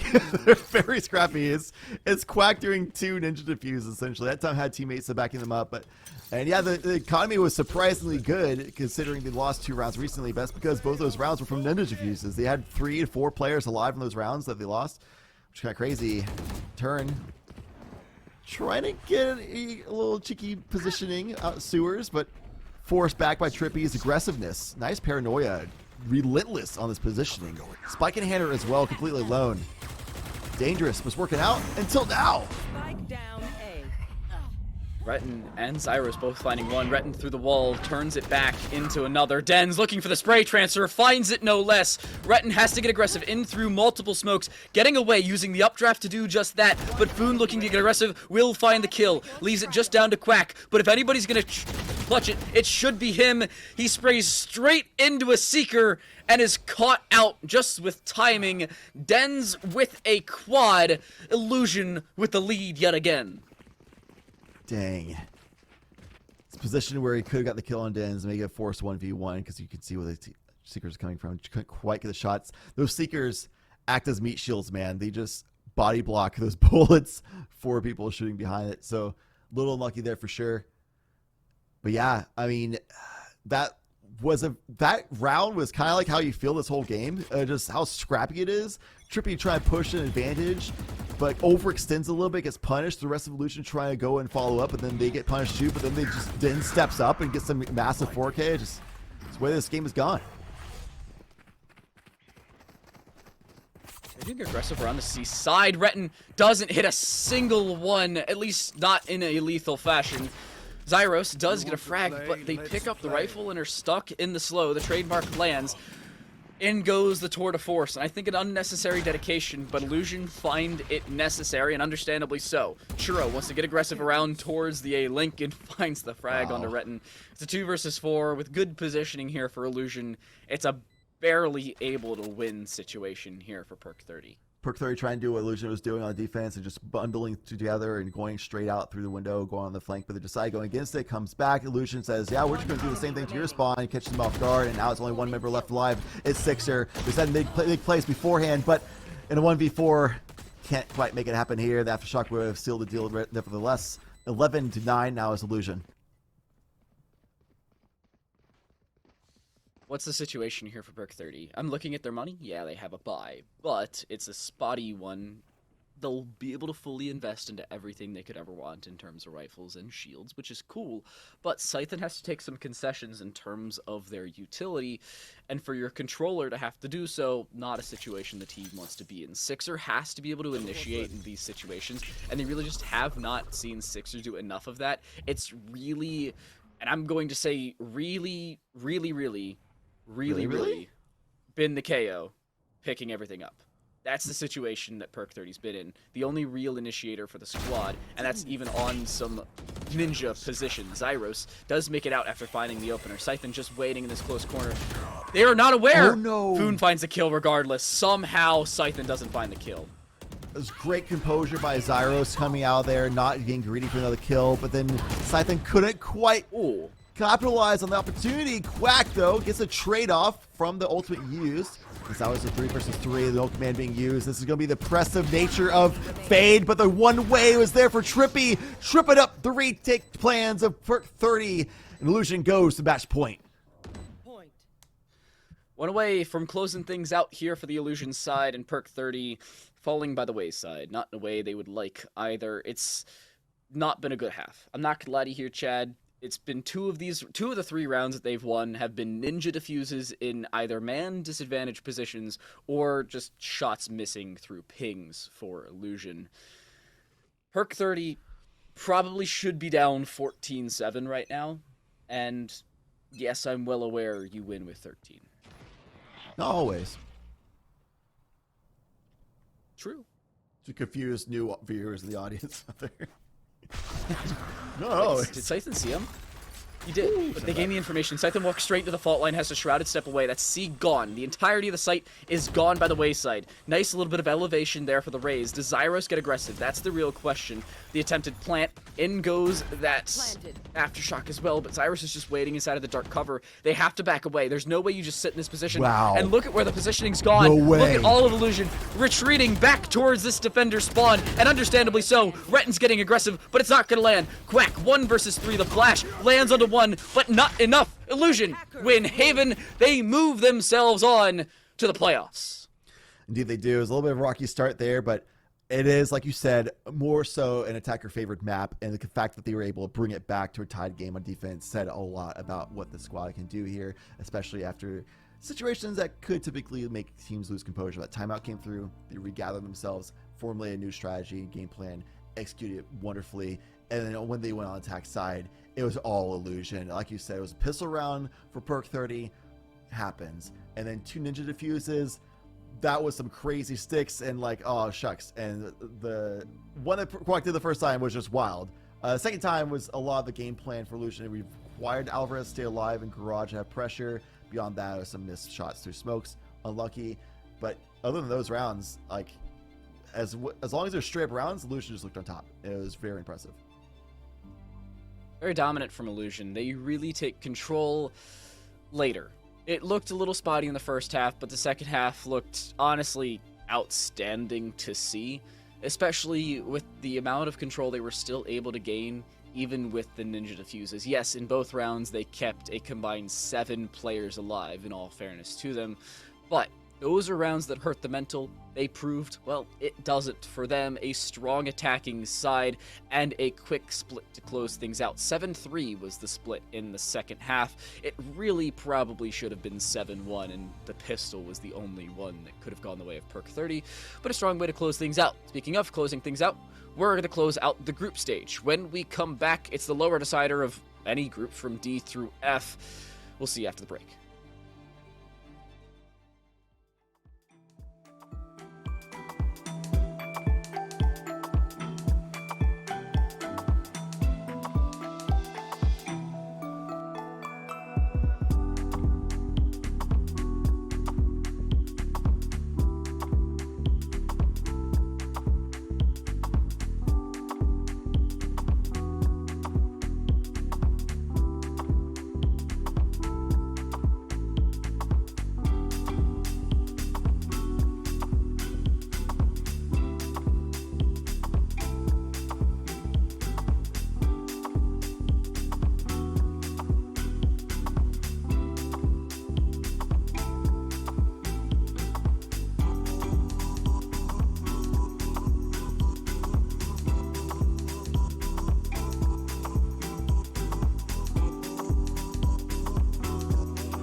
Spaceship.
I know you only show up for these tournaments for the ads.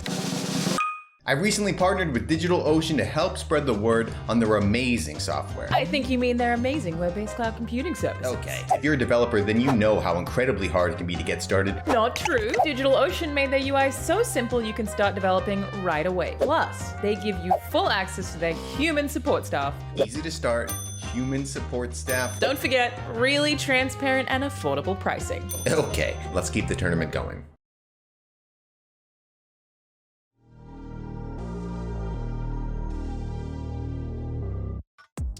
My name is Zachary Patron. My gamer tag is Zekin. My name is Brendan. I play for Team Xset, and my tag is BCJ. Neon, who could push onto the site so quickly alongside his paranoia, but Zekin finds a kill, and nearly they have no more header control.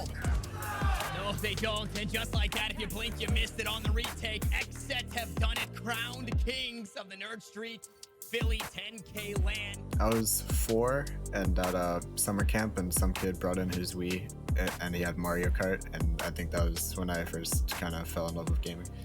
You know, for me, it was my escape to meet all my friends, especially to talk to them all the time. Whether, you know, you were going out to the bar and meet your friends like that, I would meet my friends, you know, playing video games, and so that's kind of where it started. Tournaments like the, you know, summer championships and stuff like that is just like, it's really impactful for the lower tier scene, and just like getting that experience on LAN is so different than playing in an online tournament sometimes, and like you combine both those things, it allows up and comers to really make their mark on the Valorant scene. It's a great bonding experience just to be able to play in person with your team, you know, giving each other fist bumps after every round, you know, screaming nice at the top of your lungs and being able to hear it and all that. It's just, it's a great experience. You know, playing on LAN is definitely different than online. The nerves are different for certain people. I mean, even just like having to play with in-ears is different for a lot of people. So, you know, you combine a lot of these factors and the pressure that you get by being on the stage, and, you know, it really changes how you play. And the more that you play on LAN, the less that you are kind of nervous, and the more used to you kind of get. So yeah, just getting those reps in on LAN is really important, and I feel like over time, as you get more experience, you feel a lot more confident, you play a lot better. You know, winning this whole tournament would definitely prove that, you know, the hard work's paying off and that we're on that right track. You know, we're really excited to play with this new group of guys, you know, play with Cryo for the first time. We love this energy that this team brings, and yeah, we just want to, you know, get those results for all the hard work we're putting in.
Welcome back to the Nerd Street Summer Champs Qualifiers. This is the Fullerton LAN live from Fullerton, California. Well, the players are in Fullerton, California. I'm Time to Light, that right there is Chad Lantis, and we're in our homes on the East Coast, about as far from California in the US as you possibly can be. Ironically, most of our production staff is very far from California. Both of our observers are outstanding observers, by the way. Sappho and Raven are in EU. For a West Coast event. Sappho's in Australia. That's where we're at. No. She's from Australia. She's in Germany. Well, heck. I asked. There you go. Good lad. It's good to get the research in, just like we will be getting some research going into this matchup here where we see the rosters of Hawkbald versus Fum and friends. Fummin, obviously, on the roster themselves with their friends, and Hawkbald with Hawk as well. Both teams named after a player, and then just their group. And they're trying to take their squad into the bracket stage because this is the decider match from the lower end. Best of one. Whoever wins this map moves forward. This is hanging out in Group E, by the way, for all of you wondering. Hawkbald is indeed bald. There's a picture of Hawk, who is bald, on the Battlefied page for the squad. Nice. I thought that was really funny when I looked at it. Relatively fitting for the squad name. This is Fullerton, California, by the way, the local host event where everything's being held. Go hang out at the local host. Just not today or tomorrow. There's going to be a lot of people there for most of the day. It's going to be packed. It already is, as you can see. These are just some of the spectators. Some notable faces on site. Shazam, who's playing in Group G. You have some of the guard. Yes, the guard who we saw there. I'm pretty sure I saw Valen hanging out in there as well. Player. It's been pretty cool. Yeah, Derek there as well from 100 Thieves. I mean, we got... Apparently, there's some delays caused by so many people staying in line trying to talk to Shazam that they're causing disruptions. I'm just like, literally just... We all want to talk to this person. They're getting in the way. Just not, you know, maliciously or anything. It's just the nature of things when you're got a crazy amount of people at a LAN environment. But definitely LANs are really exciting. So definitely look forward to other LANs that Nerd Street's putting on throughout this year because... all of them are going to be excited and fun to look at moving forward. Just like it's going to be fun to look at another Fade gameplay on Ascent. Don't mind the initial video footage. Yep, we're going to Ascent. We did just see Fade on Haven, to be fair. Definitely one of her best maps. I'd say Ascent is another one. Another map that has a lot of lineups you can do with throwing that scouting option over walls, things like that, just to be able to use that haunt as its most and maximum effectiveness. Clear out those rats around corners, things like that, for more clear takes on sites. We see Arena as well, which is an equally surprising pick to a brand new agent is somebody picking Reyna in the current meta. The thing I don't like is that FAM is bringing Fade on a map where you usually see Sova there to counter the Killjoy on the opposing side. They bring the Killjoy. There's a Sova on the opposing side to counter their Killjoy, yet they don't have that same Sova. You're going to run into a couple issues if you don't have those Shock Darts or those Hunter's Furies available. Hopefully it's plural in terms of the Hunter's Furies. You're just not taking gunfights, then I'd be a little concerned. But I digress. Into the map we go. Welcome to Ascent for the second time thus far today. We've had Haven twice, Ascent twice. The maps we've not seen, for all of you who are wondering: Fracture, Breeze, and Bind. I'm not gonna lie, I'm very happy about Bind. Relatively disappointed about Breeze and Fracture. I'm happy. I like those maps. I really like this composition actually from FAM and Friends. Even though you did mention the Sova is not there to counter the lockdown potential, they still have Fragment from KO. They have Paint Shells from Raze, and also Orbital Strike from the Brimstone, which is an ultimate that can just clear out instantly as well. So they still do have answer. It's not as reliable as like Shock Dart lineups, but even then, a lockdown can be placed in place that you're not really positioned ready for. That goes out. Doesn't get any information from the team though, and Blank positions aggressively as Reyna's do and finds the first blood of this match. Oh, and Chrome and Polar Bear to follow it up as well, looking strong for Hawk Bold. Hawk Bald, not bold. There's not an O in there. The joke is there, and I completely whiffed on it. Very bold. Yeah, I suppose. Riken trying to get aggressive. Oh, misses. It's down to just Riken. 1 versus 4. Now 1 versus 3. Finds a second with the Frenzy, looking to go on a Frenzy, but with just 22 HP, is stuck in an awkward position. The swing should end their life. Catches his timing, actually, the Brim backing away, but Polar Bear holds the angle, hits the headshot just for good measure. 74 HP left over for the Brim, nowhere near dying, especially long range up against a Frenzy. And Hawkbald will win the pistol up against FAM and Friends, or FAM and Friends, I suppose. Strong start. Yeah, very strong start. Largely thanks to Blank, and that's kind of the reign of things right now. It's for the most part, people consider KO to be a better Reyna as far as team plays and straight up gameplay, especially at higher levels. But Reyna can have a lot of strength of just taking an aggressive peek and fights. And if they can get that kill, they just instantly get out of there without being traded off. And you saw like immediately the effectiveness of a Reyna in good hands like Blank's. Oh, nice Shock Dart. Strong start here for Hawk yet again. I think Hawk have the ideal composition, but I'd switch out the Reyna for the KO. You were talking about the KO basically completing Reyna's job, but a little bit more effectively. The flashes are better. The utility is usable without finding kills, which I think is Reyna's main disadvantage, is you have to find frags in order to be useful utilitarian-wise. Blank doesn't find frags and dies because of it. Awkward position for the Reyna to be in. She's now down, and Hawk are down an opener. Not a great start for them in a round that they should statistically win just about every day of the week. Yeah, and something that we might be seeing as an issue moving forward is because they have a double duelist composition. Naturally, they're going to want to take more fights, and on the defensive side of things, we're taking guesswork and going into potential death balls and groupings of the offensive team. It might be a little tougher of a call. No information coming from the Fade, though, and it's still the Spectres in hand versus the pistols of FAM and Friends that come out on top on the entry there. Crossfire is perfectly set up by Hawkbald and Riken, and yet another 1v4 situation that I don't know if they can find a way out, especially because this Crossfire setup that's still there from Hawkbald. I don't always like to play Sentinels, but when I do, I love to be on the attacking side in a 1 versus 4 where I have no map control and the spike isn't in my hands. Insert Dos Equis meme here. Hawkbald take 2 in a row. FAM and Friends, not a great start for them.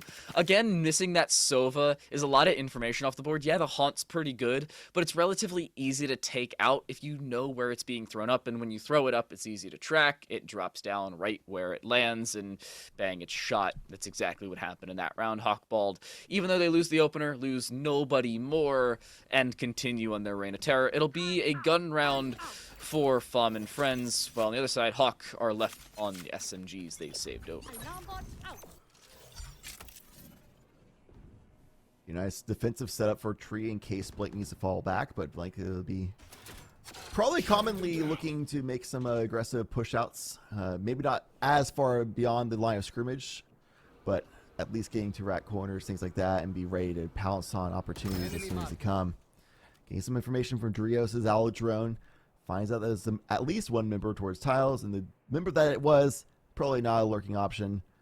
As these members of Fom and Friends completely spread out, trying to create any kind of chaos and disruption to keep the defensive line thinned out for Hawkbald. Oh my goodness, Chrome and Drios, the coordination's there. Perry has to back away because of the paint shells. Hawk is so coordinated. You love that team cohesion, especially holding awkward angles as the Rays crouched behind close cubby inside of B main. Feels bad, man, for Fom and friends. This is a full rifle round for them, by the way. They are fully invested, and it's not a great start. Yeah, a little bit of a confusing one as well, considering they got spotted out towards B main, and then they started making an approach towards B main with a spike in hand when the other two members are the ones trying to make a flank based on where the spike's position is, or like a distraction over towards A, but they were later on the play. I like that Hawkbald fell off, though, after that. Didn't get too greedy, and as I get this defensive lines nice and squared away. Enemy remaining. Oh my goodness, are we looking at a flawless bonus round? Is that a possibility? It is indeed. Chrome will shut him down through the wall, no less, looking to retrieve some rifles. It's going to happen as well. An outstanding third round from Hawkbald, who, well, I mean, with how much of a Chad he looks like here, I'd say he has a full head of hair. Yeah, as a residential Chad expert, I would agree. Oh my gosh, there are 4 players without a kill on Fom and friends. Yeah, things are looking a little rough. They got 303 from Chrome, but a couple 030s on the side of Fom and friends. Please tell me we're going to see James Bond this game. As much as I like to see people get kills, I also like to make jokes. It's funny.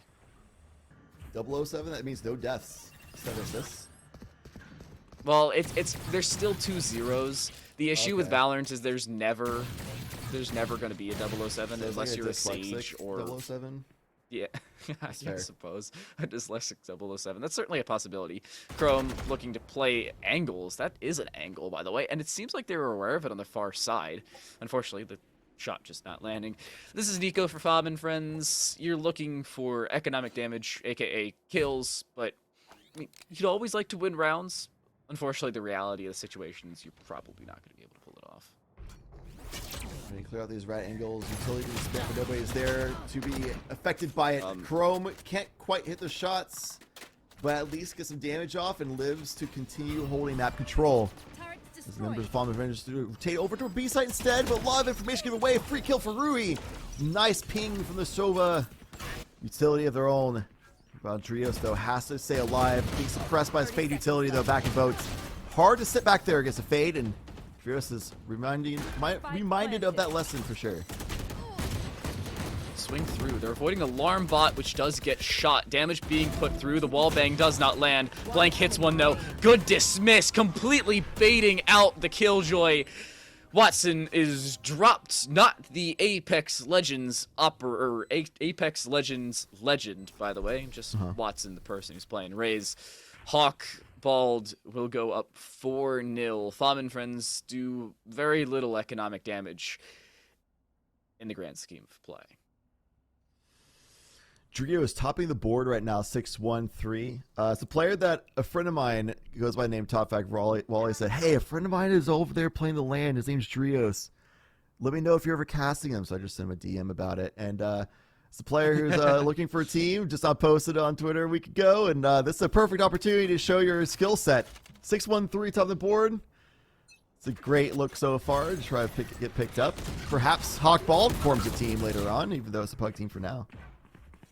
As far as I know. Hey, all pug teams are pug teams for time being. A lot of these players are LFO, by the way, for all of you O's that are LFP.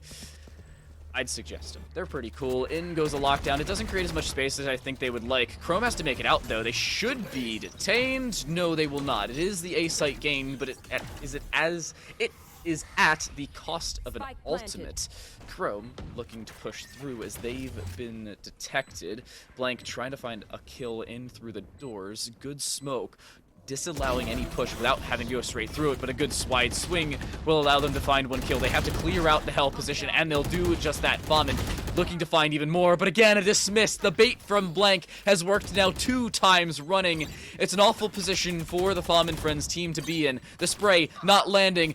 It is gonna get it to half, but the Molotov lands. The swing. Perry does not find the kill. They'll be able to pull out the round on the Hawk-balled side. 5 unanswered. Even with the Molotov, Fom and Friends cannot find a round. I honestly thought Perry was going to get that line up there and get the double and try to keep fighting through that round, but couldn't quite hit the shots. The duck, dive, dip, dodge, and duck, and dodge, and all those other Ds for the dodgeball reference. From Blank was good enough to duck out. Polar Bear, good enough shots. Drios dying for the cause, got the halfway before falling to the incendiary, but still hawkballed 5-0, incredibly dominant start. And you mentioned potentially more than one Hunter's Fury. I think that's exactly what we're going to get, as Drios already has the first. Again, an outstanding start for Hawk. They're going to continue with their reign of terror, and, well, they're basically going unrestricted. Blank. Oh my goodness. Wow. Somebody stop this man. He has an Empress built up. He's yet to die in a blaring situation. He's still getting aggressive. Look at that. Looking for another. He's using the dismiss to get aggressive, not to back away. Should have backed away. A little bit too much over-aggression there. Polar Bear is there to assist. Is combat stimmed up by their own stim? A timing has gone away from Chrome, but still gone his way in entirety. Perry will get the spike down, but is left alone in a 1 versus 3. Has a Spectre in hand, the Incendiary along with the Orbital Strike. This is a possible post-plant for the Brim. If anybody's going to be left in it, it might as well be him, but he's run out of Sky Smokes and has used all of them in order to gain this control. In comes this Hawk-balled side. He drops Chrome, but is being swung on by the remaining 2 players. Rui looking to take the first fight, and with the Operator will do just that. Hawk with 6, now unanswered on the defensive side of Ascent. Tough spot for Perry there at the very end, having more angles to work with, and stuck in the corner. It was a position advantage for Hawk-balled.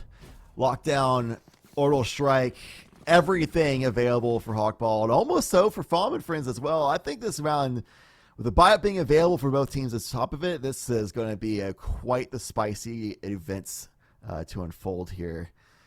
So one person not with an ultimate is Ryken, but all things considered, an ultimate offensively for Lockdown. Not the most amazing thing. Get the sight, but that would be answered back anyway. You can use the Nightfall from Fade instead to push on in.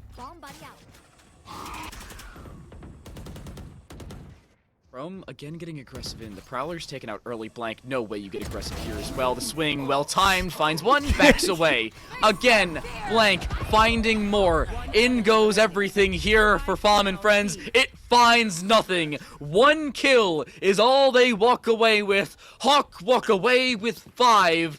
And the round, they have 5 ultimates to work with. They have so much money in their bank accounts, you'd think they were a Swiss team. They're up 7-0. So many ults used by Fom and Friends that round 2, and none by Hawk. That's insane. The timing from Blink so far on these pressure points it's been so good. Only punished once, really, so far for doing that. Kind of the second time when they were overheating earlier on, so maybe just rail it in a little bit, have some comms routines, maybe like, hey, don't overheat or something. But nevertheless, still finding a ton of success as Blank. The rest of Hawk and Friends holding lanes so well, swinging off each other, everything of that sort. Fom also learning the lesson I learned pretty early on with using fakes. I did a lot of crash course as soon as she released. I'm like, I gotta know how to cast her. Let's play her a lot. Yeah, that ultimate's sick. Causes a decay, cuts out their audio so they hear nothing, creates the line at their feet so you know exactly where you're going to be standing. But the thing about it is they can still hold lanes and shoot back just as effectively, and that's exactly what just happened as Fom and Friends rolled through, but the shots were still there just the same, because it's definitely a tell, like, we ulted, we're swinging in, and that response was perfectly done. So Hawk-balled still staying on top, and Polar Bear hitting 800 right now. Keep it cool. As a Brimstone, no assist, going 8-0. Just fragging. That means at one point he was Bond James. Yes. Stirred, shaken. Stirred, not shaken. I hate it. I hate it so much. That was a good joke, though. I'll give that. Reichen, good opener. Finally, Blank dies. Took him long enough. Oh my goodness. Dying on opening engagements has not been Blank's call. Reichen looking for a second. Unsuccessful. Nice satchel away. That's a pseudo tailwind, if you will. Rui looking to get aggressive. Oh, no, misses the shots. You gotta hit those. Feels bad, man. Oh, orbital striking. What? So close, dude. Oh, that's frustrating. Like, come on, just give it to me. We have the Hunter's Fury set up, though. The spike plant was attempted.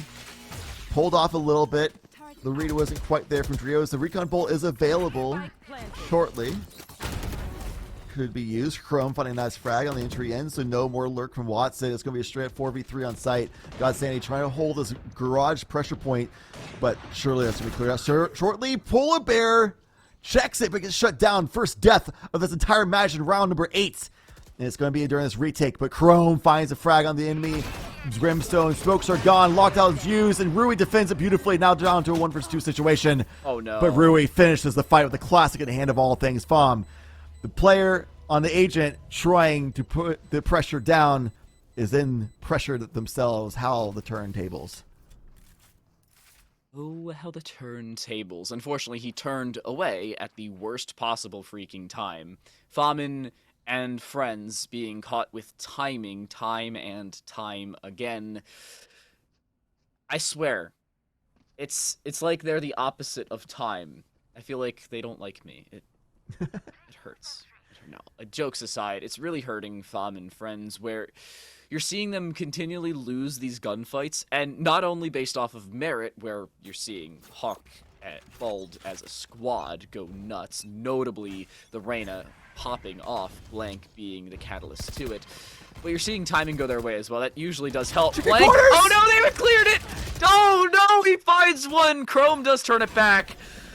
That should never happen. It's a formality clear where you kind of look that way, yet you don't fully clear it in your own mind. Polar Bear straight through the smoke. Rui with one across from the smoke. Watson does bring it back, though. It's into the 1 vs 2. Famin could get caught out here. God Sanity lucky. That paint shell hits the door. 1 vs 2 here for the KO, the Spectre in hand. If the door wasn't there, that paint shell lineup actually would have gotten towards where God Sanity was. And only 92 effective HP right now. Quick mass, what's up? This 0 point will take away a lot of information, but with the plant going down, there's going to be a lot of accurate assumptions for Hawkbald. He's got a timing. No, Chrome swings around. God Sanity unaware. I was talking about timing at the beginning of the round. What a more poetic way to end it based off of a timing peak. Chrome was peeking around looking for the frag and finds it as soon as the KO looks away. Can I just get an F in chat for all of Fam and Friends' timings throughout the map? I know it's been a lot, so I think that deserves an F in chat from all of you watching. There's not been a lot, so please and thank you. It has been pretty rough, and a lot of that is Blink being incredibly disrespectful in a way with how they're challenging just Reyna things. This is basically the one agent in the game now that Tailwind's been nerfed that can just really go and do this whenever they want to because they have dismisses, basically. And Fam and Friends hasn't been accounting for it. So the timing just hasn't been there for them because of the ramp. Largely Chrome doing a lot of work as well, realizing the paint shells get out of bad situations. A nice love story between the two boom bots. Moving in is Hawkball maintaining garage control. No way. Wallbang to death. No shot. He does not get away. So at least that's some semblance of respect back from the game towards Fam and Friends, but still a difficult position for them to be in its entirety. Ultimates are available here for the attacking side. You have the lockdown, orbital strike, and null command, but Blank is getting aggressive. You know, it's Blank. Why the heck not, right? He's about to push straight through a sky smoke, and they're completely unaware. There's no sentinel utility on a flank, no alarm bot, no nothing. He's going to catch a timing. They do watch him, though. Reiken's aware of it. Yeah, the turret is on a cooldown, so you see it coming up just now. And the alarm bot was already used as well, so had to physically watch it. It looked like everyone was moving forward, so I was concerned, but Viking just waited. I have it downloaded. Blank goes on the lurks. But what also happens is Polar Bear hitting those shots, still alive in hell. The crossfire set up the high lows, but Polar Bear only able to get one more. There's one left alive. Rui up against Riken. The Killjoy versus Killjoy. The timer goes down. They're not able to get the resurrection, but the lockdown is good enough. The lockdown should allow them to get out. They're not able to stabilize the core, so the KO falls eventually. In comes the lockdown. Rui should not be suppressed. Is not. I almost thought they were, because you saw the little alarm things around the corner. But the back corner is indeed safe for the Killjoy. It's the Doppelganger defense here as they push through, switching it out for the Vandal, understandably so. You miss a shot with that up, you lose the round. The swing coming through, the first Nanoswarm lands much earlier than you would like. The opposing Nanoswarm, again, thrown in. Second one will continue to take time off the clock. This gives Riken a good position to work with. The swing, Rui expecting the flank, is unaware of Riken's positioning. Riken's caught a timing. Rui's still aware of it. The swing through to the back corner. They have to stick it. They will not be able to. It's a 4K from Riken. Fom and friends win a round. Riken dies. Yeah, unfortunately, Riken falls, and the economy is not going to be good enough to get full buys up going to the following round. But that was a massive round from Riken nevertheless. A 4K overall, has the awareness of what Blank's tendencies are, punishes them for it, and that one of the site, hitting the shots on the high, hitting it on the low, taking down Polar Bear as well, and going with a lockdown. Like, the only thing was he didn't get the res, but like, what crazy person would go for a res in that situation, because Godsend was out in the open and they know exactly the position of Ruin. So all good. That was actually still the best play they could have made, and literally played that round perfectly. Congratulations to that for sure. Blank, oh no, dies to the thought. No, Blank. That feels bad, man. In all fairness, they've been popping off, so I don't think they're gonna be. It's a little bit of karma for being so abrasive with their positioning so far in this game. Getting away with it. Too good at the game. Too good at the game. The game had to nerf him. Feels bad, man. There is still ultimates available on both sides. Both teams have an orbital strike up. The lockdown's now available for Hawkbald. After that 1v1, it better be. Oh my goodness. Polar and Chrome with one of their own. And well, the Sky Smoke to allow them back away. Fom and friends. One round, maybe the only one they pick up. In goes the Showstopper. It finds the kill on the Fom and Riken 1 versus 4. No. Chrome puts together a 3K. Hawk with double digits. I'll be honest, I haven't seen a ton of usefulness from this Fade pick so far. A lot of it is thanks to the positioning of Hawkbald. They have worked around it very well and effectively. Also thanks to Blank being aggressive. The weakness of Fade pretty much is whenever Fade's on the back foot. Like, Fade needs to be the one dictating what's happening and pushing forward using that utility. Is a lot of her strengths. But as soon as you're using that as your fallback plan, and somebody like Blank on Reyna just challenges you very confidently, it's hard to make the utility be very useful, just like this. Blank again finding an opening kill, and name a more iconic duo. Chrome finds one, is immediately traded back, as is Polar Bear. Riken, another 1vx scenario, this time a little bit more difficult. The lockdown's not available for them, nor is the spike in their hand. There's the Empress popped for Blank, waiting in towards A main. That's exactly where Riken has to go in order to have any chance at getting the spike, much less winning the round. Blank is unaware of Riken's general position, though. If I was Riken, I'd get a kill, grab this ult orb, and then go grab that spike, or kill, spike, plant, bang, you have your lockdown. Riken has to find the kill first, will not. Blank with a 3K, Hawk with an 11-1 split. You know, I think a good way to wrap up that half. Wow. Wow.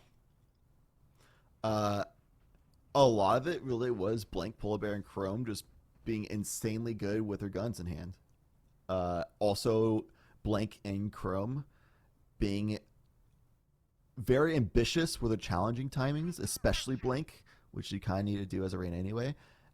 And only once we saw Fom and friends able to effectively punish that, and that was from Riken with a massive pop-off round. Riken overall having a fantastic half, all things considered, but just because wasn't enough overall. And Fade now I'd say is the most offensive-sided initiator as far as that balancing goes.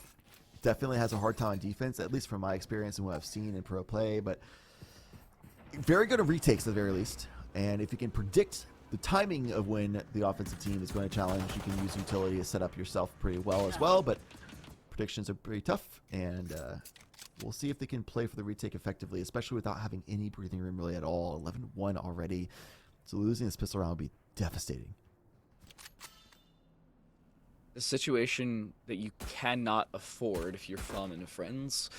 Hawkballed, still in a good spot. This is a massively advantageous position for them, and they found an opening kill.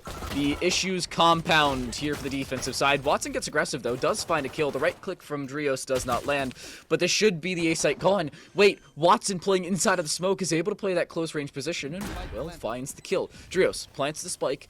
It'll be Hawkballed in a post-plant scenario. Watson's getting aggressive around Heaven as well. Polar in a good position to deal with this. Are they aware? It seems like they are. In goes the location revealing, though. It lands. Riken with a double on the Frenzy. Fum and friends win the pistol.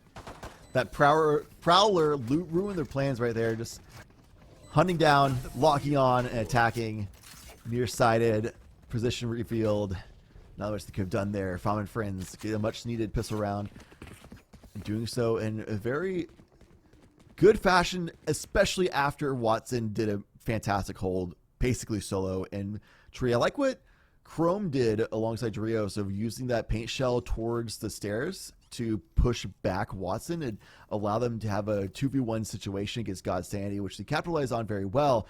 But beyond that, Watson just hit some insane shots, a little bit of prediction shots as well, spammed through the smoke for a bit, and got a double kill. Got the advantage for Fum and friends. Speaking of advantage, Canonical is here. Blank, though, being very aggressive, pushing forward the Stinger, pulling a Scully cosplay, and might be able to come out on top from here if catch them on by surprise. No more leaders to work with. Fallman isn't cleared, though. God Sanity with a double. Fallman with one of their own. It's a full house of frags for Fum and friends. Notably, Fum is one of those friends. Insane. On the defensive side, they put together their second round. It was a gamble for Hawkball to send themselves all through really two different doors. It didn't really work out. It's an awful position for them to be in, but it's a gun round. It's a must-win round here for Fum and friends. Lose this, and you're facing 9 match points. I'm really interested in seeing if God Sandy agrees to hold on to this frenzy. Surely not, right? The world may never know. Huh. Full committing for the next round. Frenzy in hand. A little bit of a right angle. It should work out with the crossfire of Harry. Frenzy should be good enough. We'll see if Blank falls for this trap being laid.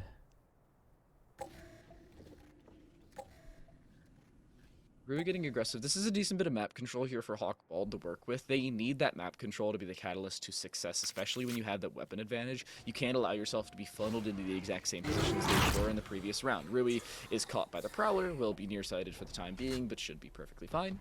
Indeed, they are. No aggression pushed off of that by Fum and friends. Understandably so. They don't have much information nor weaponry to work off of.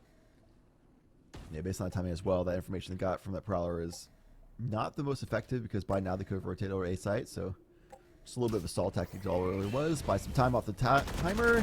Smokes go down. The spam is in. Watson not being able to get as much luck as he found in the first miss around this half. Gets one across. They're trying to get aggressive. Blank does just that. Gets aggressive in through the door. Do they clear the close corner?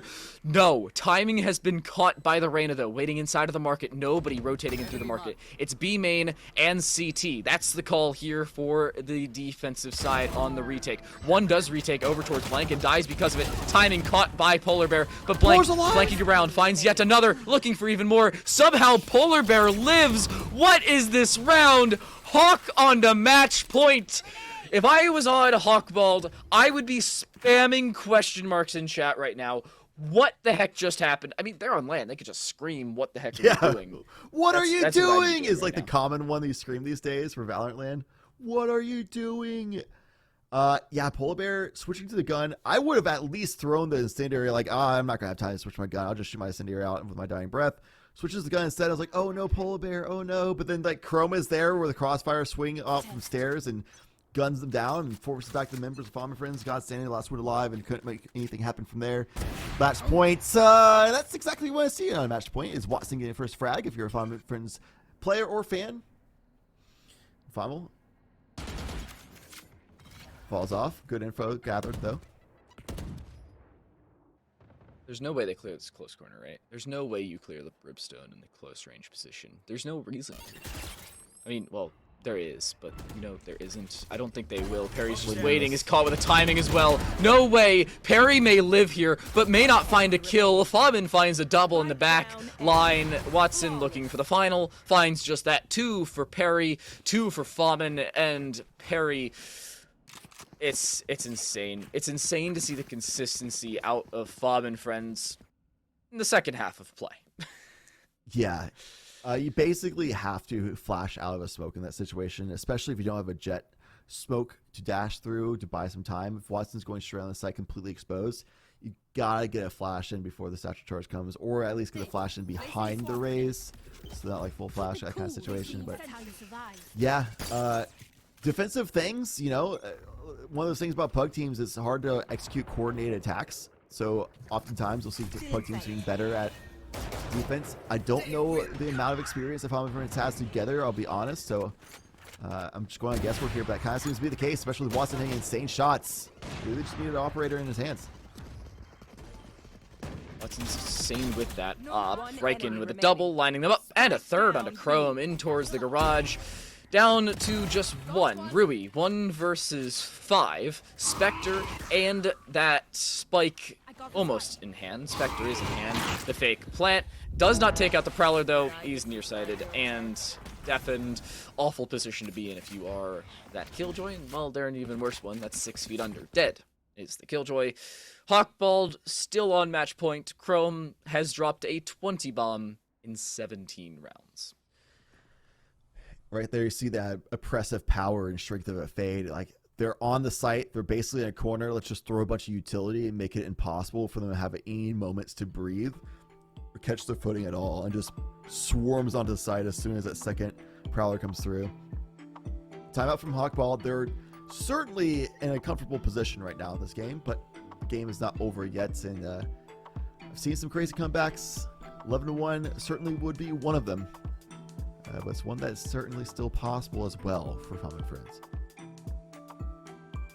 Unfortunately, the words possible and probable are two very different things. It is very much possible. The probability of Hawkbald losing multiple gun rounds between now and, well, 7 rounds from now, even though, yes, they've already lost one of those gun rounds, but this is going to be another one of them. This is not a must-win round for Hawkball. The only real must-win round for them is round 24. Yeah. But you'd still like to see them pick up a couple of these just for their own momentum. This is the lower decider in Group E, so winner of this moves on. Loser goes home without money and without too much happiness. Going to a LAN and not doing all that well is not too exciting, if I do say so myself. But if you're Farm and Friends, this is a round, along with the next 7, you win, or you go home. Nice read with this defensive setup from Killjoy. They vacated the site. The showstopper hits absolutely nothing. The snipe attempt at the showstopper doesn't land. I saw one of those in VCT yesterday. It was absolutely nuts. Seemingly the longest showstopper in the world, but a post plant. Now for Farm and Friends. The only ult they have is a difficult one to use. Yeah, there's no overall strike or anything like that to shut down this lockdown either, so it's going to buy so much time from Hawkball. And you see Drios already positioned over towards Wine, has protection of the alarm bar as well, watching out for the flank, and ready to use that Hunter Sphere on top of it all. Nightfall thrown in, they'll go in. Blank is deafened, can't do anything about it, but Chrome, deafened as well, only finds one before they fall. Rui playing lineups alongside Drios, who has the Hunter's Fury available. They have to clear out both of them. In goes the Hunter's Fury. It finds a tag onto one, does not find the kill, though the spray does for Rui. The second attempt there for Drios does not. It does not matter. Drios doesn't care. Hawkbald take ascent. They move on to the bracket stage. Farm and Friends, they go home. Yeah, it's one of those situations where if their team is so far ahead like that, You can go with the super basic statistics of one team has to win a round every time. So you flip a coin, 50% chance. Eventually the coin's going to land on heads, right? One of those kind of situations. Also, the fact that they already gained such a big lead, so clearly they're very skilled, so surely they would be able to win a round eventually.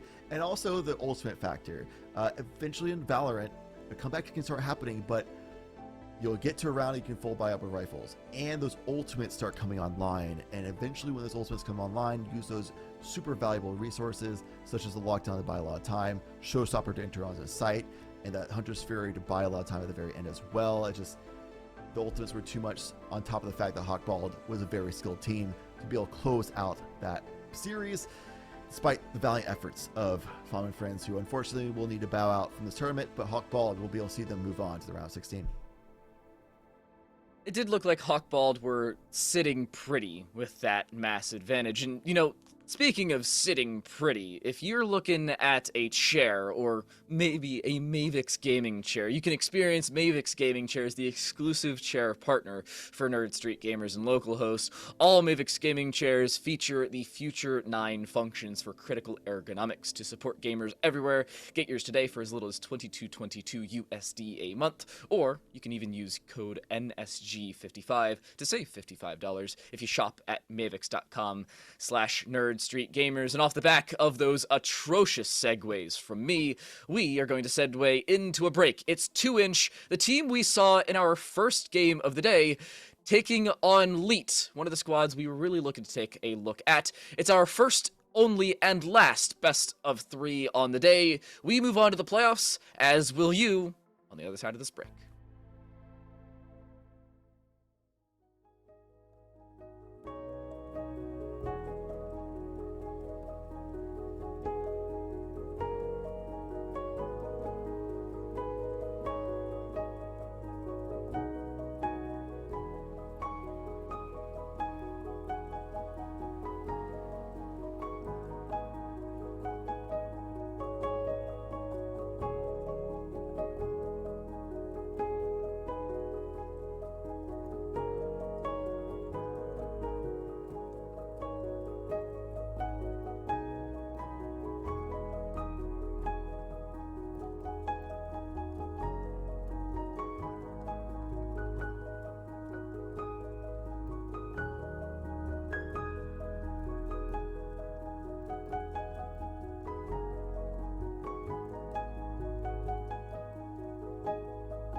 Spaceship.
Welcome back to the Nerd Street Champs Qualifiers. This is the Fullerton LAN. We've made it to the playoffs. Now, not all of the teams have made it to the playoffs. Obviously, we've 11 of our 16 seeds filled up. Groups G and H are currently playing, while the number 1 and 2 seeds from Group F are playing in their lower decider. But we're moving on. Unfortunately, with some of our team being from the East Coast, we can't go all night as much as we would love to. I'm Time Delight, by the way. That is Chad Lentis. We're both on the East Coast, and we're both hanging with you throughout some of the night as we move on to the playoffs. We have 2 teams for you. One you've seen already. The other, a squad you've seen their players before. Leet and 2-inch. Chad. Yeah, 2-inch we casted earlier today. Saw a lot of good plays from them, but ultimately couldn't quite overcome the tyrants of Zero Marksman Black, who were the favorite of pretty much this tournament for the most part. And yeah, they did though. Make some adaptations, stayed true to themselves, and stayed strong. Came out from the lower end of things, but that does mean that they have to go against another pretty strong and a little bit scary team of Elites, which isn't like the full normal roster of Elite, but they have players like Fireball, Say, as well as Texi, Sword, Dinks. Definitely a very strong squad going into this match. I'd really keep an eye on Fireball to go frag out. I think my one claim to fame is that Fireball Ops follows me on Twitter. I talked about this with you earlier. That's all I've got. That's my Valorant take what we can fame get. summed up in a nutshell. Hey, I do indeed take what I can get. But this is the round of 16. 2-inch have already gotten a playoff berth. However, they have to upset Leet in order to make it any further. Leet were the number 1 seed out of Group B, dropping in order, Yala 13-9 and Nixie's Breath 13-9. You've seen who is playing. Let's see where we are indeed playing. Breeze and Icebox, maps numbers 1 and 2, with our third, Ascent. Yeah, should we go there? Yet to be contendered if that's actually confirmed. But yeah, we will have Breeze and Icebox for sure as the first 2 maps. And Breeze, first time we get to cast it today, so another new map on the docket.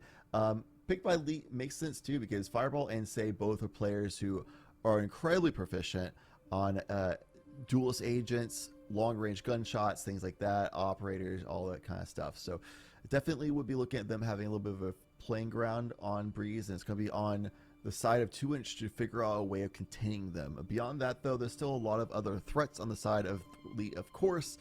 And if it's a map pick that they're going with, then obviously going to be very comfortable. So Elite being the team that is a little bit of the favorite going into this match, obviously not guaranteed by any means, but still favorite going into it. They get their own map pick going to start things off as well. Momentum could certainly swing in their favor pretty heavily. Taking a look at 2-inch's previous results, we saw them play up against Zero Marksman earlier. That was our first game on stream. They dropped 13-6. They got dropped 13-6. It was a 13-4 win over Karma and a 13-8 win over Apollo Esports in that lower decider for Group A. That's how they qualified. That's how we're here. Leet, on the other side, looked strong. I already talked about them 13-9ing Yala and Nixie's Breath. They will start off on the attacking side here on Breeze. Looking at our agent comps, nothing too out of the ordinary. Say on the Jet, as they usually are. We're seeing Fireball Ops on the Chamber, looking to get aggressive, but it's a virtual mirror comp with the exception of I see Acid in favor of the Sky over the KO, which we saw back when they played ZMM. Yep. And I paused a little bit earlier when I read the roster because I could have sworn that Shin and Momiji were on the docket here. So they are now here, of course. So those 2 players coming from Oni these days. Fireball, obviously you see the BBG tag on it. Say with a nice tag on themselves as well. So Sexy just, hey guys, Leet, what's good? Shin obviously played with Lee a lot too. So definitely a lot of people are comfortable with each other, despite being a little bit of a roster coming together for this LAN, and one that I believe should be looking good. And of course, those 2 players that we called out being really good and proficient on duelists and good at long range shots, operators in hand, they're playing a Jet and a Chamber. So they're going to be definitely doing some lockdowns and operator options. Starting off on attack will be interesting enough, but especially on the defensive side of things, when they can set up with the operators in hand, should be playing field for them. Going into Breeze right now, I do have to say I am more of a fan of KO, even on Breeze, than Sky. However, Sky is certainly not a bad pick to pick up. Either way, you can flash your team in and get a lot of information for the squad. I'd favor KO in a lot of these maps. Sky is cool, Same. but I also kind of like the CSGO flashes. So personally, I favor KO in like every map. But as a caster, I favor KO on most of them just because the utility brought. Yeah, the Trailblazer's cool, but the 0 point's much easier to use, much quicker to use, and you don't put yourself in a susceptible position where you can be shot while you're inside of said Trailblazer. Rather, you just yeet the 0 point. It's a send and forget attempt. Seems like we're having a few issues in, I see people screaming tech, but this round, for the time being, will be played out. We'll see if that does continue over a longer period of time. Shoppa makes it the heck out. We saw them on the Astra earlier on. They've switched on towards the chamber. Shen looking to initiate out towards main, and Acid dying at back P2. Awful position to be in. Okay. We're gonna restart the game. Quick little restart action. The tech pause couldn't come through before the round started, and it kind of determined that, you know, a restart could be the better call here, considering the map didn't even start. I would imagine that the teams picked the same agents for all competitive integrity, but that could be a decision coming up for the administration team over there that has been working diligently, very hard, and very well today, despite all the standard LAN shenanigans that can happen, working through PCs and all that kind of stuff too. So shout out to the team out there handling the run of things down there on the site. But yeah, I'm looking into this as well. Just mostly a mere matchup. It's literally just the initiator difference coming down to Viper usage on Breeze, things like that. So kind of hard to talk about the differences of the compositions like that when even the changes of the initiators do largely the same job. Both of them complete relatively the same job, as you said. I think the main difference between them is how the flashes work and when you can use a lot of your utility. The overgrowth I do have to favor over top of the fragment. That's one of the main reasons to pick Sky. You have the flash, you have the Trailblazer for information and for the stun, and the overgrowth heals up everybody. It's not a single heal that the healing orb is sent out, just like it would be on Sage. You just pop it, you sit there, holding out your arms like you're in Harry Potter or for some reason Doctor Strange, and waiting for everybody to heal up. You throw it back away, bring out your weapon. I do like the Sky for that main reason. Usually I'm not the one playing the Sky, I'm the one receiving the heals after losing gunfights, but I digress. I do think that double initiator is a good call on this map, yet I'm not surprised it's not being brought through. I can't say it's not too much of a notion. A double initiator in terms of double flashes, not in terms of the Sova existing. We all know the Sova exists almost every time you play Breeze. But Chad, what's your call here? What's your ideal agent comp on Breeze? On Breeze, definitely Jet and Chambers, just because of wide open map. Operators reign supreme. Those are the premier operator agents. It's not surprising that players to go for those all the time. Viper, of course, to create those long walls you can work with to be able to get onto A side, especially on attack side, and then also hold down B side. I mean, we've seen that for basically ever since Breeze came out and people figured that out. It's been very staple pickup for this map. Beyond those three core, I'd say teams have a pretty good flexibility for compositions to be really useful and optimal. I personally like KO as a port pick there, and then rounding off the Sova just for more consistent information to work off of, exactly where people are routing out, things like that. So all things considered, Leet's composition is my ideal composition. The KO, we talked about the Skyway offers. The KO, of course, gives you that way onto B site more reliably, considering how strong Vipers are at holding down B site with those poison clouds, things like that. If you pop that null command or even hit them with a 0 point, suppress them, they can't use that utility, suddenly you have access to B site. And with the own Viper on your team, you naturally have access to A site. So it just works out really well for keeping more consistent options available for your team to keep the defending team guessing of where exactly you're going to attack. Seems like we're going back to the game, which is a cool notion. By the way, this general area you see in front of you where all the people are hanging out, go hang out there tomorrow if you're looking to watch some of these players in person. That is the Fullerton location for localhost. It's localhost.gg or .com. I don't remember off the top of my head. Either of those will work, or one of them will work. Leet here, back on the attacking side. It's like we never left the original buy phase. We're back into things. Apologies for the technical difficulties. Of course, LAN environments exist, and technical difficulties are, well, reminiscent of said LAN environments. It's an unfortunate situation of cool couple situations, I suppose. Yeah, finally we get to go underway. It definitely seemed like at least one member of 2-inch were able to really move it effectively last time around, but this time they can. But the members of Elite moving even better overall, getting the better end of those trades. Get the first frag onto B side as well into that Viper, so they have full access. Fireball already posted up, ready to go with a Headhunter in hand. One tap effectiveness cross map even. And with the orb being grabbed by Shen, moving over towards that null command they can use, like we talked about, for getting back onto B side for future rounds. Spike is being planted, player advantage on the site, spreading out, crossfire set up, ready to go.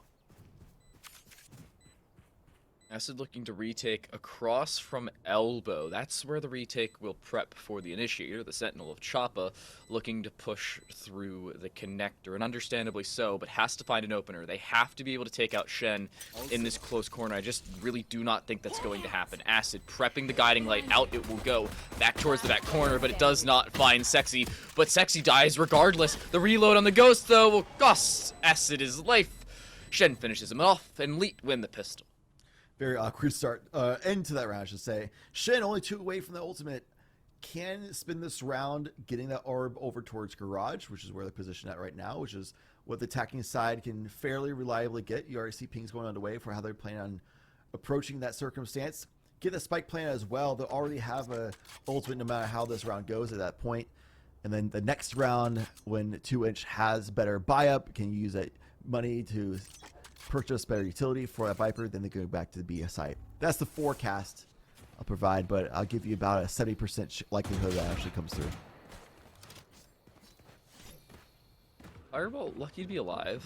Luckily, 2-inch didn't really have a buy here. Their pistol round was okay, but it could have been much better. I think the opening engagement's not going their way as much as they probably could have, cost them in the long range. Momiji swinging around. It's Say to finish off Henry across towards the bridge. Already the sight down, the spike is placed, and oh, Choppa dies to a Schecter. One enemy remaining. Ooh. Not much for numbnuts to do here. A little bit of a tough situation. The full spring through. The right click wasn't good enough either.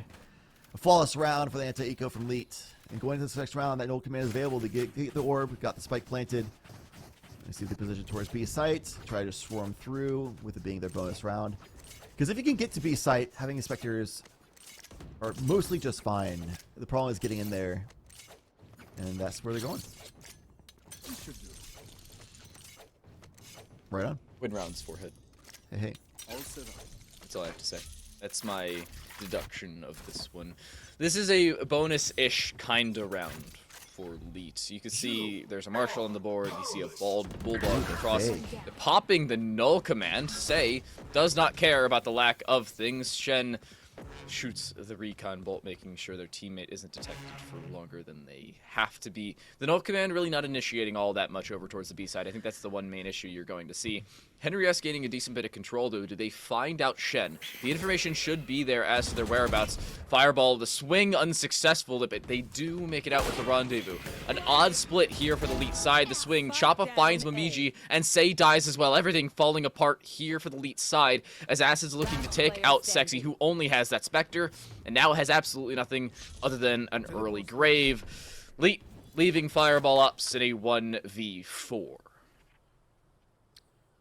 Looks like Leet went with a game plan of hoping that 2-inch would read into the standard best optimal on paper strategy that I forecasted and tried using it as a fake option, but 2-inch, as we saw in their match against Zero Marksman Black, are down to stay default at times, and it's something they learned, I think, throughout the day.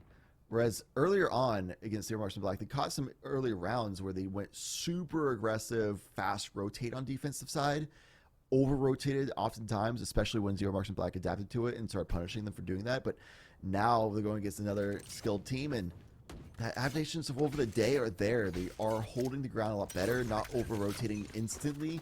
It may not have gotten them some surprise rounds against Leet, but it definitely would be a better look for them moving forward as an overall picture of this tale of the match.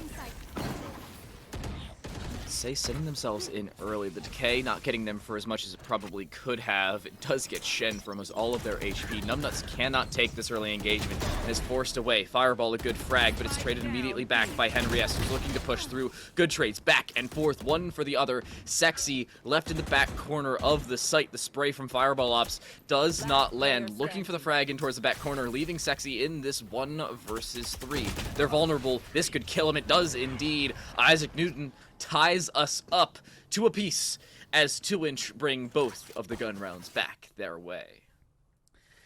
So she just couldn't quite get the track on Isaac Newton, who's very aggressive and quick on the draw there with the draft tailwind option. So great job by 2inch being able to hold down the site there, despite early access getting onto the site being there for Elite.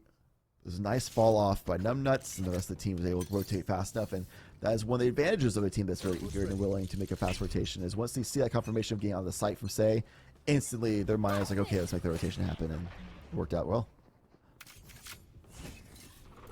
Great start. They have to have that follow-up. That's the issue that they really did not have up against CMM. Choppa timing. Oh no, Say sitting inside of the orb. The shot's just not landing on either side. Choppa's lucky to be alive, as is Say. Say's barely alive in all fairness to them, down on that 36 HP margin. Isaac across drops Fireball. That's the opener you're looking for if you're 2inch. And with Say already low, that's a body shot away, maybe 2, depending on how close you are from dropping him. Isaac Newton still sitting in the back of P2. Good positioning overall here for 2inch, and they're looking strong on this map. DDR, this defensive side has been really good for them so far, especially his rifles in hand, long-range players like Isaac Newton hitting some headshots. Good for a 4K on a flawless round from 2inch, looking incredibly dominant with Vandals in hand. The positioning has been outstanding as well from 2inch. They've been able to use the weapons to the fullest extent possible because of where they've been standing. And sometimes it just comes down to positioning. Yeah, it's a tactical first-person shooter, but positioning allows you to put yourself in those positions. Again, on the original trailer for Valorant, it said, "Welcome to Project A." It was talking about abilities. Yeah, they're strong, but they don't immediately kill your opponents unless they just decide to stand in mollies for a long period of time. It's really a catalyst to allow you to take early gunfights and put yourself in a position to win said gunfights. That's exactly what 2inch have been doing thus far. Interesting that Say went for the junk peek, despite the 0 point giving the full information for them, or at least relative information. If it doesn't tag anybody, they don't need a jump peek at all. Interesting. Get like earlier insight on exactly where that person would be if they got tagged. That kind of stuff would be nice. See that holding down Henry S. What a shot by Sova. Some more info as well for the team. No Hunter's Fury to punish that information, but still, Seeker's going out as well. Confirm that the fallback is there from the KO. Nice shot by Choppa as well. Operator in hand, looking long range, tour de force, looking good. Still holding the angles that members of Elite were looking to take. A little bit of Ships of Night moment in mid lane, meanwhile. Acid going past KO, but Henry S is still holding Tunnel. Will they expect this possibility of positioning here? Baited. There's the information. Chen gets the kill. Could have gotten killed from behind and almost will be walking straight in towards the Viper. The information should be there. I don't think it is. They're looking towards the wrong corner. Numbnuts has been caught with the timing though. Drops the snakebite in towards that close range position, making sure they can stay alive for the longest possible time. Finding the kill will allow them to do just that. In goes a snakebite. That'll line up towards the connector position. That's a well lined up setup, but it's not going to matter. The shot from the side. Numbnuts drops Momiji. The doppelganger is felled. And 2i continuing their reign of terror since the loss of Pistol and Conversion. I'm really interested in seeing how accurate that lineup was. That was done in motion so nonchalantly. Like, oh, I can actually tell you. So, the way that those lineups work is, especially with Viper throwing things along with, you have Killjoy throwing things. If you look straight up and you're moving in a direction at full speed, it'll line up with a little outline on the map of how much your movement sounds to others. So that lineup was perfectly set up as it walks through connector towards the edge of the B link. It was so well prepped, and it was just dynamic as well. It was cool. Nice. I have one with Brimstone with Incendiary that goes behind the double stack when I'm rotating through CT spawn while in motion, which is nice too. Just always wonder if they just yellow it as a distraction tactic or if it's actual playing lineup. So it's good to know. It's also good to know that 2inch is consistent about how good they are at hitting some shots here. Defensive side of things definitely have been looking good for them. That Hunter's Fury for Henry S is available now too. Fireball having to deal with this close quarter angle from Acid. Oh, good night. Down goes Acid. The sky felled early. It is the trade back after the opening 2 engagements going the way of 2inch, so finally dropping one of these 5 players, but still 4 more to find, and still demand disadvantage here for Elite. They're not out of the woods yet, but they're certainly not in an awful position. Fireball playing the angle is aware of Numbnuts' jump, and Shen flashes themselves in. Henry S will fall. Strong positioning here for the Elite side. They will push themselves over on towards this B side. It should be the site gone, but Fireball, at aware of the flank from Isaac, will put it right back to the 2 versus 2 as the spike goes down. Left. Spike planted. Did have time for the spike plants. Momiji with that Guardian in hand. A fantastic weapon on this wide open map. The Viper's Pit hasn't dropped. The Guardian's effectiveness dwindling a little bit from that, but, I mean, that's countered beautifully by how effective the Viper's Pit is. Clamping outside of the pit also is very interesting, and Shen thinking that they might be sticking it because the fake from Isaac Newton earlier on leaves just a Guardian in hand. User couldn't quite hit the shots. Gets the upgrade to the Vandal. Can spray that one. Timing is there.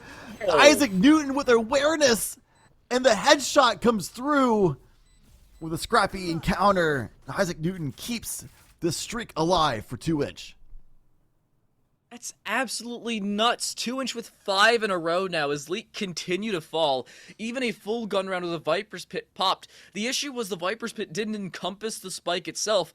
And with that, Leak call a timeout. They have to. There's no way you can keep the team morale up after 5 straight losses. 2 of them in situations you probably should have won. 2inch are walking away with this, and it's not looking good for Leak. It's definitely not. Obvious decision making to take a timeout here. That was a round that you really feel like you should have won. It was a 2 versus 2. You got the pick. That was a 2 versus 1. Spike's already planted. We dropped the Viper's Pit, but they did it in a position that they couldn't actually cover the spike in the pit, which you can work with in certain situations. But instead of spamming from the pit over towards the spike through pings, they decided to go ahead and try visually confirm instead, and that was the decision that caused it to go down to a 1v1 situation. And because the weapons swap, because the Guardian's bad in that close quarters encountering, that gave a lot of information to where the Viper would be over to Isaac Newton, who capitalized on that information wonderfully.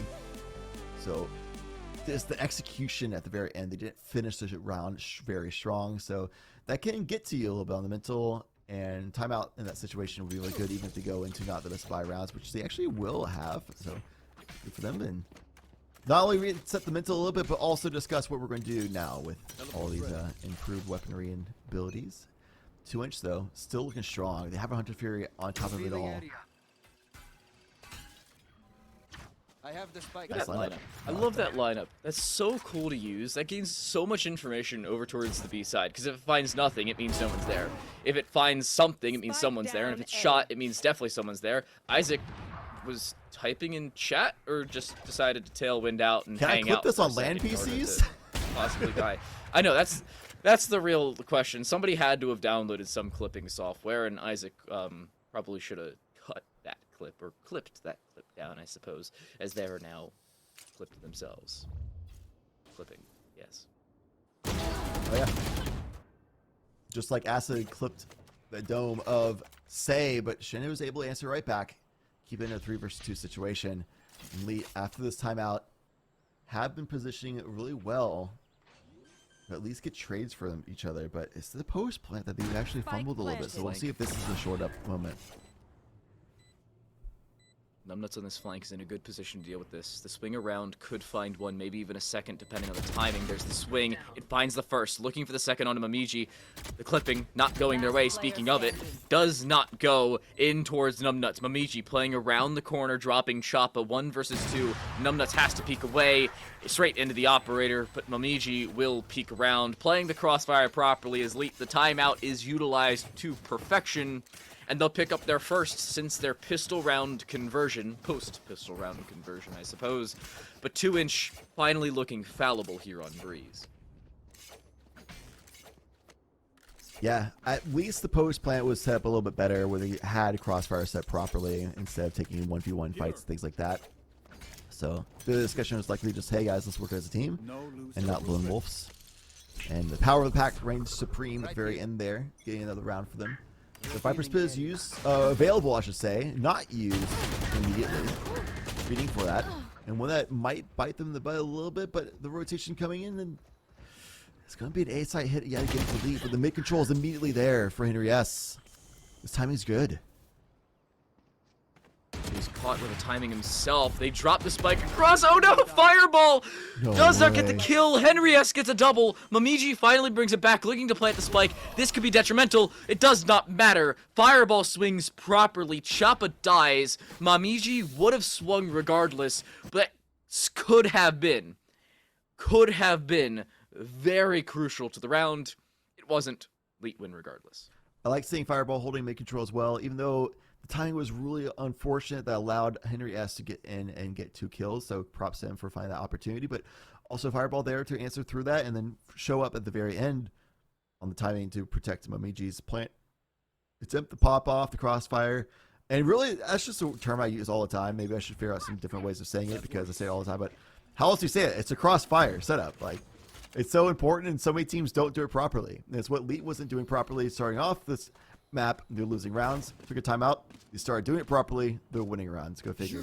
I think it's really how the Crossfire works out. That's the real positioning. Say looking to get aggressive, dies, running straight into Numbnuts. Numbnuts finds a second, but they should be able to stabilize the core of Shen in the back corner. That seems to be the call. He's still got 10 seconds on that. Mamiji is the one to pull it off. This is a strong round from Leet. Oh, okay, Fireball dies. Maybe a little less of a strong round from Leet. But with an awkward positioning for the 2-inch squad in its entirety, Choppa's back up to 100 HP because of the overgrowth we were talking about earlier. The double suppression onto both of them leaves just Acid in a 1 versus 3.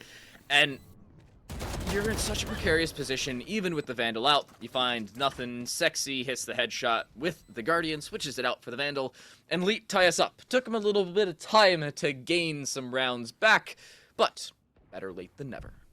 Something kind of similar to what we saw from 2-inch against Supermarks and Black earlier on is that they have a really good strong start. They didn't win the pistols this time around, but they still had overall a very strong start. But it's the team that is on the advantage position, would be more favored on paper, I should say, advantage seating position, that has adaptations coming through after time out, and they make those changes, and they start winning rounds.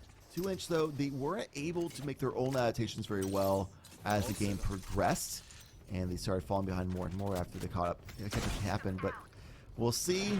Z learned the lessons earlier I touched on. See if they can learn lessons a little bit faster as the game's going on.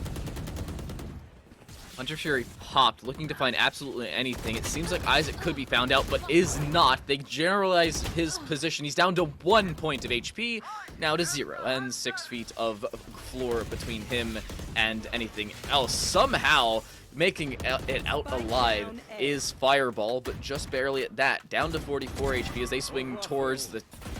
How does he live? He finds the kill onto Choppa through onto the bridge, through the wall no less, looking for a second. That's his 3rd on the round. Numbnuts dies. Henry S finds the kill across under their doppelganger as Sexy. Henry S needs to clear out the yellow box. Fireball repositions around towards the stairs. Timing not going his way. A 4K for Fireball. Needs to go buy a lottery ticket after that encounter. He should have died 3 different times, yet lives through every single attempt on his life. 2-inch fall. Leet retake the lead. Yeah, a couple times members of 2-inch had an advantage situation and position over Fireball, but Fireball just such a it's the advantage of having high sensitivity players. Like, I feel like if you go pro in Valorant, it feels like you need to have a high sensitivity just because of the way you have to like have your head on a swivel, check all these angles at the same time, that kind of situation. That's what Fireball just did. It was very accurate with doing so. Looking around and find those kills. Aggression coming out from Say. Suppress this Choppa, can't rendezvous out, so has to go and take a lot more safe positioning. And that allows mid control over towards Leet. Mid turning in towards B control. Numbnuts left alone. Dies. Shen dropping the Viper. This is the final round of the half before we flip sides, and it does not seem like it's one that 2inch want to remember. Henry S looking to gain control in towards mid, maybe set up that flank around, but there's not much that you can do here if you're 2inch. Choppa generally aware of the Viper's position. Henry S looking to get aggressive, the swing. Shen looking for the frag, dinks Henry S, does end up finishing him off, and it seems like Choppa was aware of Momiji's positioning. It's down to Choppa, now on a 1 versus 5, has the Tour de Force out, 4 bullets remaining, none of them will be used. Fireball uses the Tour de Force of their own to remove their counterpart, and Leet win the half. 7-5 at the split. Not the result of the half that you expect once you got into round number 7 there. Seeing that 5-2 score line of how dominant 2inch was, but that timeout came through and the adaptations came in for Elite. They started getting a lot better mid control and using it effectively. They started working together for 2v1s and positions ahead of the tempo that 2inch wasn't expecting. Those changes, 2inch couldn't make changes to themselves, at least not quick enough to find success. And look at this, is that fast response time on that sensitivity being so high for Fireball, and now going on the defensive side for Elite. We'll see what 2inch can bring up to the table and see what they can do to try to disrupt the defensive line of Elite, make the tempo adjustments on their own time. Pistol round is a must-win here for 2inch. This is Breeze. It's not always attacker-sided, but it can be if you gain a decent bit of early control. That has to happen. Now, Say's looking to get aggressive with the Sheriff out. They take away the Owl Drone. The swing, Say finds the kill. Down goes Isaac early on. Henry S swinging around the side, but Moniji plays the wall perfectly. A little bit of a gap goes in their favor. The full rotation from Leet is irresponsible, though, as, well, B is completely unguarded, and even though the guard's not in this game, it seems like 2inch may still want to take some of that control. The trademark's dropped, as is B. They'll get a plant for free.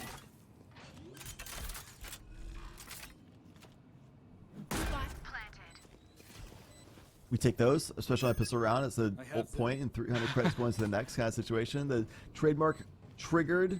You spread out retake from Elite to try and get all these angles to work with. I'm looking at Numbnuts, especially on the back side, because giving you that up on a position might be a massive deal, especially since Acid is getting some massive frags on sight. Sexy answers back. Numbnuts, though, wins that trade and has the lineups. The Sync Mites are not what they were before, though, and by the time it's lands, it's already going to be half. You can tank this. One enemy remaining. But the shot comes through from the window. Time, though. 1 versus 1. There's not enough time, though. If he just sticks this, he's got it. Tapping it, he had to have stuck it. There's not enough time. He may just lose this because of it. Shen trying to hit the shot, will not do so. That's the round. Numbnuts clutches it. Leet are their own Achilles heel. Just press 4 to defuse and hold it down. Speaking of which, podcast every Wednesday at 1 p.m. But Leet, that's the round you could have won. Yeah, that's tough. That's a similar situation to what we saw on the Viper's Pit round before when they were in a 2v1 situation. At least for Elite, after that happened, they came back very strong and pushed forward with a commanding finish to that half. But this time around, they lose the pistol round. They deal with me on eco. Momiji does sneak through. We'll have to see 2inch is ready for it. The Trailblazer tells them. Yeah, there they go. There they fall. Early ground gained again from 2inch. This should be a relatively free round, or at least a discount round. Maybe a late Black Friday sale or an early Black Friday sale, depending on where we are in the year. Is it now a late Black Friday sale or an early with, the middle of May? I don't know. Regardless of whichever one it is, 2inch are getting things discounted, to say the least. Good positioning overall for Leet to try and get back into this one, but it will not be a one round. It's a round where they were going to do economic damage at best.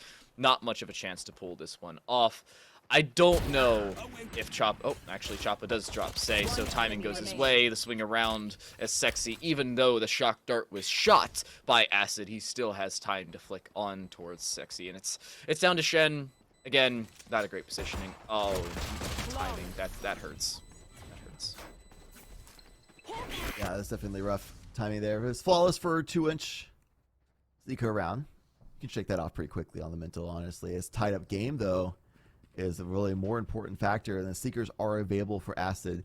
Last time around, we saw a fake from leaked with sending their initiator ultimate that got built up and charged really fast, but it didn't work out. 2inch actually won out that round. I want to see if 2inch tries to do a very similar strategy this time. The spike is in hand of the initiator actually, so if it happens, it won't be from them. Pros don't fake. Fakes are overrated. I mean, pros do fake, just not on the spike. These fakes are a little different. Say, walking straight into Newton and finds the free kill. You know, I have to say, we haven't been giving Isaac Newton enough credit. We haven't pronounced the D in their name enough. I feel a little bit bad, but at the same time... I do, but it's very subtle if you pronounce it, because it just flows. I know. Like if you really pronounce the D, it sounds really weird, like you're stalling and pausing in the middle of the word. I've got your trail. Odd. Love odd names though, they're always fun. Momiji just waiting in the back corner, the Seeker should find them. Oh, timing again. Momiji caught out. Henry S gets the kill, but the spray from Say straight through, plays it properly, and drops the spike. The second swing from Say unsuccessful, but they'll go back for a third. Again, they miss, but it may not matter. Henry S does bring one back onto Fireball. Again, swings back and forth. Leet need to win this round. The switch out for the Vandal in order to not have to reload leaves Choppa in a 1 versus 2. Not gonna happen. Say onto a 4K. Leet retake the lead. The Blade Storm popped late, and they'll be able to convert off of it. All right, so they're winning their own anti-bonus. And they'll be able to keep a couple, though. It wasn't a very healthy win, all things considered. There's going to be a very expensive rebuy into this next round that 2inch will be able to do just fine because they had a flawless anti-eco themselves earlier on. So that was a full bonus. They'll be a full buy up here. The cost of the last round, other than the loss, is also using up those Seekers, but they will be one away from the Hunter's Fury as well as the Viper's Spit. A couple things they could use very effectively should they get those orbs. Not positioning to grab that from Garage, interestingly enough.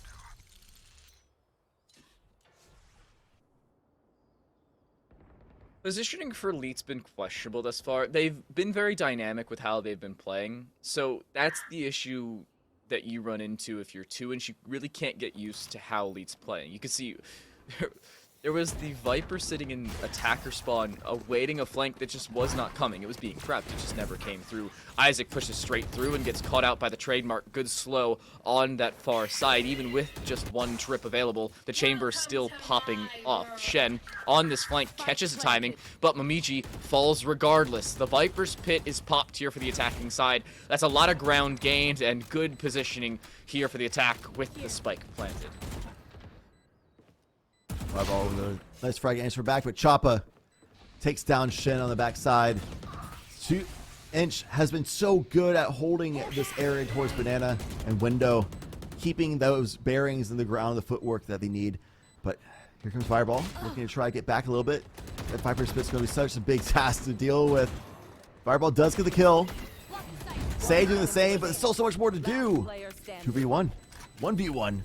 There's no time.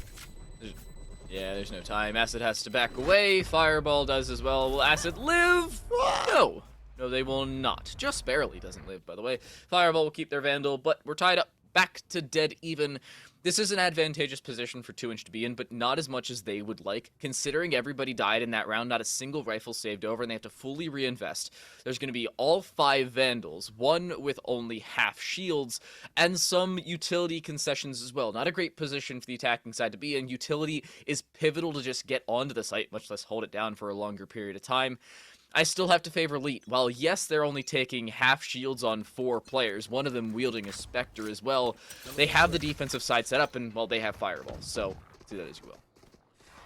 Yeah, that's kind of something I was looking at with the team position, especially as Shane finds another frag, doing something similar to what 2inch was doing on their own defensive side, but also just the operator options, the chamber, and the Jet. I was looking forward to seeing what Leet can provide with those agents on this map, and being their map pick as well. This should be the half that they pop off on, but I mean, 2inch, they did just the same on their own defense. Eventually, take some shots, man. You just have to. You can't hold it forever. Oh no! Come on, guys. We've been talking about clearing corners all day.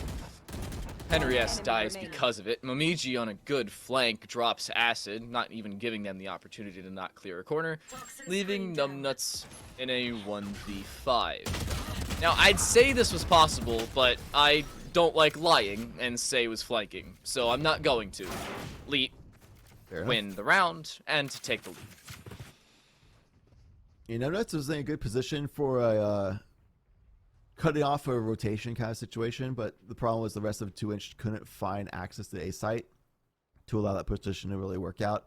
So maybe if Numbnuts had to fall back or push forward to try to get a higher risk with higher reward play options, something like that could have been the case, but instead just holds ground for the original plan, and just, it's a little bit too late for that to work out.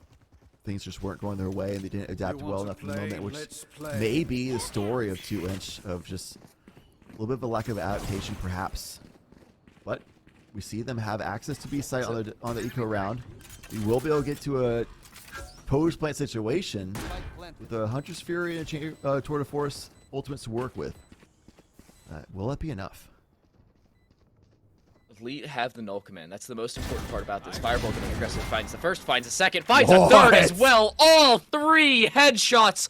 Acid has to be cleared. That's the issue. Shen looking to peek through, finds the information. Acid finds the head, needs to find more, will not. Fireball onto a 4K. Newton on the far side will be dropped. Fireball, all 5 kills, all 5 headshots, an ace for the chamber, and a round win for Leet as they all go on to double digits.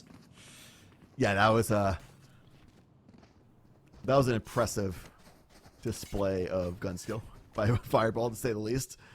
This first kill, I was like, all right, fair enough. Good little peek around the corner, and then okay, you're gonna get distracted by Choppa, maybe get the kill, but get traded off. But then the fact that he was able to just rotate over and have that instant headshot on the spray transfer is insane.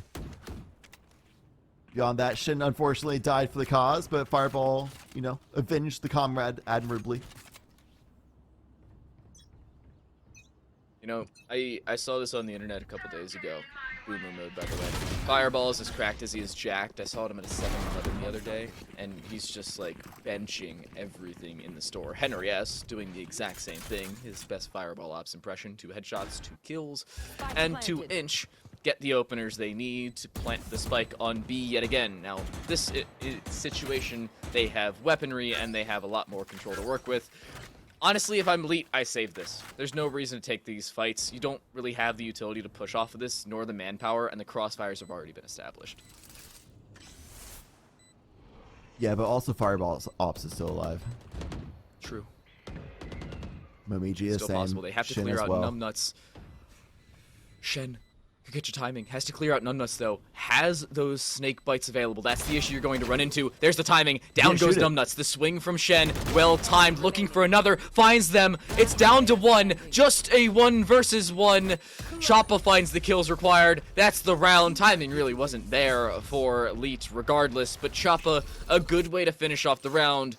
Puts 2inch up onto 9 and puts them right back to within 1.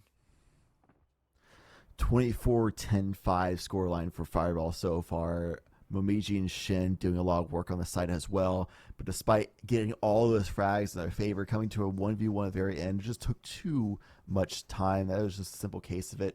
And that's twice now that Leets found themselves with not enough time to work with in a post-plant situation to really be able to fight through it. So perhaps they need to figure out a way of attacking the site a little bit faster and or stalling out 2inch a little bit better before they get onto this spike plant. But again, we see just the trademark on B site all alone, while all of Leet is positioned for mid and A control. Henry S. finds the fact that nobody's here. It seems like Leet are doing their best impression of not playing defense on defense, and Say is doing it in style. Finds the opening kill. Their tailwind does dissipate, but Nude finds one of their own. Looking for more across, though. Has to take out Say. The information's there as to Say's position. The first few don't land. Say onto a triple. 2inch are falling on this B side, and they just cannot win a gunfight. Say jump peeking for information. Shen looking to get aggressive around towards elbow. The peek around, looking to find Numbnuts. It's a 4K for Say. No ace replicating here for Leet. Shay. Wow. Wow. Yeah, unfortunate circumstance there for Isaac Newton. The blaze terms don't go through the box. Had to try to find that angle. Got a couple shots onto the hands of Say, but couldn't connect the remainder as a swing came out, and Say shut that down instantly with a very precise display of gunplay. 11-9 now for Elite. Looking very strong on defense, just like 2inch did, but still it's the question of can 2inch adapt well enough moving forward. I mean, what's the problem here? It's they go on B site very cleanly, but they use no utility to get there. Nobody on Elite's there. They play for the retake. The game is to pick some swell on the way in. Say's Operator is not being shut down whatsoever by 2inch. Seems to be able to do whatever he pleases all across the map. But Choppa, though, finds the kill in a second, gets them tube access. But Fireball was on the flank in time. Choppa wasn't quite ready for it. Choppa, so quick with same it. thing. Unfortunately, gets caught. Oh no! Down goes Fireball. And here we go again. Comic retribution for everybody. Nobody stays alive. No timing going your way twice over. Henry S. left alone. Should be able to catch timing onto one person and then should die. If all is right with the world, that's how this one ends. Henry S. just jumping straight up. Does find a timing onto Momiji. And now has to find onto at least one more. Should be caught from behind. Comic retribution. Thy name is round 21. Leet put themselves onto map point. Everybody caught a timing onto somebody else. And then got timinged. Welcome to Valorant. Person who came out on top was shown there, had 2 back-to-back good timings. But everybody else, like 6 of them, had like 1 good and they got punished on positioning. That was one of the more interesting rounds I've seen today, that's for sure. And I don't think it's even necessarily anybody's fault. It's just everybody went for aggressive, ambitious plays, and it worked out once for everybody except for Shin. And now it's working out at least once for Say, going for aggressive angle. Kills right out of there after taking down Isaac Newton. What could be the last round of this first map of a best of 3 series of round 16. Acid peeking around. Fireball's getting aggressive again, and justifiably so. Just wanting to play under drop. Needs to clear the corners, though. That's the issue they're going to run into. They're not going to clear the close left corner. They'll find a kill anyway. Choppa just too slow on the draw. And the opener again goes the way of this Elite side. Now 2 of them going their way. It is traded back with 1. Next shot across, though, as Say finds yet another acid dropped. 2 versus 4, just for 2inch to stay alive. Now Momiji gets a turn. It's the last 2 members alive for 2inch are pushing towards A site, but 3 members, soon to be 4 of Elite, are here ready and waiting for them. It's going to be a dire situation for 2inch. Little do they know. Does Momiji get cleared? That's the question I now pose. Does Momiji get cleared with the wall down? No. There's 1. It's down to just the chamber. 1 versus 4. Not gonna happen. Momiji closes things out. A double kill of their own. Leet take map number 1 here in our only best of 3 on the night. A strong opening map for the squad. A 13-9 finish as they take it in style. And saw they did. And congratulations to them, and an impressive showing of adaptation on that attacking side of the map. On defensive side, didn't require a ton, little positional things here or there, micro-wise, like that, but it wasn't like, okay, team, we need to figure out this massive change of plans or anything like that, which we saw on the first half. On the side of 2inch, they never really did that. They still kind of went default and see if they could find second picks here and there, but didn't have like full-on site executes after they stopped having a lot of success on B, which honestly, on B site, it's not like they stopped having a lot of success. I'll have to take that back a little bit because they kind of did. It was a little bit back and forth overall. But they went into defaults after that, and it just didn't work out. They kept trying it, continued not working out. Say on the operator was never shut down, it felt like, just completely dominated, and 2inch at the basic level of things couldn't figure out how to deal with Say. It's been extremely difficult for Say to die. I'm not gonna lie to you, through all 3 of these maps. I took a look at VLR earlier. He's been relatively consistent in his fragging and signed player for a reason. Not dying all that much. Yeah, hey, he's good. That's all it comes down to. You also saw Fireball Ops pop off. But today's been a day of fresh things for us. We've had 7 maps of play already today. We've seen 5 different maps, and only 3, as we head into our 8th, will be replicated. Those being Haven, Ascent, and now Icebox in chronological order. But speaking of fresh things, I want to talk to you about Mike and Ike for, well, obvious reasons. If you take your candy game to the next level, you really are just a better player, especially when you move on to the next level. Take a pack of Mike and Ike Original Fruits or Mike and Ike Mega Mix. The delicious, fruity, chewy flavors will help you fuel your game and power you up to keep playing at your best. Power up with Mike and Ike and maybe even perform at some of these LANs, but atrocious segues aside, we're going to send it to a quick break. When we come back, it's map number 2, it's map number 8 on the day, our 3rd replicated Icebox when we come back. I know you only show up for these tournaments for the ads.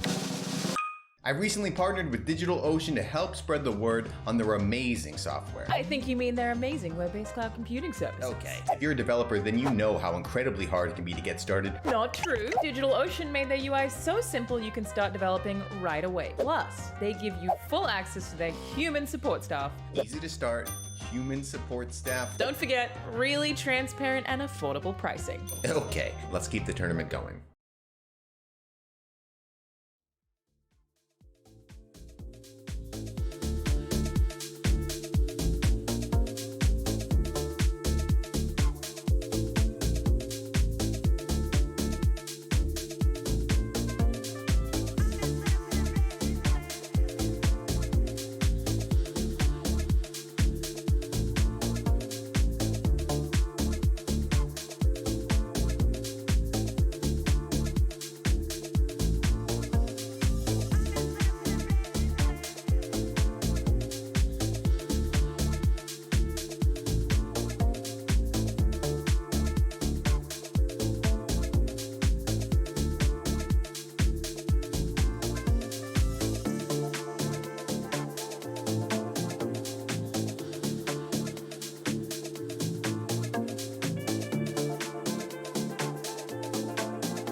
Welcome back to the Nerd Street Champs Fullerton LAN Qualifier, live from Fullerton, California. I'm Time to Light. That is Chad Lantis. It's our possible, and I say possible, final map of the day. Icebox for the second time thus far. The first in this series between the squads. It was a difficult first map. And it was I do really want to point out, Leet popped off, but it's such a challenging position to be in if you're 2-inch. Heading into Icebox, yeah, it's your map pick, but you're still playing up against very notable players who pop off on a consistent basis. Yeah, the notable players for a reason as well, and I think most people would predict this match to go 2-0, but I think that's mostly because a lot of people don't know about 2-inch, so naturally people are like, oh, we don't know them, so we'll just say 2-0 for the people we do know, which is sometimes a little unfair to the people who don't know, but it's a good opportunity for them to prove people wrong. Something that 2-inch has done to start off the maps very consistently today, but what I really want to see them start doing is meet the adaptations. Like, you have to constantly adapt throughout the match. Like, they come out so strong and so good consistently, but then they kind of just stick to the same game plans. They don't have deep playbooks, things like that, which could be an issue if it's not a team that plays together a whole lot, things like that. But they do need to just keep focused, keep improving and adapting as the game goes on, because good players, good teams will be doing exactly that, and that's what we saw Zoyo Marksman do to them earlier today in the group stage best of 1. That's what we saw Elite do to them in that first map of this best of 3, and it's something that might be the story of Icebox, of 2-inch coming out really strong with a great strategy, but then just not being able to adapt well enough to overcome the more experienced players. Some of these sleeper teams really in a difficult position at this point. If you are 2-inch, what do you want to do specifically? If you are 2-inch, what do you want to try and pull off heading into map number 2? Is it a different agent selection? Because you're the one that picked it, so you probably have a couple different strats for a couple different sets of agents, but you're in such an awkward scenario up against a team that you don't have all the information you'd like to work off for. What's your call here, Chad? Yeah, I think the strategies oftentimes have been really good coming off the bat, but you just gotta mix it up. I think is really what it is. Still work with a team. Don't mix up in the way of you just all lone wolves, because towards the end of that attacking side half, we saw a lot of times that they got very separated and spread out and doing kind of like a defaulty, everybody's going for solo plays to see if we can make a pick happen and then go execute from there kind of situation. There wasn't a ton of like, all right, we're going to set you up with your jet dash in on the smoke, and we're going to pop flash for that as well. I'm swinging left, you swing right. We're going to use that at the same timing as the recon bolt. Like, you know, like being super coordinated and all that kind of stuff. That wasn't super common. They did set things a little bit here and there, but wasn't like an overall just like, wow, look at all these good executes. So that is hard to make happen. Obviously, in the moment, people go in the practice range and do scrims day in, day out to develop that. But so it's definitely easier said than done, obviously, but it's just one of those, like, you still gotta mix it up. You can't just go by yourself. Try to make a quick little strat call of like, all right, pop flash, I'm swinging left, you swing right, dash forward, you know, like something like that. And also just reads as well, like where the positions are of the players. The allocation of resources is one of the things for adaptations, that especially for the defensive side of things, that you need to account for and make some changes to as well. With well, that comes with getting a lot of information throughout the round on top of it, not just full sending onto a site. Sometimes you gotta take your time, slow down, get some resources, scout out the field, things like that. It's a very loaded answer for sure. But that's this thing about a tactical shooter, man. There's a lot going on. Seems like not a whole lot is changing for this 2-inch side. Henry S moving themselves on towards the Viper from the Sova. Numbnuts from the Sova. No. Henry S onto the Viper from the Sova. Numbnuts onto the Sova from the Viper. There you go. I can English. There you go. And Acid's going to pick up the Sage. We are seeing a mirror comp, an unsurprising map to do so. Everybody plays the exact same thing on Icebox. It's similar to that of Ascent or Haven, where you have one relatively uniform way of playing the game that everybody acknowledges is the general meta. You can make very minimal changes to it as you please, but not many teams do, for understandable reasons. It's the meta for a reason. Shen will pick up the Sage. Sexy on towards that Sova. Say's right back on that Viper. No, Say's right back on that Jet. Momiji's back on the Viper. And Fireball, well, right back to where they were working on map 1, the Chamber.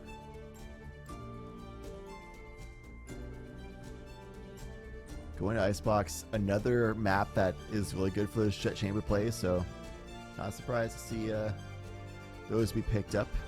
Solid proficiency. Another thing, too, is 2-inch didn't seem to have an answer to the operator from Say's hands. Fireball had many pop-off moments, of course, too. Just towards those later rounds, it was really a Say show where just operator hand as a Jet, finding like 3-4 kills around, it seemed like. And Icebox is another map that could be the case. If they have a bad read, they run to Say's operator, holding it on B main or watching in A site, covering the crossover from boiler and or pipes. It's one of those things where 2-inch need to figure out a way of flashing them out, smoking them out. No flashes actually from other teams, so that won't be a thing.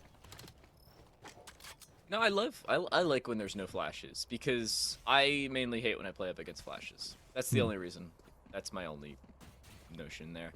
I do like when there's no flashes, mainly because it really differentiates those who can initiate just based off of gunfire and basic utility from those that need those flashes to push themselves through. Seems like 2-inch just need themselves, at least on towards the A side. The Headhunter popped around towards Acid, does not land a shot though. 3 Headhunter shots remain. Isaac looking to hold that cross, but Sexy just straight through the wall. Does not care about the smoke-esque position. Finds the frag. Regardless, good positioning here from Leet. They do not have the man advantage just yet, but they have a lot of HP advantage. Numbnuts, lucky to be alive, is no longer. Rotation on the way. The trademark's still active. Now the jig is up. Information is known. No presence on the A side either. Full rotation underway. Their own trademark from Choppa is there as well, so Leet's flank option will be alerted of. They're still going to be stacked up in mid. And should be make a good retake option happen pretty quickly. They're rotating back towards B main, thinking that multiple people are rotating here, when that's just not the case. You have Fireballs waiting on that flank, maybe trying to fake the fact that they've all gone towards mid, which is almost certainly the case, just not entirely. Henry S could get caught with the timing here, should Fireball peek when they want to. Again, 3 Headhunter shots still remain. Looking for this push, here is the defensive side. It works out to perfection. Timing goes their way, as does the defuse. Leet win their defensive pistol. Very clean overall. Good timing on everything. Good work around the wall on the B site. Reason why people pick up the Sage is mostly for that. They drop the wall after the plant, or amongst the plant, I should say, and it would last there for nearly the entire timer, but despite closing down the angles that 2-inch, that Leet could challenge from, 2-inch just couldn't hold them well enough. Player advantage was strong. Shots just the same. Now the anti-eco for Elite. Stack up to B site. I like it when teams go and rotate around, try to play for other angles, but doing disadvantage. Might be a little bit too much to deal with. Oh, no cover from Say. Tried to, couldn't make it happen. Say not expecting it. Always expect the unexpected. Y'all Say expects Acid close range. Hits the wall bang headshot, leaving just the chamber in a 1v4. No, actually, that's the main reason we didn't see the Sage try and push through there. Say, maybe looking for the Spectre in that situation, but even then, here, I'd keep the Marshal, especially if I'm Say. Now, I'm not Say, but Say can aim. That's why you keep the Marshal. Yeah, if I was Say, I'd definitely keep Marshal, because, that's my greatest weakness by far is aim ability. I have that casting big brain, but, you know, I can't aim to save my life. I spend so much time studying VODs and not practicing aim that I go in the match and position perfectly, doing good comms, and then I miss every shot. Like, well, I guess I won't go Mortal. It's fine. I'll just never hit a shot. All good. My gameplay consists of good comms and a decent bit of utility usage. That's all I've got. Yeah, I'll IGL and comm and set my teammates who have great shots. I'll set them up, you know. It's kind of a strategy. Or go on a lurk and it's like a free kill because they have no idea I'm there. Because timing and map knowledge and VOD review and studying the game and basically mimicking what a lot of good players like the players of Elite and 2-inch are able to do. And Fireball able to get the first frag of this round. A nice lurk through kitchen that Elite has no idea about. It's going to be a big opportunity for that recon bolt. Might give some idea of where 2-inch is looking to push towards. Fireball's now aware of that possibility. The rotate around, Fireball has to reposition and does, catches the timing, but Numbnuts finds the kill. A 2-for-1 trade favoring the 2-inch side brings us right back to the even man count. Sexy moving in towards the defender spawn. Acid dropping the wall, perfectly timed as well. Looking to melee that is Sexy, but they're too late in doing so. It will break, but too late. That's the issue you run into if you're on this Elite side. Looking to grab a rifle is the Sage in towards the attacker spawn. Acid needs to heal themselves. Actually, heals Isaac Newton up towards 100. They finally start to get that spike down. Took them long enough to do so. But as they do, Mamiji dies trying to deny it. Isaac Newton across towards Sexy. Leaves Shen in a 1 versus 3. Finds the first, has to find the second, will not do so. 2-inch win the anti-bonus and do so in a decent fashion. Unfortunately, they only keep 2 players alive, so their economy is going to take a hit, while Elite will fully purchase. Looks like it might be, I don't know if it's a visual bug or not, but it seems like Say disconnected. We'll see if a tick pause comes through or something of that sort. Hopefully that's not the case. They're not moving. Not sure. Tech pause, tech pause, tech pause. Yes. Yeah, there we go. There you go. There you go. Look at the amount of people still here. Group stages are still underway and finishing up right now for groups. I believe it's G and H. A lot of groups, man. A 32-team entrance tournament here and 16 going on. That's where we're playing right now is the round of 16 playoffs. Best of 3 is here. We'll have to see as the rest of the bracket comes through. We'll give some updates as we get them for sure. Unfortunately, we don't have that many updates. The one update I was going to give throughout the entirety of this match was Enigma Alpha versus TMG. Yet they haven't finished their game, and groups G and H have just barely started. They're trying to get some of the pre-seeded round of 16 games done, because, again, this is a West Coast venue, so it's only 7 p.m. At the position, but it's 10:10 Eastern, so that's the main reason that we are moving on towards the best of 3s. Of course, groups G and H still going. They will continue throughout the night. So if you are somebody who is here to see Shazam, as I see all of you in Twitch chat, he is not going to be on stream. Oh, he's actually playing right now, I'm pretty sure. But yeah, also it's a logistical thing. I mean, this is an awesome venue, very large. 32 teams, man. Multiply that by 5. That's the amount of setups you need. That is so many. That's insane. That's literally quick math, 165. So that's a crazy amount of PCs. And as you can see, there's not 165 PCs in here. So that's why we're trying to stagger and, you know, figure out a logistical way of making it all happen. But hey, man, we still get a lot of action. You know, we're around like 9 hours, 8 to 9 hours of Valorant gameplay on the day. Tomorrow we get to have 3 best of 3s. I'm looking forward to it, man. I'm also looking forward to the end of the tech pause because I want to see just how well 2-inch can evolve basically today and figure out ways of adapting, as they're the ones on the back foot. They lost the first map of this best of 3 series, and so far it's looking really good for the side of Elites, but the gun round did go in the way of 2-inch. 2 alive though, like you said, economy is not the most amazing. See if they can try to wrestle out the continuation of that momentum.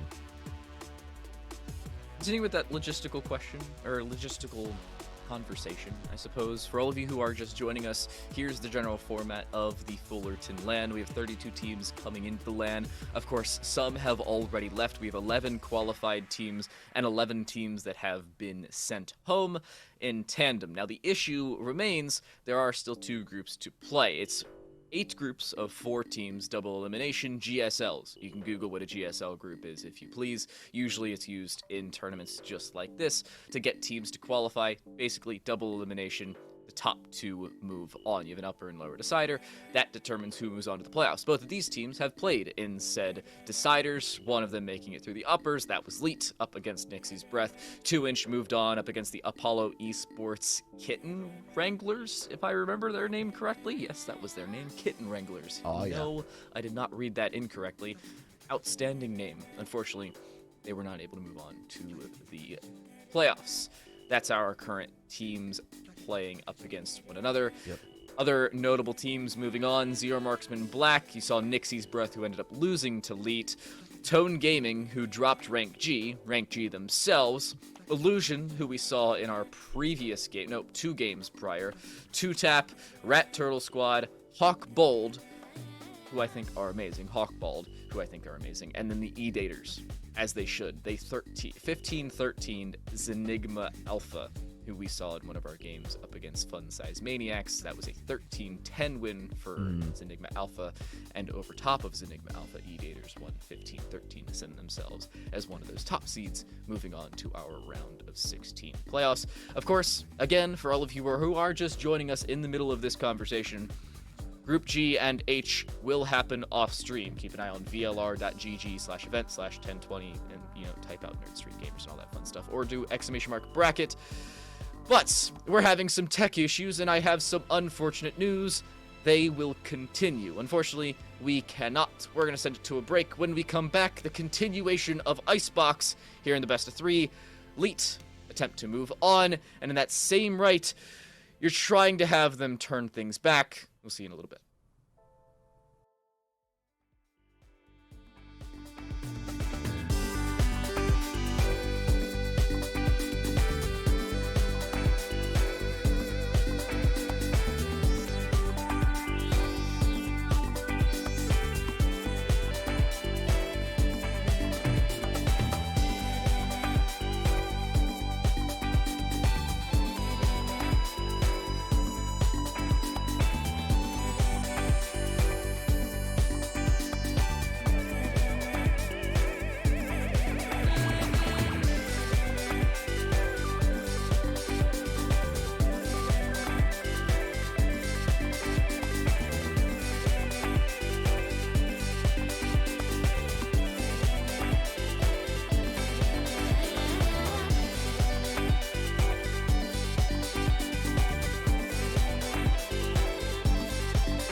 Welcome back to the Nerd Street Champs Fullerton LAN. It's a qualifying event to move on straight to the Nerd Street Champs Finals in August, but we're moving on and moving back into the game. They fixed our tech issues. We had a little bit of a PC issue, and we were still on that live cam. You could actually see Reno fixing a PC that was messed up. A little bit of an Annie pull around towards Choppa's face. You ever seen that, where the free cam observers like to go straight in somebody's face and just mess with them? Oh yeah, it's very scary. It's like looking at an MRI of an infant inside the womb. But anyway, we're going into this next round where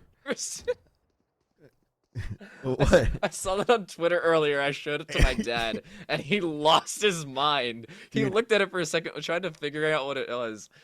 They say that's why they do ultrasounds instead of MRIs, but that makes me want to do an MRI instead every time. I don't know, but whatever. Maybe it's too.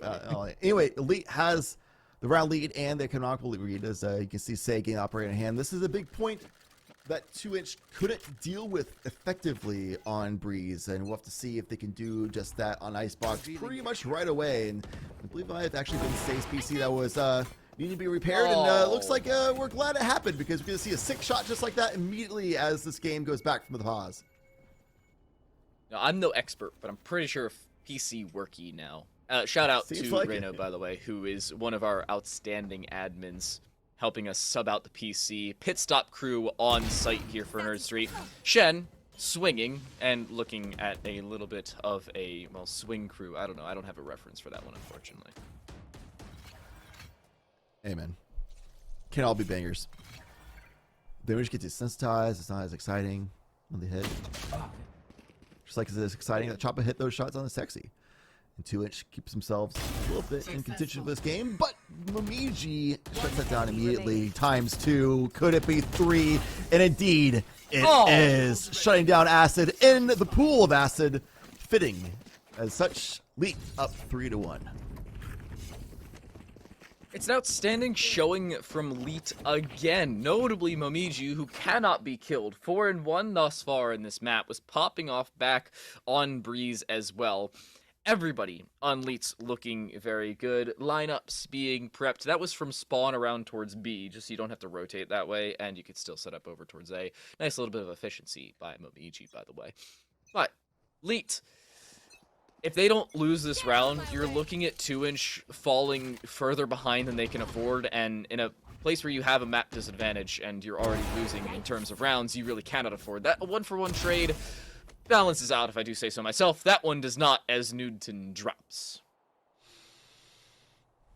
This is a very similar situation that we saw last time. 3 versus 4. Momiji still alive. The allocation and positioning is different. It's kind of what we're talking about, how it just changes up. Making some adjustments round around, even if they're winning. But Acid was ready for potentially Momiji. Found Fireball, won the gunfight anyway, and with this cross through, upgrade the weaponry there, and Henry S in a perfect position, knows about the owl drone. The hop up, the timing's perfect. Chris finding the kill. Again, opening up this B side. As we saw the previous time we went on to Icebox, B was the way to go for the attacking side. In goes the Viper's Pit. Snake bite there for Momiji, trying to open things up and do a little bit of damage, make everybody vulnerable. That time unsuccessful. The Sage Wall around the side puts everybody here on Leet in an awkward position. I say everybody, it's really just Momiji and Say. Momiji trying to initiate around the side, but all of the players here on 2inch are playing inside of the Viper's Pit. The slow ward forcing them out, leaving it just a 1 versus 3 for Momiji. Won't find anything. Finally shut down is the Viper. A thrifty round for 2inch, popping the ults and popping a round in their favor. Leet finally looking fallible. Thrifty in a way. A lot of that was nice rotation timings from Henry. Acid getting a really big kill onto Fireball as well. Hasn't quite popped off the way that he did on Breeze, but whatever, man. It's 5 rounds in. We'll see how things go out as the game progresses. Ultimate's online for Leet, though, is a big talking point here, as the Viper Spit was used by 2inch just to secure the flip 3-3 round, which, fair enough. I think that was a good call.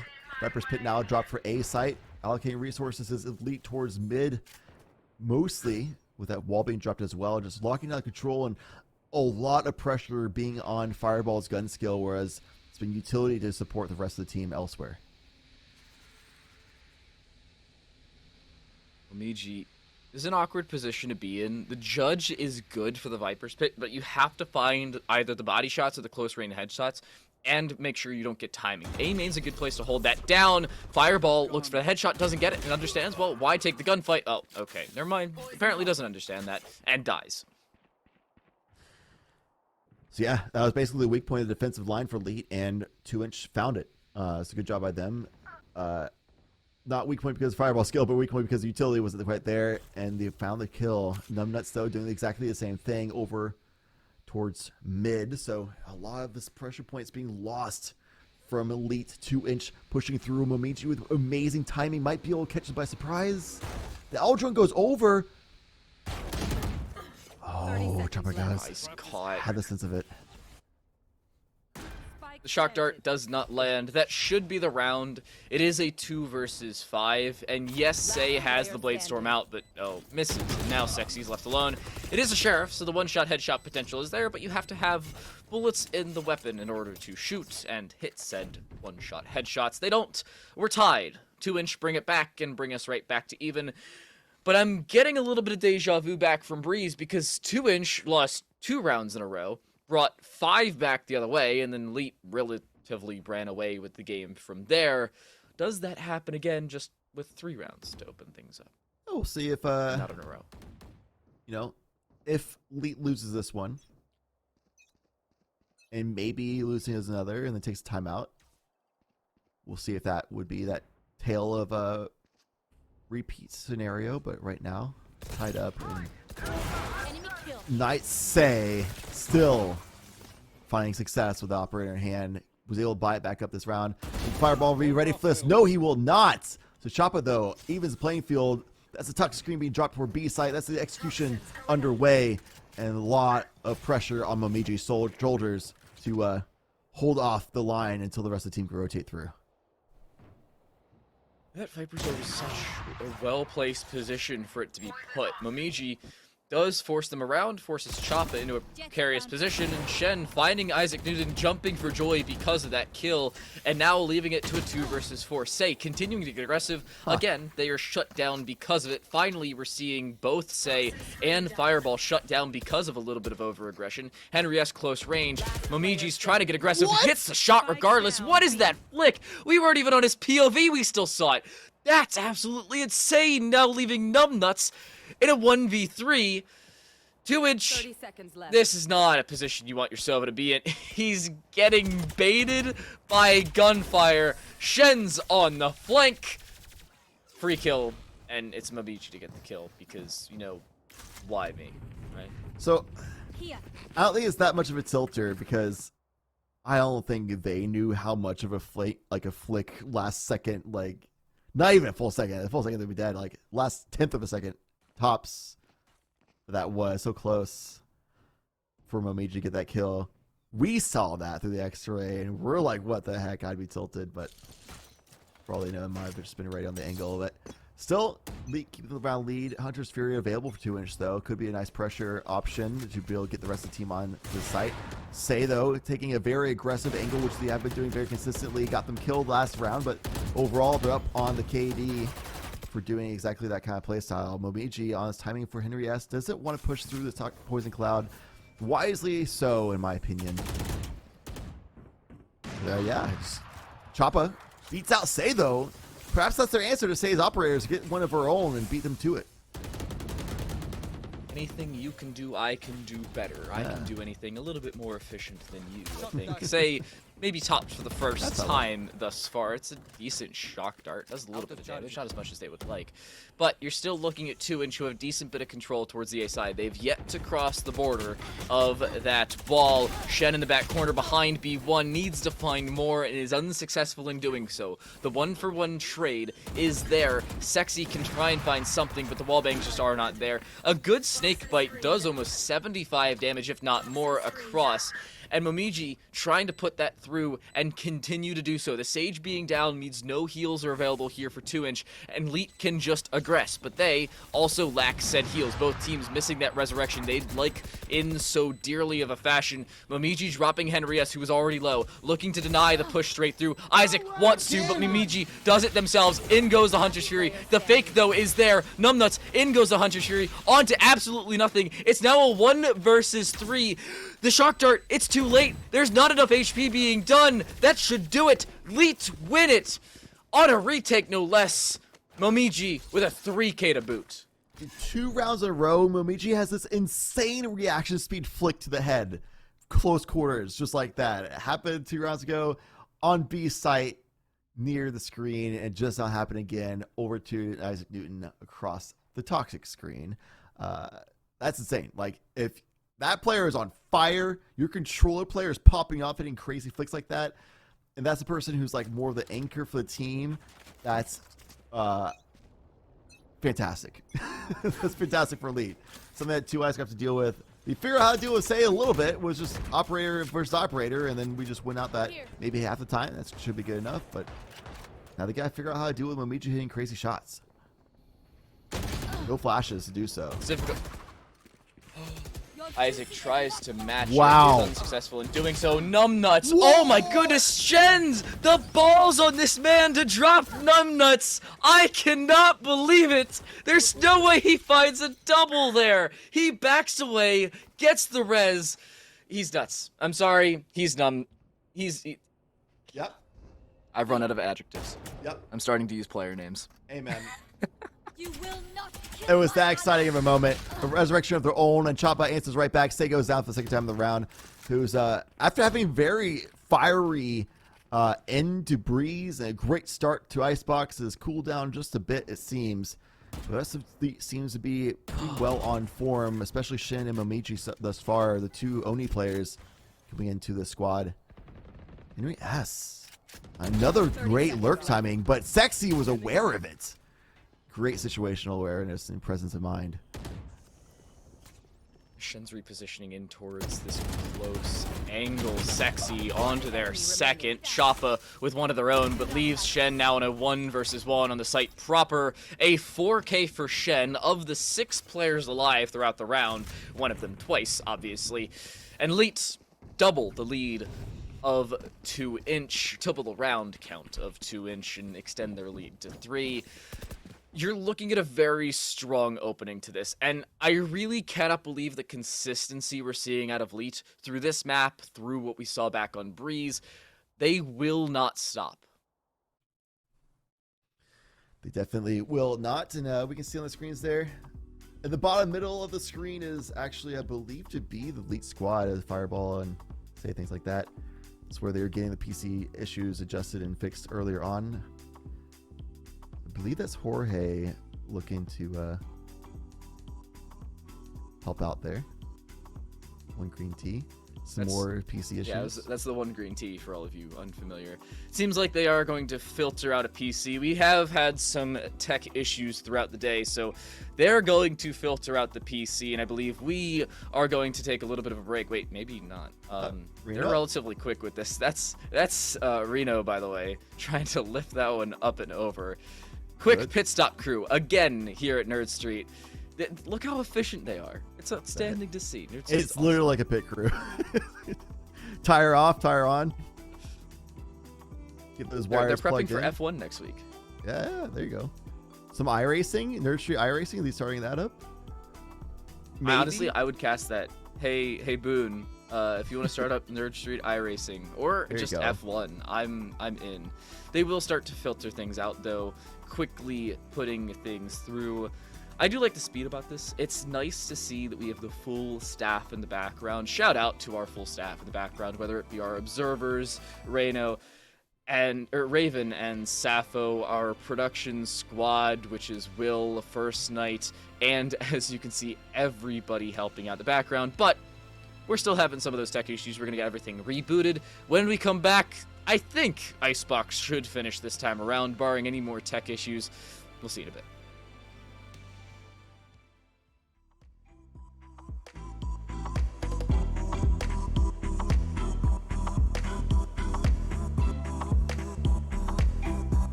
Spacey ship.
Spacey ship.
Attempt number 3 here on Icebox and Nerd Street Champs Fullerton LAN. Welcome back to our best of 3 coverage between Leet and 2inch. 2inch need a map win here on Icebox to force a 3rd map of Ascent and attempt to move themselves on to the quarterfinals. Leet just need to win this map. They move on themselves. They're in a good position to do so. We finally got our technical issues resolved. Again, a massive shout out to our admin team in the background, Jorge, Boone, and Reno, keeping us going here on the production side of things and allowing us to bring you the amazing coverage you see. The tech pause should come to a close as we move on. I'm still timed light. I am still joined here by the outstandingly awesome Chad Lantis. Oh my. Chad, 9 rounds in. How you feel?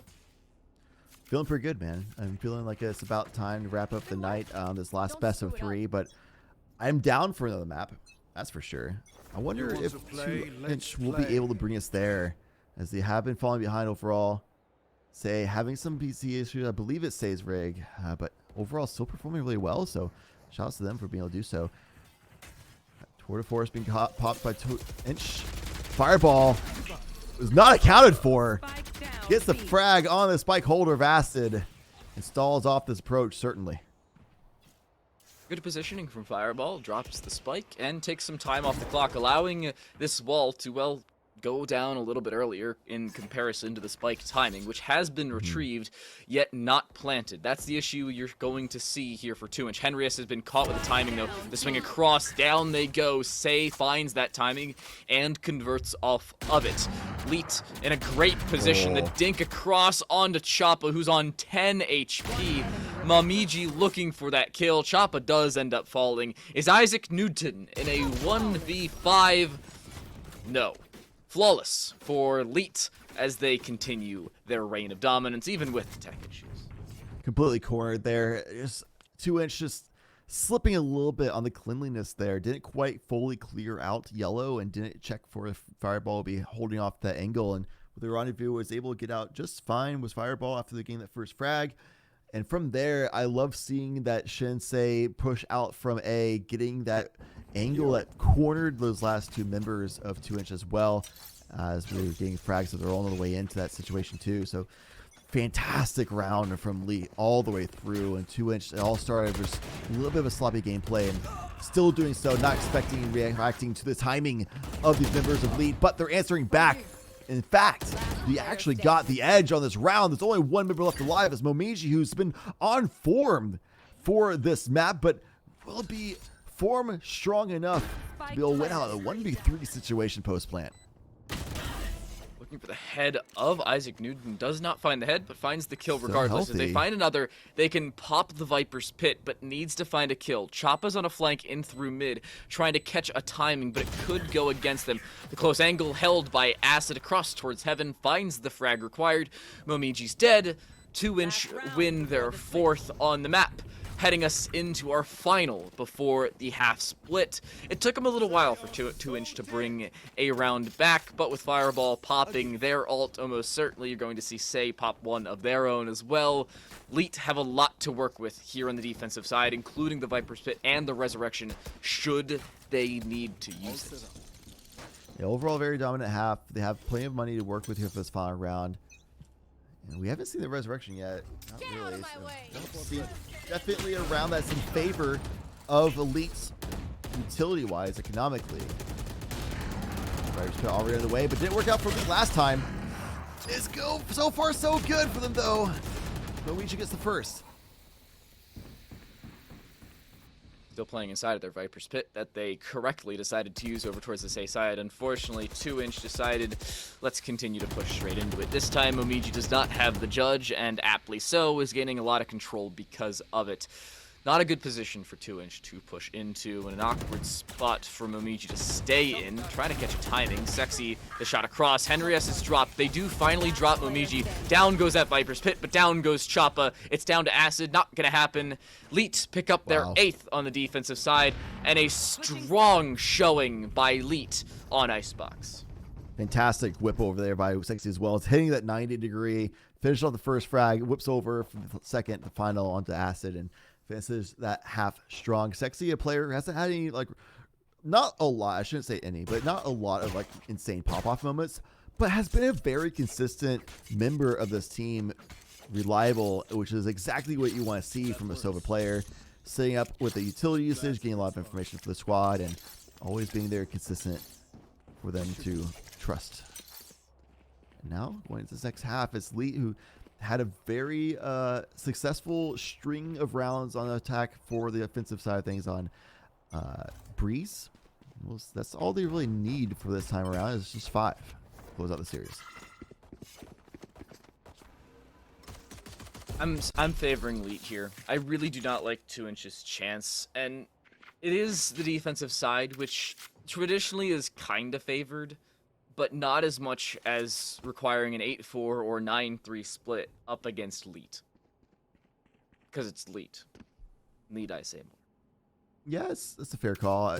I'd say most people predict them to win from the start, and being in the lead on the second map when they won the first should be pretty easy prediction from here as well. But players like Numbnuts have something to say about that.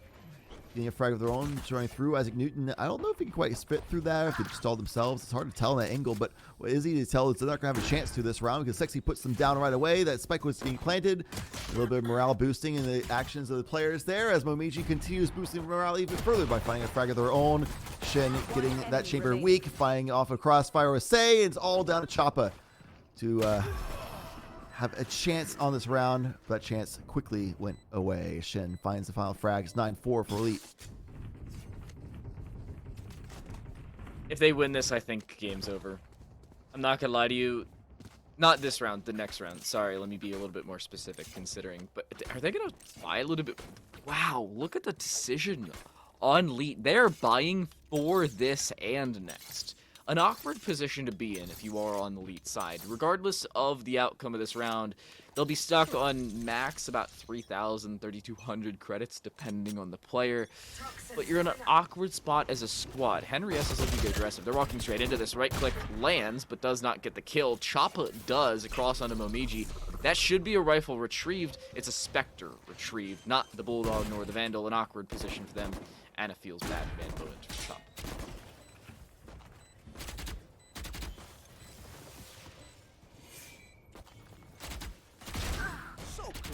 Nice shots by Fireball, having an advantage weaponry as well. The pistols in hand for 2-inch can be a little tough to deal with, even though he has only light armor. Just Bulldogs, Phantoms, that's going to handle business pretty well on the anti-eco.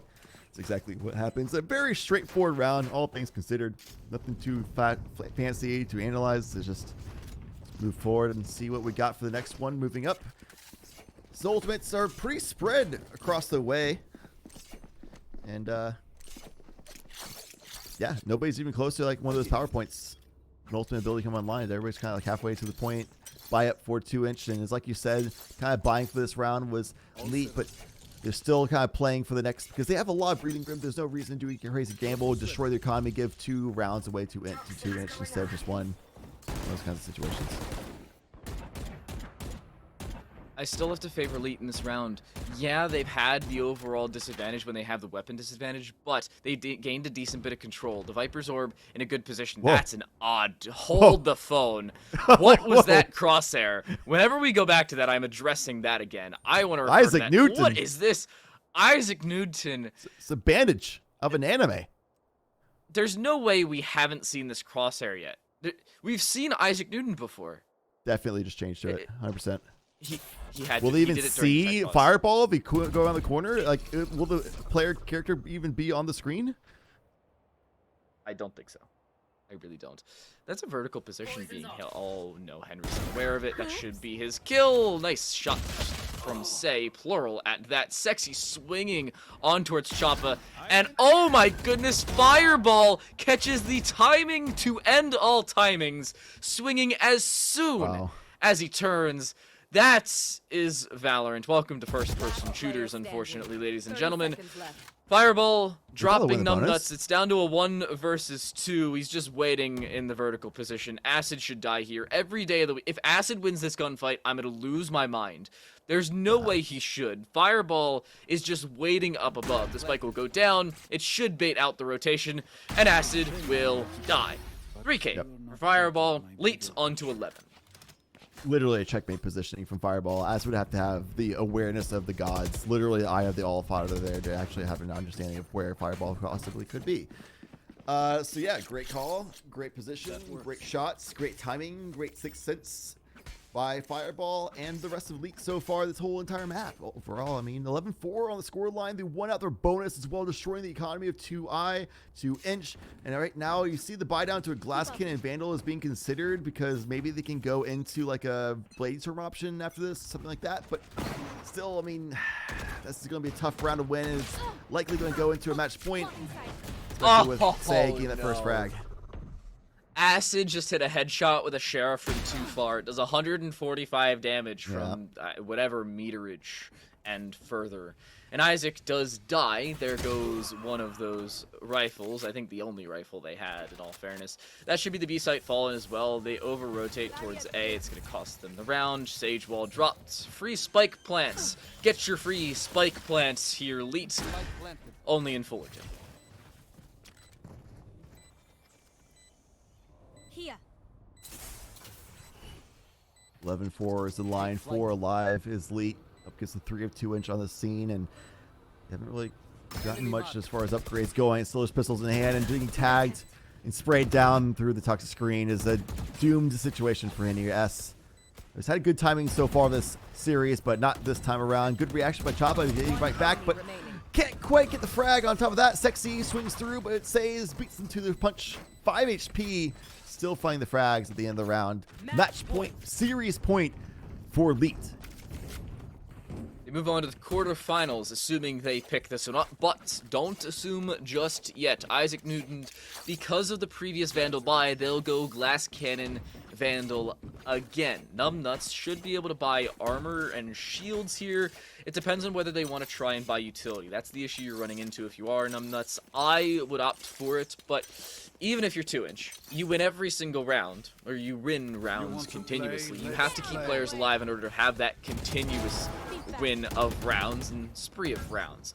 There goes Newton dropping Say early. The Blade Storm off the board to open things up, but so is Acid's face, along with Isaac's body. Numbnuts, the only one left alive on this A side, looking for whatever he can get, but in goes the Hunter's Fury. It'll drop him. Henry S on the flank. The information's there, but it does not matter.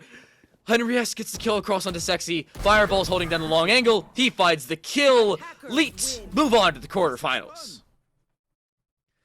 Leet were the prediction to win it all by most, if not all, and here they are on a 2-0.